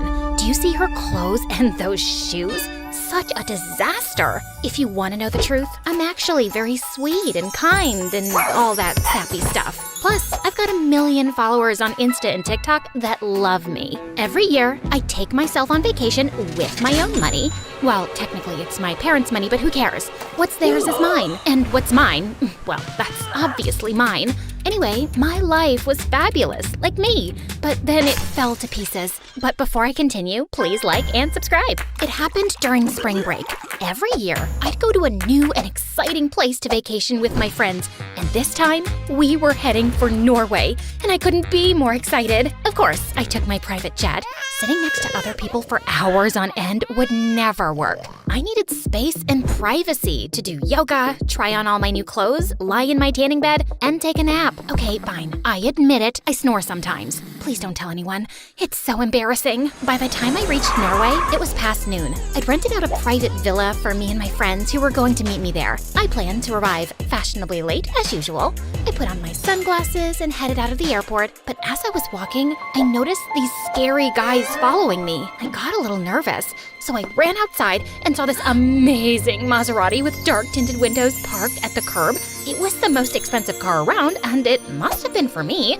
So I hopped inside. A cute boy, a few years older than me, sat in the driver's seat. He stared at me like he was totally confused. Where's your father? Who knows? The boy started to panic. Calm down. Forget about my father. You work for me. Let's get going. The boy glanced out the window, then sped off at top speed. He said his name was Grayson. I told him I'd call him Gray because I didn't have time to waste on him and his extra syllables. I posted a bunch of cool selfies, and I must have dozed off because the next thing I knew, the car was swerving and I was jerked out of a lovely dream where I was being crowned Miss Universe.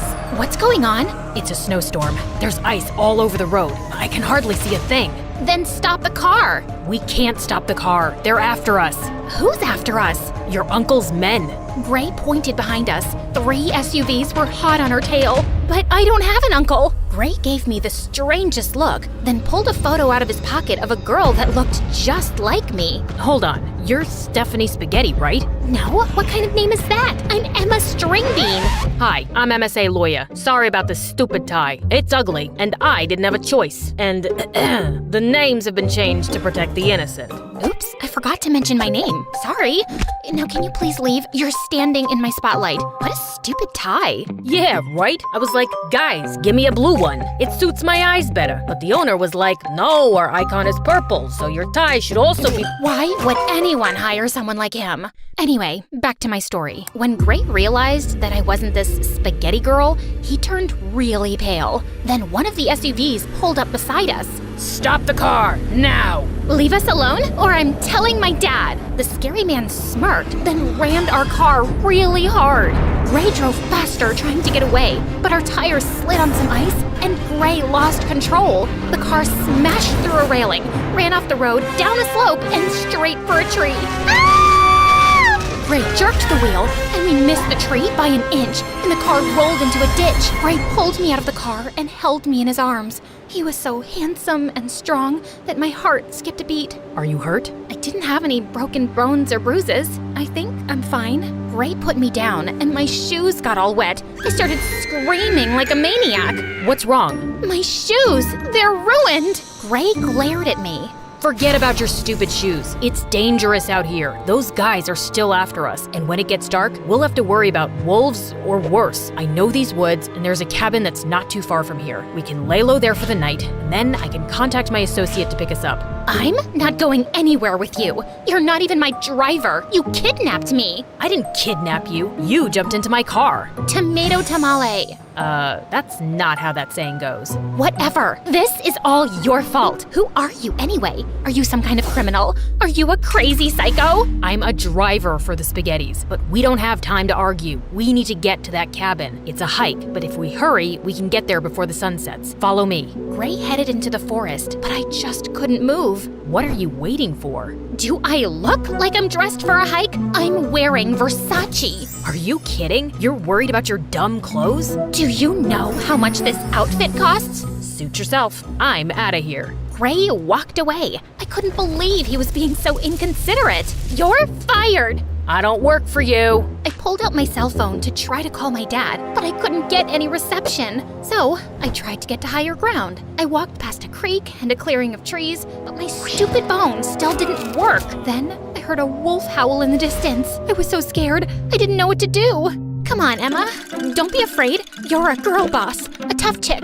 Nothing can hurt you. I took a deep breath to calm myself down, and then I heard footsteps coming toward me. A half-man, half-wolf appeared in the shadows and whispered my name in this creepy, deep voice. Emma. I screamed, threw my phone at the monster's head, and ran as fast as I could. But I tripped on a log and fell. I rolled over, covered my face, and pleaded for my life. Please don't eat me. There's not much meat on my bones. There's a boy around here somewhere, and he's got lots of muscles. He'd be a better meal than me, I swear. Gray stepped out of the shadows. He had a big bruise on his head. Are you crazy? You almost took my eye out with your cell phone. I thought you were a wolf man, and you were gonna eat me or turn me into your wolf girlfriend, and then I'd have to eat rabbits and squirrels. I can't be a wolf girl. I get hair all over my body and even my face. My face is too cute to be covered in hair. Gray helped me to my feet and told me we were going to the cabin. Why did you come back for me? You'd freeze out here by yourself, and I guess I felt kind of guilty about leaving you behind. Aw, that's sweet. Do you have a crush on me, Gray? No. Why not? I'm gorgeous, smart, and my family has lots of money. Are you playing hard to get? Sorry, I'm not into rich girls. Well, I'm not into broody boys with bad attitudes and stupid muscles and handsome faces and... Right. Gray and I walked for over an hour in the freezing cold. We reached the cabin just as the sun set, and it was the worst. It was dusty and smelled like a bus full of farts. We should start a fire. There's some firewood out back. I sat on the couch and wrapped myself in a tattered old blanket. A little help, please? No thanks, I'm fine here. And while you're out, could you find something to help with the smell? Gray rolled his eyes and left. He came back 5 minutes later with a handful of wood. He started a fire, but I was still pretty cold. You're shivering. I'm fine. Gray sat next to me and put his arm around my shoulders. Our body heat should warm us up. I smiled. I knew he couldn't resist my spectacular beauty and charm. Why are you looking at me like that? You're confusing. First, you're mean to me, and now you're nice. I'm sorry about earlier. I've got a lot on my mind. And? And what? Admit it, you have a crush on me. Gray tossed me a blanket and walked over to the window. I'll keep watch. Those guys might still be after us. Try to get some sleep. I tried to sleep, but my stomach wouldn't stop making weird noises. So I went to the kitchen and sat at the table. What are you doing now? It's time for dinner. Can you please make me something to eat? I'm not your chef. Well, I can't cook and we can't order in. What do you want me to do, starve to death? Ray pulled out 2 crusty cans of beans out of the cupboard and plopped one down in front of me. You're kidding. I am not gonna eat that. It's either that or an air sandwich. I pouted and crossed my arms as Gray ate his beans in front of me. Gray finished his food and checked his cell phone. He still couldn't get any reception. He searched the drawers and found a walkie-talkie. Hello? Hello? Can anyone hear me? My stomach started gurgling really loud. I was so hungry I couldn't take it anymore. The beans were so disgusting I almost gagged. But I forced myself to take a couple of bites. Then, the most amazing thing happened. A couple of headlights shined through the window. Hey, look! We're being rescued! Oh, thank goodness your friend came early. I ran to the door. Emma, wait! I was so excited. I ran outside and started waving my hands in the air like a madwoman. We're here! Save us! An SUV pulled up to the cabin, and the scary men from the airport stepped out. Why do your friends look like the scary men that ran us off the road? Those aren't my friends. Ray grabbed me, pulled me into the cabin, then slammed the door. Didn't you call them on that silly gadget? You mean the walkie-talkie? Whatever. It's broken. One of the scary men pounded on the door. The other smashed a window with a rock. Ray shoved me into a closet. Stay here and don't make a sound. Ray tossed a couple of blankets on my head and closed the closet door. I peeked through a crack in the wood and watched as 3 huge, scary men charged at Ray. Ray grabbed a chair and smashed it over a big guy's head. He punched another guy in the nose and shoved him into the coffee table. Another guy crept up behind Ray, grabbed him from behind, and pinned him to the ground. Where's the girl? Let her go. She doesn't matter. She's not even a spaghetti. That little witch saw our faces. Both of you have to go. Ray was a goner. I had to do something. I couldn't just sit back and watch. I burst through the door, growling like a wolf. The bad man turned to me and laughed. Then he punched Ray in the stomach, tossed him to the side, and started running toward me. I ran into the kitchen, grabbed my half-eaten can of beans, and threw it in his face. The beans got into his eyes, and while he was distracted, I grabbed a huge pot and whacked him over the head. The big man dropped to the ground. I pulled the keys out of his pocket and rushed back to Gray. Come on, we've got to go! I helped Gray to his feet, and we ran to the SUV. I started the engine, entered the address for my private villa into the navigation system, and then we sped off. A few minutes later, we were on a highway. Did you see me back there? I was amazing! You were all right. I saved your butt. Okay, fine. I owe you one. Really?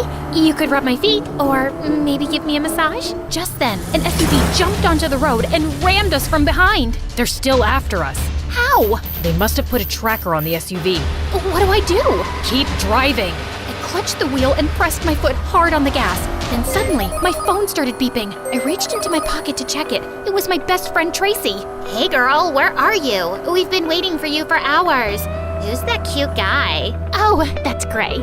He's my driver. I think he's got a crush on me. Emma, keep your eyes on the road. Sorry, girl. Gotta go. Bye. Gray snatched the phone out of my hands and called 911. The SUV was gaining on us. Then 2 more hopped on the road beside us. Gray grabbed the wheel and started swerving the car like a lunatic. I saw a road sign up ahead. The villa's that way. Gray turned the wheel hard. The SUVs were still hot on our tail. Faster! I'm trying! We raced onto the off-ramp. Then I looked up and saw the craziest thing. There were half a dozen police cars in front of us and a row of spikes in the middle of the road. Stop the car! I slammed my foot on the brakes. The spikes pierced our tires, and we skidded to a stop. The SUVs behind us did the same. The police dragged the scary men out of the SUV and arrested them. Then one of the officers walked up to Gray. Agent Grayson, we're so glad you're safe. What happened to the spaghettis? We intercepted them at the airport and took them into the witness protection program. They're safe because of you. I was shocked. Wait, I thought you were just a driver. I work for the FBI. I've been undercover on the spaghetti case for years. My heart skipped a beat. Gray was a real-life hero. And somehow, he was even cuter than before. The next morning, Gray had Be arranged.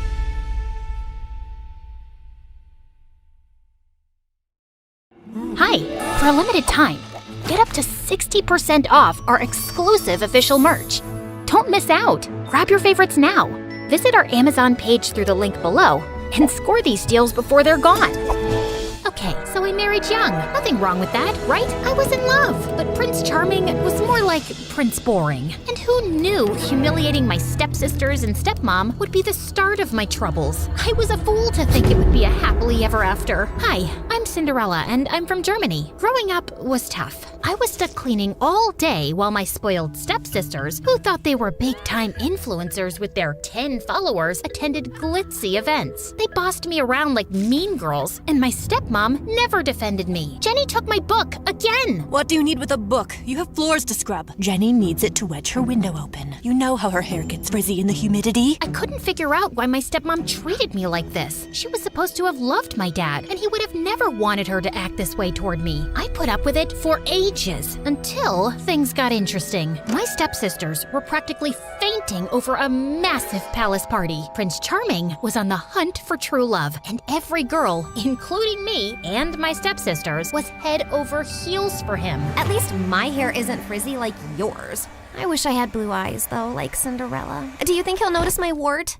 Not unless he's asleep. And I'm taking a fan for my hair. Thanks. Prince Charming was so handsome, always being photographed holding cute animals. We all had tickets to his party, and I pictured myself in a stunning ball gown, but I was in for a shock. Why, you're not going, Cinderella. Only glamorous ladies get to dance with the prince. And your dress looks like it's a thread away from a dish rag. I'll be sure to warn the royal family you're nothing but trouble. They all laughed, and I was furious. I'd had enough and wanted my own independence and to find true love. I was just about to pack my bags when my auntie, who'd been out of town for ages, turned up. She had the latest couture dress in her suitcase and dried my tears. You know the rest. Epic glam makeover, crashed the royal party, lost my shoe, and boom, Prince Charming goes on a shoe-fitting tour. And the next thing I know, we're married. I couldn't wait to start my new life with my wonderful Prince Charming. Big mistake. Prince Charming was a total fraud. More like Prince Alarming. Take our first royal engagement.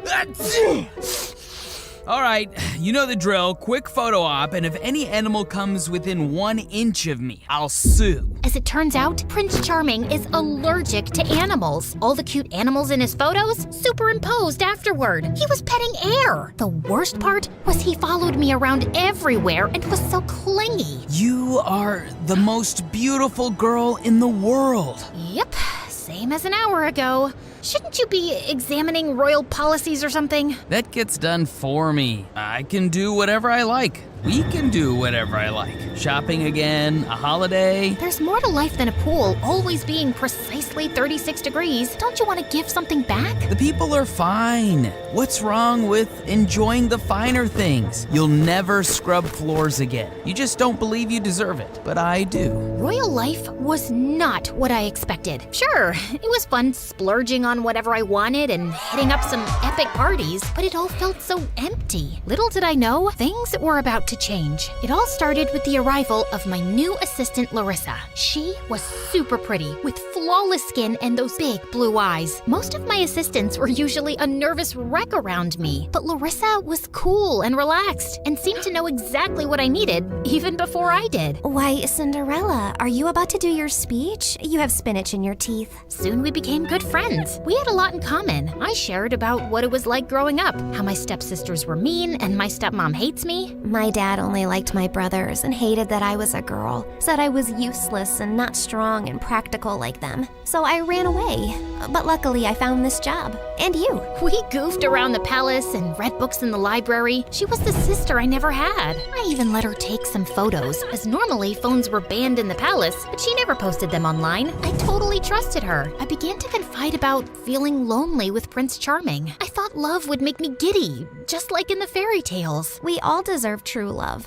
Maybe you just weren't meant to marry the prince. Then one day, Larissa showed me a photo she'd taken of Prince Charming with another girl. He was holding her arms, and she was wearing this enormous hat and her face hidden. I'm sorry, but it's better to know the truth, right? My heart dropped fast as I confronted him. No, she was just a super fan. Security escorted her off and I gave her an autograph. I love you. I'm not sure I believe you. I thought you'd have compassion and integrity. You're not even charming. Maybe Larissa is right, and we shouldn't be together. No, I'm your true love. I'll show you. Make it up to you. You do realize you'll have to get out of your gaming chair to do that, but soon everything went crazy. The next day, every newspaper and social media site exploded with an article by Larissa Appleton, an undercover journalist who set me up. The witch. She became a huge TikTok star overnight. The article totally trashed me, making it look like I married Prince Charming for his money and to get my own reality TV show. And worse, how I couldn't stand Prince Charming anymore or royal life. The royals were in an uproar, and protests erupted outside the palace, calling me an unfit future queen. His parents were humiliated and immediately banished me. To my surprise, Prince Charming came with me in solidarity. You're crazy. You'll lose everything. everything. A chance for you to see I'm your true love. I know I always say you're beautiful, but it's more than that. Your kindness stood out. You say thank you, open doors for people. You make me want to be kinder. But it was hard to believe him. We moved into a tiny apartment with no money or possessions. I thought I'd give him a chance, but I spent over an hour teaching him how to boil a kettle, during which he managed to blow the electrics. It was tough. See, this is why you have staff. I wondered why my fairy tale had turned into such a disaster. What would Larissa have against me? Was that photo with the other girl even real? You missed it when her hat fell off and all the frizzy hair spilled out. That's when I realized the girl in the photo was Jenny. And it hit me. Larissa was actually Carrie. She must have gotten rid of her wart, worn a wig, and used colored contacts. I'd had enough. I marched right over to my stepsister's house to confront them. As soon as the door opened, I was shocked to see my stepmom grinning. Missing them up in broom, are we? Where are my stepsisters? And I thought we'd moved past all that. Oh, did you? Well, you were prancing around on marble floors. We were shunned from society. My daughters had no chance of marrying anyone respectable. And you did nothing for us. No money, no bigger house, not even a hand-me-down tiara. You should be grateful I didn't throw you out onto the streets. You treated me like a servant and told me my dreams would never come true. You see, all this time I've been patient, biding my time. Then I came up with a perfect plan for revenge, and Carrie and Jenny were all too pleased to play along. I just needed to get you out of the picture so that Carrie could take your place. And once more, I'd have the power and influence I deserve. But the prince doesn't love Carrie. He loves me. You are so naive. You think I married your dad for true love? That's why you treated me so badly growing up? You didn't care about him or me. Well, I won't let you do this to the prince. I felt so angry. Oh wait, do I have feelings for Prince Charming too? You're too late. I warned the royals about you at your wedding, and they feel bad they didn't believe me. Now we've struck a deal. If you disappear quietly and he marries Carrie, Larissa won't release her new article tomorrow exposing his hatred for the people and his scandalous faked photos. It'll ruin him, and they know it. So if you really love him, go. Mortified, I stepped back as she slammed the door. I knew I couldn't do that to Prince Charming, and there was no way he'd want to humiliate his family anymore, so he would have to marry Carrie. Just then, there was a knock at the door. It was my auntie. Had she come to magically save me? No, sweetie. I heard you were still in yesterday's outfit, so I brought you a Chanel. And remember, your dreams can come true. Auntie dressed me up in a silky pink ball gown, and I hitched it up and ran to the palace. I patted the security dogs and slipped inside, where a huge party was in full swing to introduce Prince Charming's new future queen. There were my stepmom and stepsisters. My stepsisters soaking up the attention and posing for selfies. I looked down at my now muddy ball gown. Who was I kidding? I wasn't a queen. Carrie and Jenny had spent their whole lives dreaming of this. Then it hit me. I had my own dreams and deserved them. What was I doing here? I was about to leave when a security guard dragged me up and paraded me inside. My stepmom and stepsister's mouths dropped open. I was gonna go. Please believe me. Don't hurt Prince Charming. I don't want him if he doesn't really love me anyway. I deserve better. And I hope Carrie will be a great queen. I thought there would be yelling and punching and kicking, but unexpectedly, Carrie bowed her head. He didn't show. Huh? I secretly met him to see if there was any real spark. You did what? Even after the wart removal, all he talked about was you. And I want true love too. Honestly, I felt bad, as I did have fun when we hung out, when we were friends. I'm really sorry. Do as you're told, Carrie. I want creme brulee and pate for supper, not crumbs. Mom, you treat us just as bad as you did Cinderella. Everyone, I set Cinderella up and manipulated the article to make her look bad. The crowd gasped. When really, she'd make a perfect queen one day. So caring and passionate. But then I turned to see Prince Charming standing there. I was mortified. It's okay. I'm going. Good luck with Carrie. But to my surprise, he knelt and kissed my hand. Then he addressed the crowd, admitting he doctored photos and didn't give the attention the community deserved. So my stepmom couldn't blackmail him anymore. But I want to change, and it's only because I met my true love, Cinderella. I felt all giddy. Jenny and my stepmom stormed off, while Carrie and I shared an awkward hug before before she left. Turns out he really was my Prince Charming after all. As for my stepmom and stepsisters, they moved away and lost a ton of followers. Karma's a digital age beast. And me, I'd still scrub floors if I had to. But let me tell you, everything's a lot more fun when you're wearing a crown.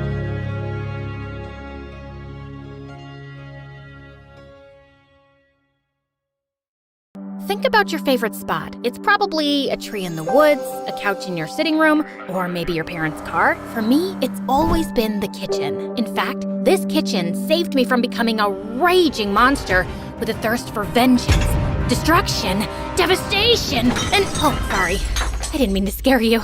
I'm Lily, and before I continue, please like and subscribe. You see, my parents were amazing chefs who owned a popular restaurant in town. My grandmother was a baker extraordinaire. Dad's bread literally made grown men cry, and Mom's pasta won a dozen awards. I'd clearly inherited their love for cooking, and they started teaching me when I was really young. But the cooking gene entirely skipped my twin sister Mia. The poor thing couldn't even boil an egg right. She burned everything she baked, and once she got so frustrated that she threw a pot out the window. Cooking sucks.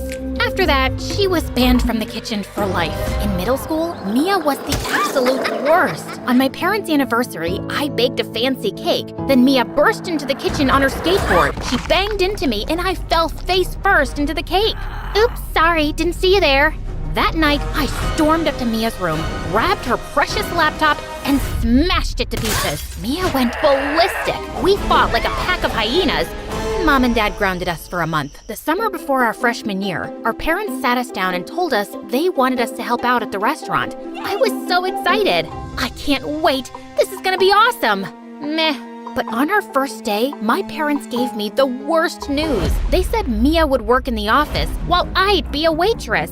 What? I can't be a waitress. I'm a chef. I've been training for this for years. My parents gave me a dozen reasons why they needed me to be a waitress, but I can't remember one. As I looked out onto the busy restaurant floor, I felt sick to my stomach. I forgot to mention, I'm terrified of crowds. I mean, it's bad. Like, one time I was in a school play. I only had one line.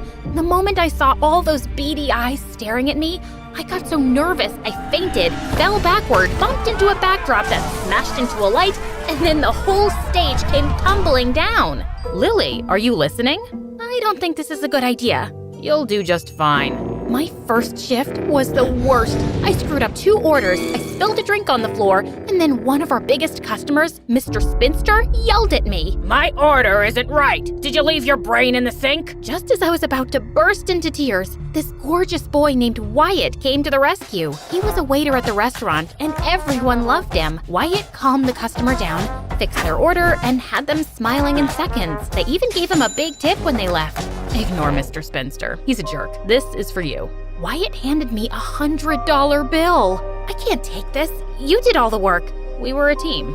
Then Wyatt smiled at me and put his hand on my shoulder, and my heart raced like it had just entered the Indy 500. Wyatt was my parents' best employee, and he took me under his wing. He taught me how to be a great waiter and helped me overcome my fear of crowds. There's nothing to be afraid of. Picture them as silly clowns with big red noses and floppy shoes. Soon we started dating. One time, Mia caught us kissing in the kitchen after hours. Gross, get a room.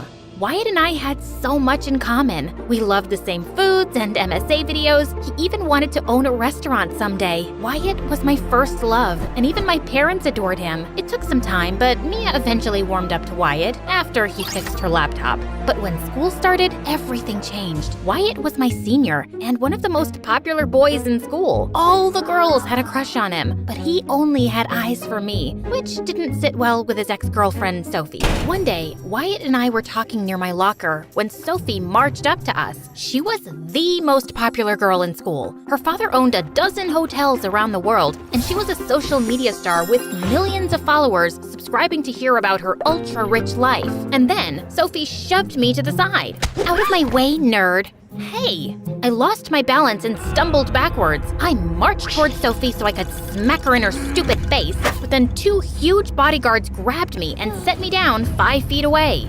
Sophie, why are you being a witch? Oh, Wyatt, that doesn't matter. Listen, I was thinking breaking up with you was a mistake. I traveled the world and dated a dozen boys, but I could never stop thinking about you. I love you, Wyatt. Let's get back together and make it Insta-official. Sophie pulled out her cell phone and started recording as she leaned in for a kiss. Wyatt moved to the side and Sophie fell flat on her face. She was so embarrassed. Sorry, I have a new girlfriend. What girlfriend? Wyatt marched straight up to me. Her name is Lily, and we're in love. Sophie took one look at me and laughed. That's your girlfriend? No way! I thought she was your mutant brother that lived under the stairs because his face was so ugly he made your mother cry. I was so mad I wanted to throw a book at her, but then Wyatt pulled me close and kissed me. Come on, babe, let's get out of here. Sophie was so angry she started screaming like a peacock. Yeah, peacock scream. I saw it on YouTube. It's actually pretty wild. That night, Wyatt and I were in my room studying and kissing when Mia barged in. Jeez, Mia, get out! Can we have some privacy, please? What did you guys do to Sophie? She's trashing our restaurant. Mia showed us Sophie's latest live stream on her phone. So I ordered their famous spaghetti and meatballs, and it was like I was eating rubber bands. And don't even get me started on their so-called gourmet burger. It was as dry as the Sahara Desert. I had to drink a gallon of water just to wash it down. Sophie made a dozen more posts just like it and got 1 million likes. The next day, people stopped coming to our restaurant, and it continued for weeks. The bills started piling up, and my parents had to lay off most of their employees, including Wyatt. They were devastated. I tried to reason with Sophie. I'm just being honest. Your parents' food is as disgusting as your gross face. By the way, has anyone ever told you that you smell like a rotten egg that ate a pile of poop? Sophie and her friends laughed like it was the funniest joke in the world. Then something inside me just snapped. I'll show you, disgusting! I charged Sophie like a bull. I slipped past Sophie's bodyguards, punched her in the eye, and shoved her hard. Sophie fell and broke her arm. The next day, Sophie's parents filed a lawsuit against me and my family, sued my parents for a ton of money, and won. My parents' bank accounts were drained, and they were forced to close the restaurant. I felt horrible. I'm so sorry. This is all my fault. I don't know what came over me. You turned into a crazy maniac, and now we're poor. Everything will be fine. I've got this under control. Dad took all the money out of our savings account and started giving it away to charities. He invested in a ton of shady business ventures and even threw $500 into a wishing well. Dad, have you lost your mind? Don't worry, girls. The more money you put into the world, the more you'll get back. That doesn't sound right. We lost our car, then our house, and then we had to live with our grandmother. Mom got so pissed, she left Dad and moved to another town. A few weeks later, Dad and one of his shady business partners were arrested and sent to jail for fraud. My life was in shambles, but at least I had Wyatt. On Wyatt's birthday, I walked to his house to surprise him with his favorite cookies, but I caught him kissing Sophie on his front porch. Hey, loser, what's up? Wyatt finally came to his senses. He's no longer interested in trolls. I just stood there, speechless. I couldn't believe my eyes. If you're gonna stand there like a dummy, do you mind making yourself useful and taking a good kissing picture of us? I'm commissioning a world-famous artist to make some oil paintings of us as a couple. How could you do this to me, Wyatt? I thought we were in love. Things changed. I realized that I'm still in love with Sophie. Sophie convinced her dad to give me a new job at one of his restaurants. Isn't she an angel? I'm perfect. I can't help it. I'm irresistible like cotton candy and gummy bears. Sophie and I never should have broken up. I didn't mean to hurt you, Lily. I hope we can still be friends. Or not. I'm allergic to losers, and every time Lily's around, she makes me want to puke. At school, Sophie and Wyatt were all over each other. Every time I saw them, I got angrier and angrier. Mia tried to be the voice of reason. Forget those jerks. They're not worth your time. But I couldn't ignore them. I was furious. Sophie and Wyatt had to pay. I woke up early the next morning to dish out my revenge. First, I threw a rock at Wyatt's bedroom window. I slashed the tires on Sophie's car. Then, I showed up in disguise at Sophie's dad's fancy restaurant where I knew Wyatt was working. I had a bag of roaches hidden in my backpack. When no one was looking, I let the roaches loose on the floor. They jumped on tables, took a swim in a man's chicken soup, and a couple of them crawled into Wyatt's hair. The customers started screaming and ran toward the door. An old rich lady dropped her fancy purse. Hey lady, you forgot your purse. But the lady was so scared, she rushed right past me, hopped into her limousine, and drove off. The next day, the health inspector shut the restaurant down, and Wyatt lost his job. Mia caught me laughing in my room as I watched the whole thing on the news.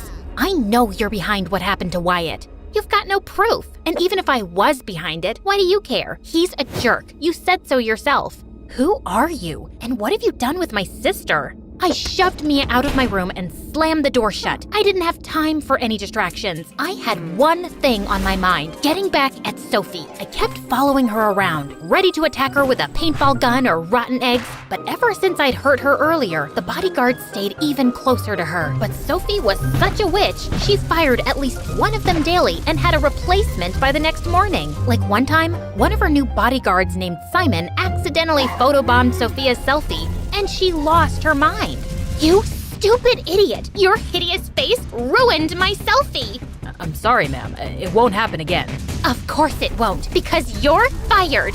Simon begged Sophie to let him keep his job, but Sophie just laughed in his face. So the next day, I met Simon at a coffee shop. He was so pissed at Sophie that he wanted to humiliate her just as much as I did. Sophie's gonna be attending a really posh event at the National Museum tomorrow. Everybody who is anybody will be there. If you're gonna try something to humiliate her, that would be the place to do it. I was so pumped. I had the perfect time and place. Now all I needed to do was figure out how to crush Sophie in the worst way imaginable. Then the best thing happened. I was walking home when I saw this news report about how some old rich lady's purse was stolen at one of Sophie's dad's restaurants. And inside was a priceless diamond necklace. There was a $50,000 reward for anyone who returned it. The old lady's face popped up on the screen, and I immediately recognized her and her purse. I raced home and found the purse in my closet with the diamond necklace inside. Then I had an amazing idea. I could frame Sophie for stealing the rich lady's necklace and make sure she got caught at the museum event. The next day, I put on a disguise, and just as I was putting the necklace in my bag, I heard Mia behind me.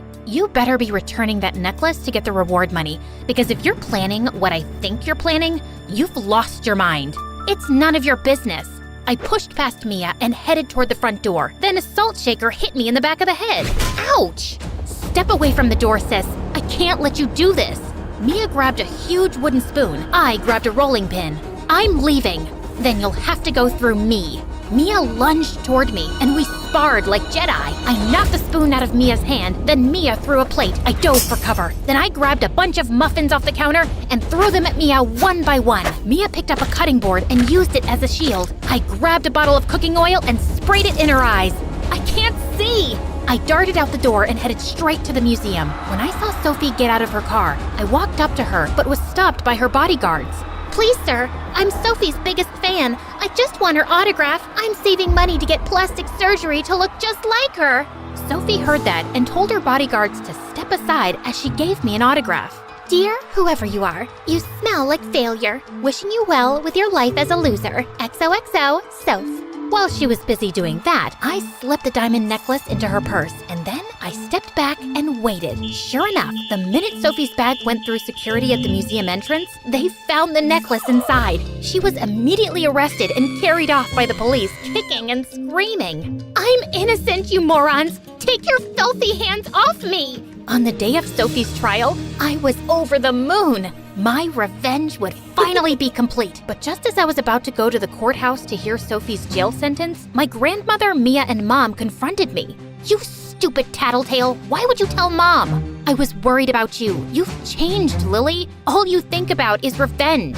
Sophie has to pay for what she did. She took everything from us. Dad made his own mistakes, and you can't keep living in the past and blaming yourself. You have to forgive, honey. Wyatt and Sophie don't deserve my forgiveness. We're not talking about them. You have to forgive yourself. Tears streamed down my face as the weight of the guilt I was carrying dropped down on me like a ton of bricks. We're here for you, Lily. You're better than this. You have to let this go and move on. I went to the courthouse and told the judge that it was all a misunderstanding. I explained how I'd found the diamond necklace and gave it to Sophie to return to the lady. Is this true? Sophie went along with my story, and the judge dismissed the case. Afterward, Sophie came up to me.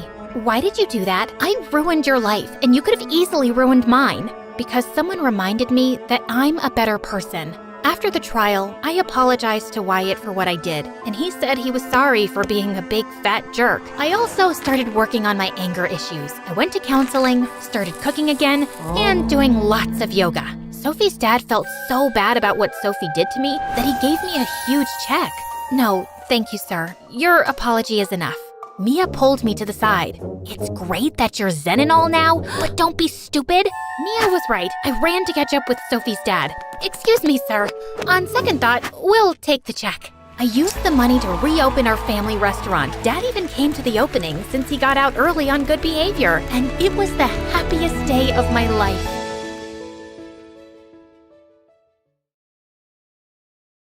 I stomped my feet on the floor, pounded the walls with my fists, and let out my most glass-shattering scream. There she goes again, throwing another temper tantrum. That was my dad, and that's me rolling around like a pig in mud. My dad was about to leave for another business trip, and I didn't want him to go. He was a wealthy, highly successful businessman and was constantly traveling the world to meet with new clients. But Dad, do you have to go? Yes, someone has to pay for this mansion and all of your expensive things. Now get up off the floor. You don't see your sister throwing a tantrum, do you? Yeah, Jenny. You look like one of those filthy goats we saw at the petting zoo. Aw, those goats were so cute. My big sister Clara gave me a disgusted look. She was a year older and always trying to make me look bad. And okay, maybe being on the floor wasn't helping my case. Hi everyone, I'm Jenny, aka the Jockey Barbie. But before I tell you how I got that nickname, please like and subscribe. Growing up, my sister had always overshadowed me. When I was 6 and learned how to play the ukulele, Clara taught herself to play the violin. When I put on a puppet show for my parents with stuffed animals, Clara directed a whole play with actors and fancy sets and everything. One time when I was 12, the president and the first lady came to visit our house for dinner. It was a big deal. There were a bunch of reporters, and the staff prepared the house for weeks. My dad was so nervous that he started yelling at a servant. This is gold cutlery. I told you to use silver. The first lady hates gold. Fix it now. Yeah, everybody knows that. Are you stupid? When they walked away, I sneaked over to the servant, who was in tears. You're doing a great job. And then I slipped her a huge tip. I put on my best dress for dinner. I thought I looked cute, at least until I saw Clara. She looked like an absolute princess. At first it made me feel invisible, but then I decided to be brave. When it came time to serve the soup, I jumped up. I got this. I was thrilled. Finally, a chance to make Mom and Dad proud. I walked gingerly to the First Lady, being extra careful, when suddenly a foot stuck out and tripped me. The soup went flying all over the First Lady and the President. Then a bunch of Secret Service guys tackled me like I was an assassin or something. That's when I noticed Clara pull her foot back under the table. She'd done it on purpose. Go to your room. It wasn't my fault. It was Clara. You're such an embarrassment. The news was on TV by midnight, and the next day my parents sent me off to a boarding school on the other side of the country. It was lonely at first. My family was treating me like a black sheep, even though I'd done nothing wrong. My dad made sure my bank account was full, but he never had time to visit or even talk. I decided I couldn't spend all my time being homesick. I was going to make something of myself here. I signed up for all the top activities, like horseback riding, water polo, and ballet. By the time I was 16, I was #1 in all of them. I even ran for school president and won. Even though I was thriving, I didn't want to leave anything to chance. So I was always complimenting people and buying them gifts, even the teachers. I wanted people to like me, and it seemed to be working, with one exception, this boy, Josh. Josh worked in the stables taking care of the horses and seemed immune to my compliments. Hey Josh, is that a new shirt? Looks nice. It's old and covered in dirt. You don't have to try so hard to be liked, you know. It was just a compliment, geez. It was a fake compliment. You might have everyone else here fooled, but not me. What was his problem? He did have gorgeous eyes, though. As he handed me the horse's reins, our hands touched. It was electric, an instant spark. But then he pulled away. How about I take you out for lunch at La Rosa? It's the fancy place by... No, I don't need your bribes. Happy riding. It wasn't a bribe, it was an invitation. But Josh had already walked away. With race day only a week away, I needed to focus on training. But as hard as I tried, my mind kept wandering back to Josh. Maybe the right gift would win him over. Hey Josh, I saw these boots and thought of you. Told you I don't want your bribes. Do you even know what a bribe is? I'm not asking for anything in return. Yeah, you are. You're asking me to like you. So you admit you don't like me. What did I do to you? I didn't say I didn't like you. I just don't know the real you. At that moment, he leaned in close to me. Oh, my heart fluttered. Was he about to kiss me? But then he stretched past me to adjust the saddle. I totally knew that's what he was doing. Why would I even want Josh to like me? He was always dirty, smelled like a farm, and he was the least friendly person I knew besides my sister Clara. Maybe that's why. For all the success I'd had at this school, Josh was a reminder that back home I was no one special. On the day of the race, I was feeling nervous, but I stayed focused and came in first place. My parents hadn't visited me since I'd arrived, but part of me was still hoping to see them in the stands cheering me on. Of course, they weren't there, but to my surprise, Josh was. Congrats! I can't believe you came to support me. You do like me. I was already here. It had nothing to do with you. Liar. Josh smiled at me and butterflies danced in my stomach. As he walked away, I patted my horse Nessa on the neck. You hear that, girl? I think he likes us. The next day, me and Nessa were on the front page of a national newspaper. Not long after that, I got a FaceTime call from my dad. I was shocked. He normally just sent me emails. Hey, honey, I wanted to let you know we're very proud of you. Feel free to mention my business the next time you talk to reporters. Thanks, Dad. I will. Do you think you'll be able to come visit soon? I'm afraid not. We're in Japan with your sister right now. Japan? Sorry, honey, but we'll definitely come when you try out for the Olympics team. That's the big one. Just then, Clara's face appeared. Yeah, anyone can win a national race. An international race is the real challenge. That's not fair. I worked really hard. You've never won a national race. We have to go, honey. We just got to the Hello Kitty store. Then he hung up without even saying goodbye. I couldn't help it. I started to cry. And that's when Josh found me. Go ahead, make fun of me. You know you want to. I never wanted to put you down. I just wanted you to be real, and it looks like you finally are. Yep, real tears and snot here. As real as it gets. Come on, I want to show you something. Josh held out his hand. I felt a rush of warmth as I took it. Josh took me to the fields behind the school and showed me the foals running around. It was the cutest thing I'd ever seen. I approached the mom slowly so I wouldn't spook her. Whoa. She doesn't like most people. Be careful. Just then, the mom nuzzled her nose against my hand. Aw, you're just a big sweetie, aren't you, girl? I noticed Josh looking at me funny. What? I just never realized how gentle you are. After that day, Josh and I started hanging out more. He was strange and funny, and I loved how kind he was to animals. I was surprised to learn that he didn't actually go to our school. No way my parents could ever afford that. They've been struggling with money, so I took this job to help out. Josh, I'm so sorry. Why? We're happy. I love working with horses. Sure, times are tough, but money isn't everything. They're amazing parents. You're lucky. I mean, don't get me wrong, my parents are great. They're just not around much. But as the months went by, I started hearing from my parents more and more often. They even came to visit. I was winning races left and right, and the media nicknamed me the Jockey Barbie. I was on TV, magazine covers. My life was a whirlwind. Honey, I thought you were going to mention my business during your interview today. I did, didn't I? Yes, but only once. We agreed on 4 times. Repetition sells. Okay, I'll try harder next time. My favorite moments were the quiet ones, just me and Nessa, going for rides before sunsets, and my long talks with Josh in the stables. One day our hands touched, and I felt that same charge I did before. But this time Josh didn't pull away. He took my hand in his and leaned in, our lips nearly touching. Ew! Are you seriously about to kiss the stable boy? Ugh! Clara's timing was the worst! I have a name. It's Josh. Oh, whatever you say, Josh. What are you doing here, Clara? Just wanted to remind you that you may think you're hot stuff now, but you're still the same old loser you've always been. Sounds like you're jealous that Jenny is finally getting the spotlight instead of you. Josh, that's not nice. Are you seriously taking her side? I just want everyone to get along. Is that so wrong? Clara rolled her eyes in disgust and left. I was hoping Josh might try to kiss me again, but he left too. At least Nessa was still on my side. You still like me, don't you, girl? Don't give me that look. Thankfully, Josh didn't stay mad at me for long. He even invited me over for dinner to meet his parents. Their house was tiny and chilly from a broken heater, but his parents were the sweetest. His mom made the best dumplings for dinner. Later that night, Josh showed me the hill where he loved to lay out and look at the stars. One day, I'm gonna have enough money to open stables of my own. I'll buy my parents a ranch, and it will be filled with horses and happy animals roaming free. Sorry, I'm rambling. Not at all. I think it's a beautiful dream. Josh gazed into my eyes, and in that moment, we had our first kiss. I wish I could have stayed with him on that hill forever, but I had a race to win.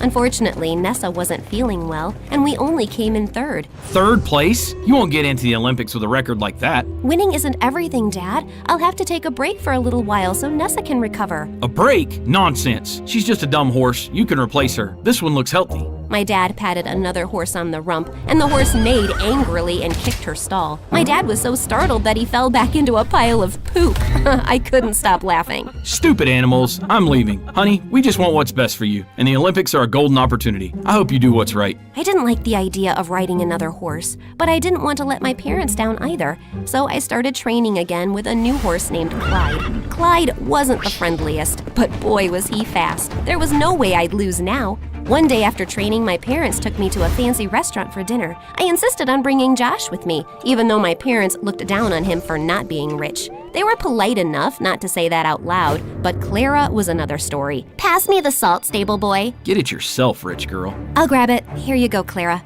All evening went like that, with Clara and Josh arguing, my parents looking awkward, and me trying to keep the peace. At one point, Clara accidentally spilled her drink all over Josh. Honestly, you might actually be cleaner now. I don't have to take this. I'm leaving. Jenny, are you coming with me or staying? My heart sank. I didn't know what to do. If I left, my family might stop talking to me again. But if I stayed, I could lose Josh. I'll make the decision easier for you. I'm done. Have a nice life, Jenny. Hope someday you learn to stick up for yourself. And then he left. Geez, what was his problem? Shut up, Clara. You got what you want. The next day, I went to the stables to apologize to Josh. I'm sorry my family were all such jerks to you. Don't you think it's a little weird they only started showing up now that you're famous and successful? It's not like that. You don't know them. It's complicated. They're using you, Jenny. At least Clara is honest enough to be a jerk to your face. She's not a jerk. She's my sister. You deserve better than them. I wish you could see that. Well, maybe you should stick to horses because you obviously don't have a clue about people. Like you're some expert? You're so afraid of people disliking you that you buy them off with gifts. It's sad. And with that, Josh walked away. Ugh, he was so judgmental. For a moment, I almost threw a temper tantrum like I used to when I was 5. But then Nessa nuzzled her nose against my shoulder, calming me down. I was frustrated with Josh, but maybe he had a point. I decided it was time to make some changes. I stopped mentioning my dad's business in interviews. I still complimented people, but I made sure the compliments were sincere, not empty words to make them like me. I stopped buying everyone expensive gifts, too. Well, almost. There was still one gift left to give. It's true I lost some friends when I stopped being so generous, but the ones who stayed were amazing. And the best part was I knew they liked me for me. On the morning of the race, I knew what I had to do. I was at the starting line with the other racers, waiting for the starter pistol to go off. My parents and Clara were in the stands. The shot went off, and I turned around and raced in the other direction. Jenny, where are you going? You're going to lose. All your hard work will be for nothing. Sorry, Dad. Guess I just don't care about winning as much as you do. You're embarrassing this family. You do that just fine on your own. My dad turned beet red. Clara started laughing. Oh, look who grew a backbone. Go get him, sis. And with that, I spurred Nessa forward and we raced for the stables. I just hoped Josh would be there. I looked around everywhere and couldn't find him. Then I heard a voice. Did you pay to fix the heater at my family's house? Look, I wanted to ask permission first, but I knew you'd just say no. It's not a bribe. You don't have to talk to me or even like me. Your parents were kind to me, and I wanted to return the favor, that's all. And I finally stood up to my parents. I'm done being a people pleaser. Good for you. So tell me, what does Jenny the jockey Barbie want to do first? This. I kissed Josh, and he held me in his arms. Nessa whinnied behind us. I think she approves.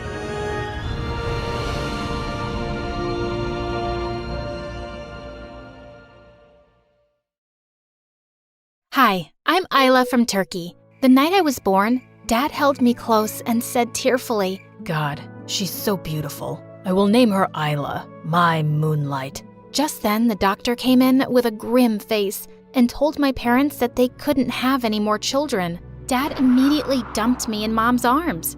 You mean this is all I get? I won't have any sons? Ever? This is the darkest moment of my life.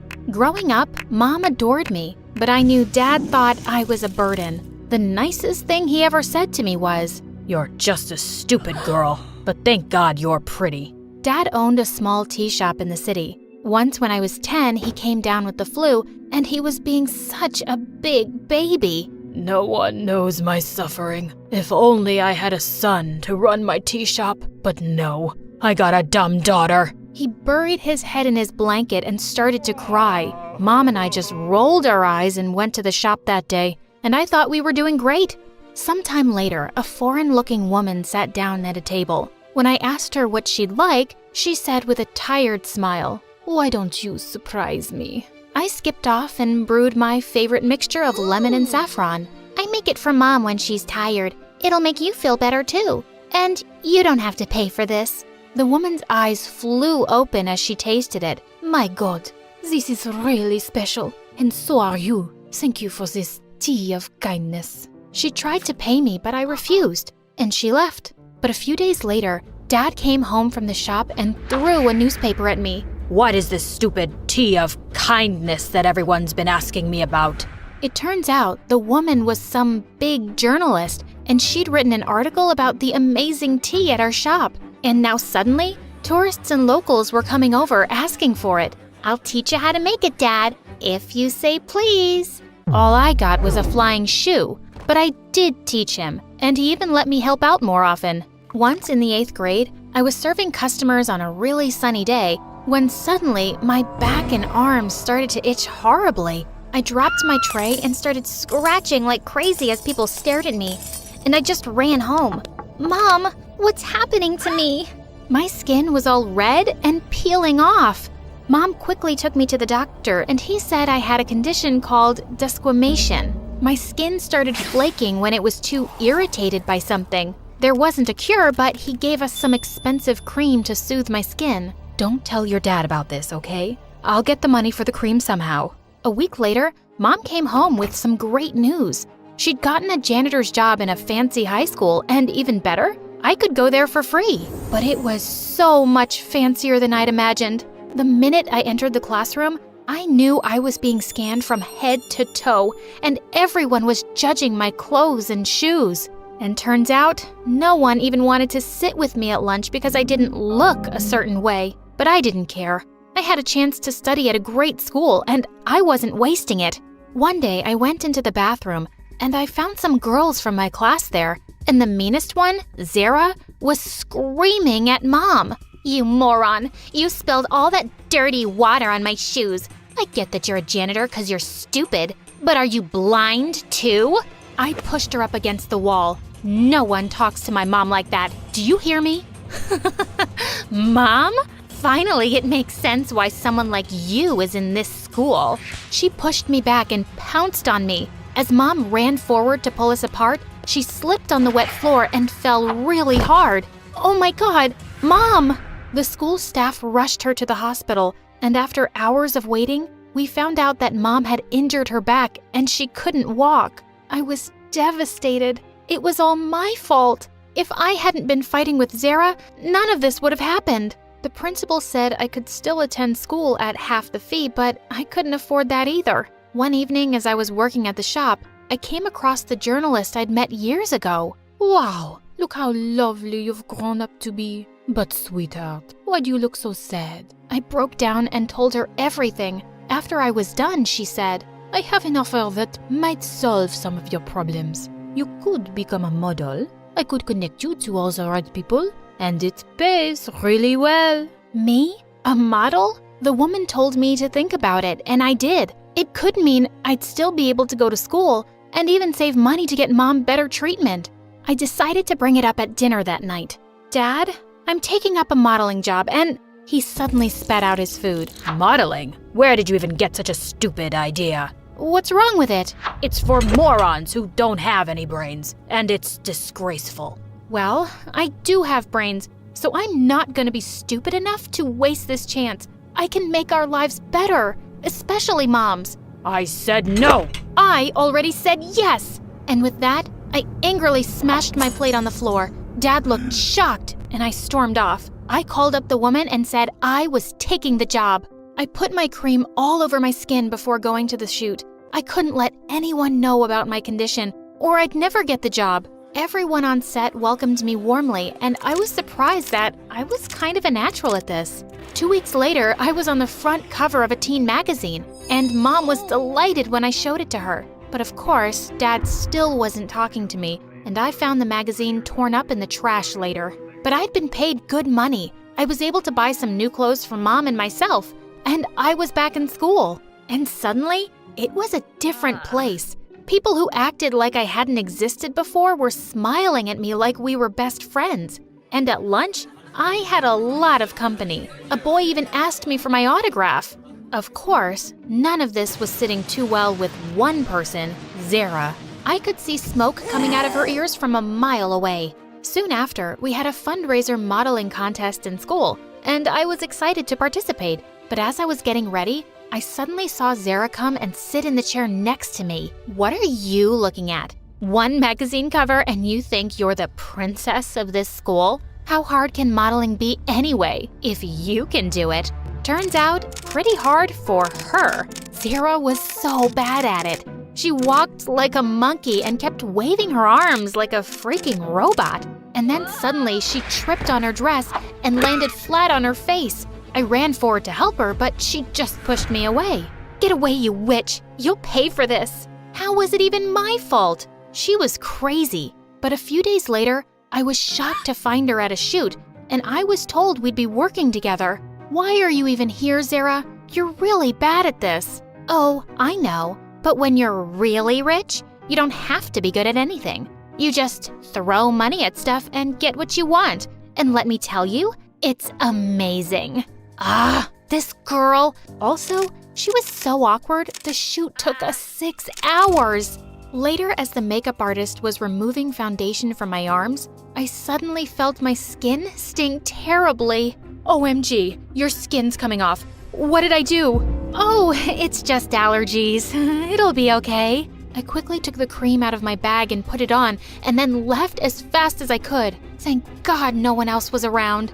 A few days later in the library, I was reading when someone pushed a note towards me. I looked up to see a cute, nerdy guy everyone knew as a math genius care to be my date at the spring dance. I didn't even know him, but just then I spotted Zara frowning at me like a creep. So I wrote yes and gave it back with a smile. I'd go out with a monkey if it annoyed her. But luckily, it turned out Omar was a sweet guy, and I was having a good time with him. Once he was over to help me with a math assignment, and suddenly he lifted my chin and looked into my eyes. Was he gonna kiss me? Just then my door flew open, and it was Dad.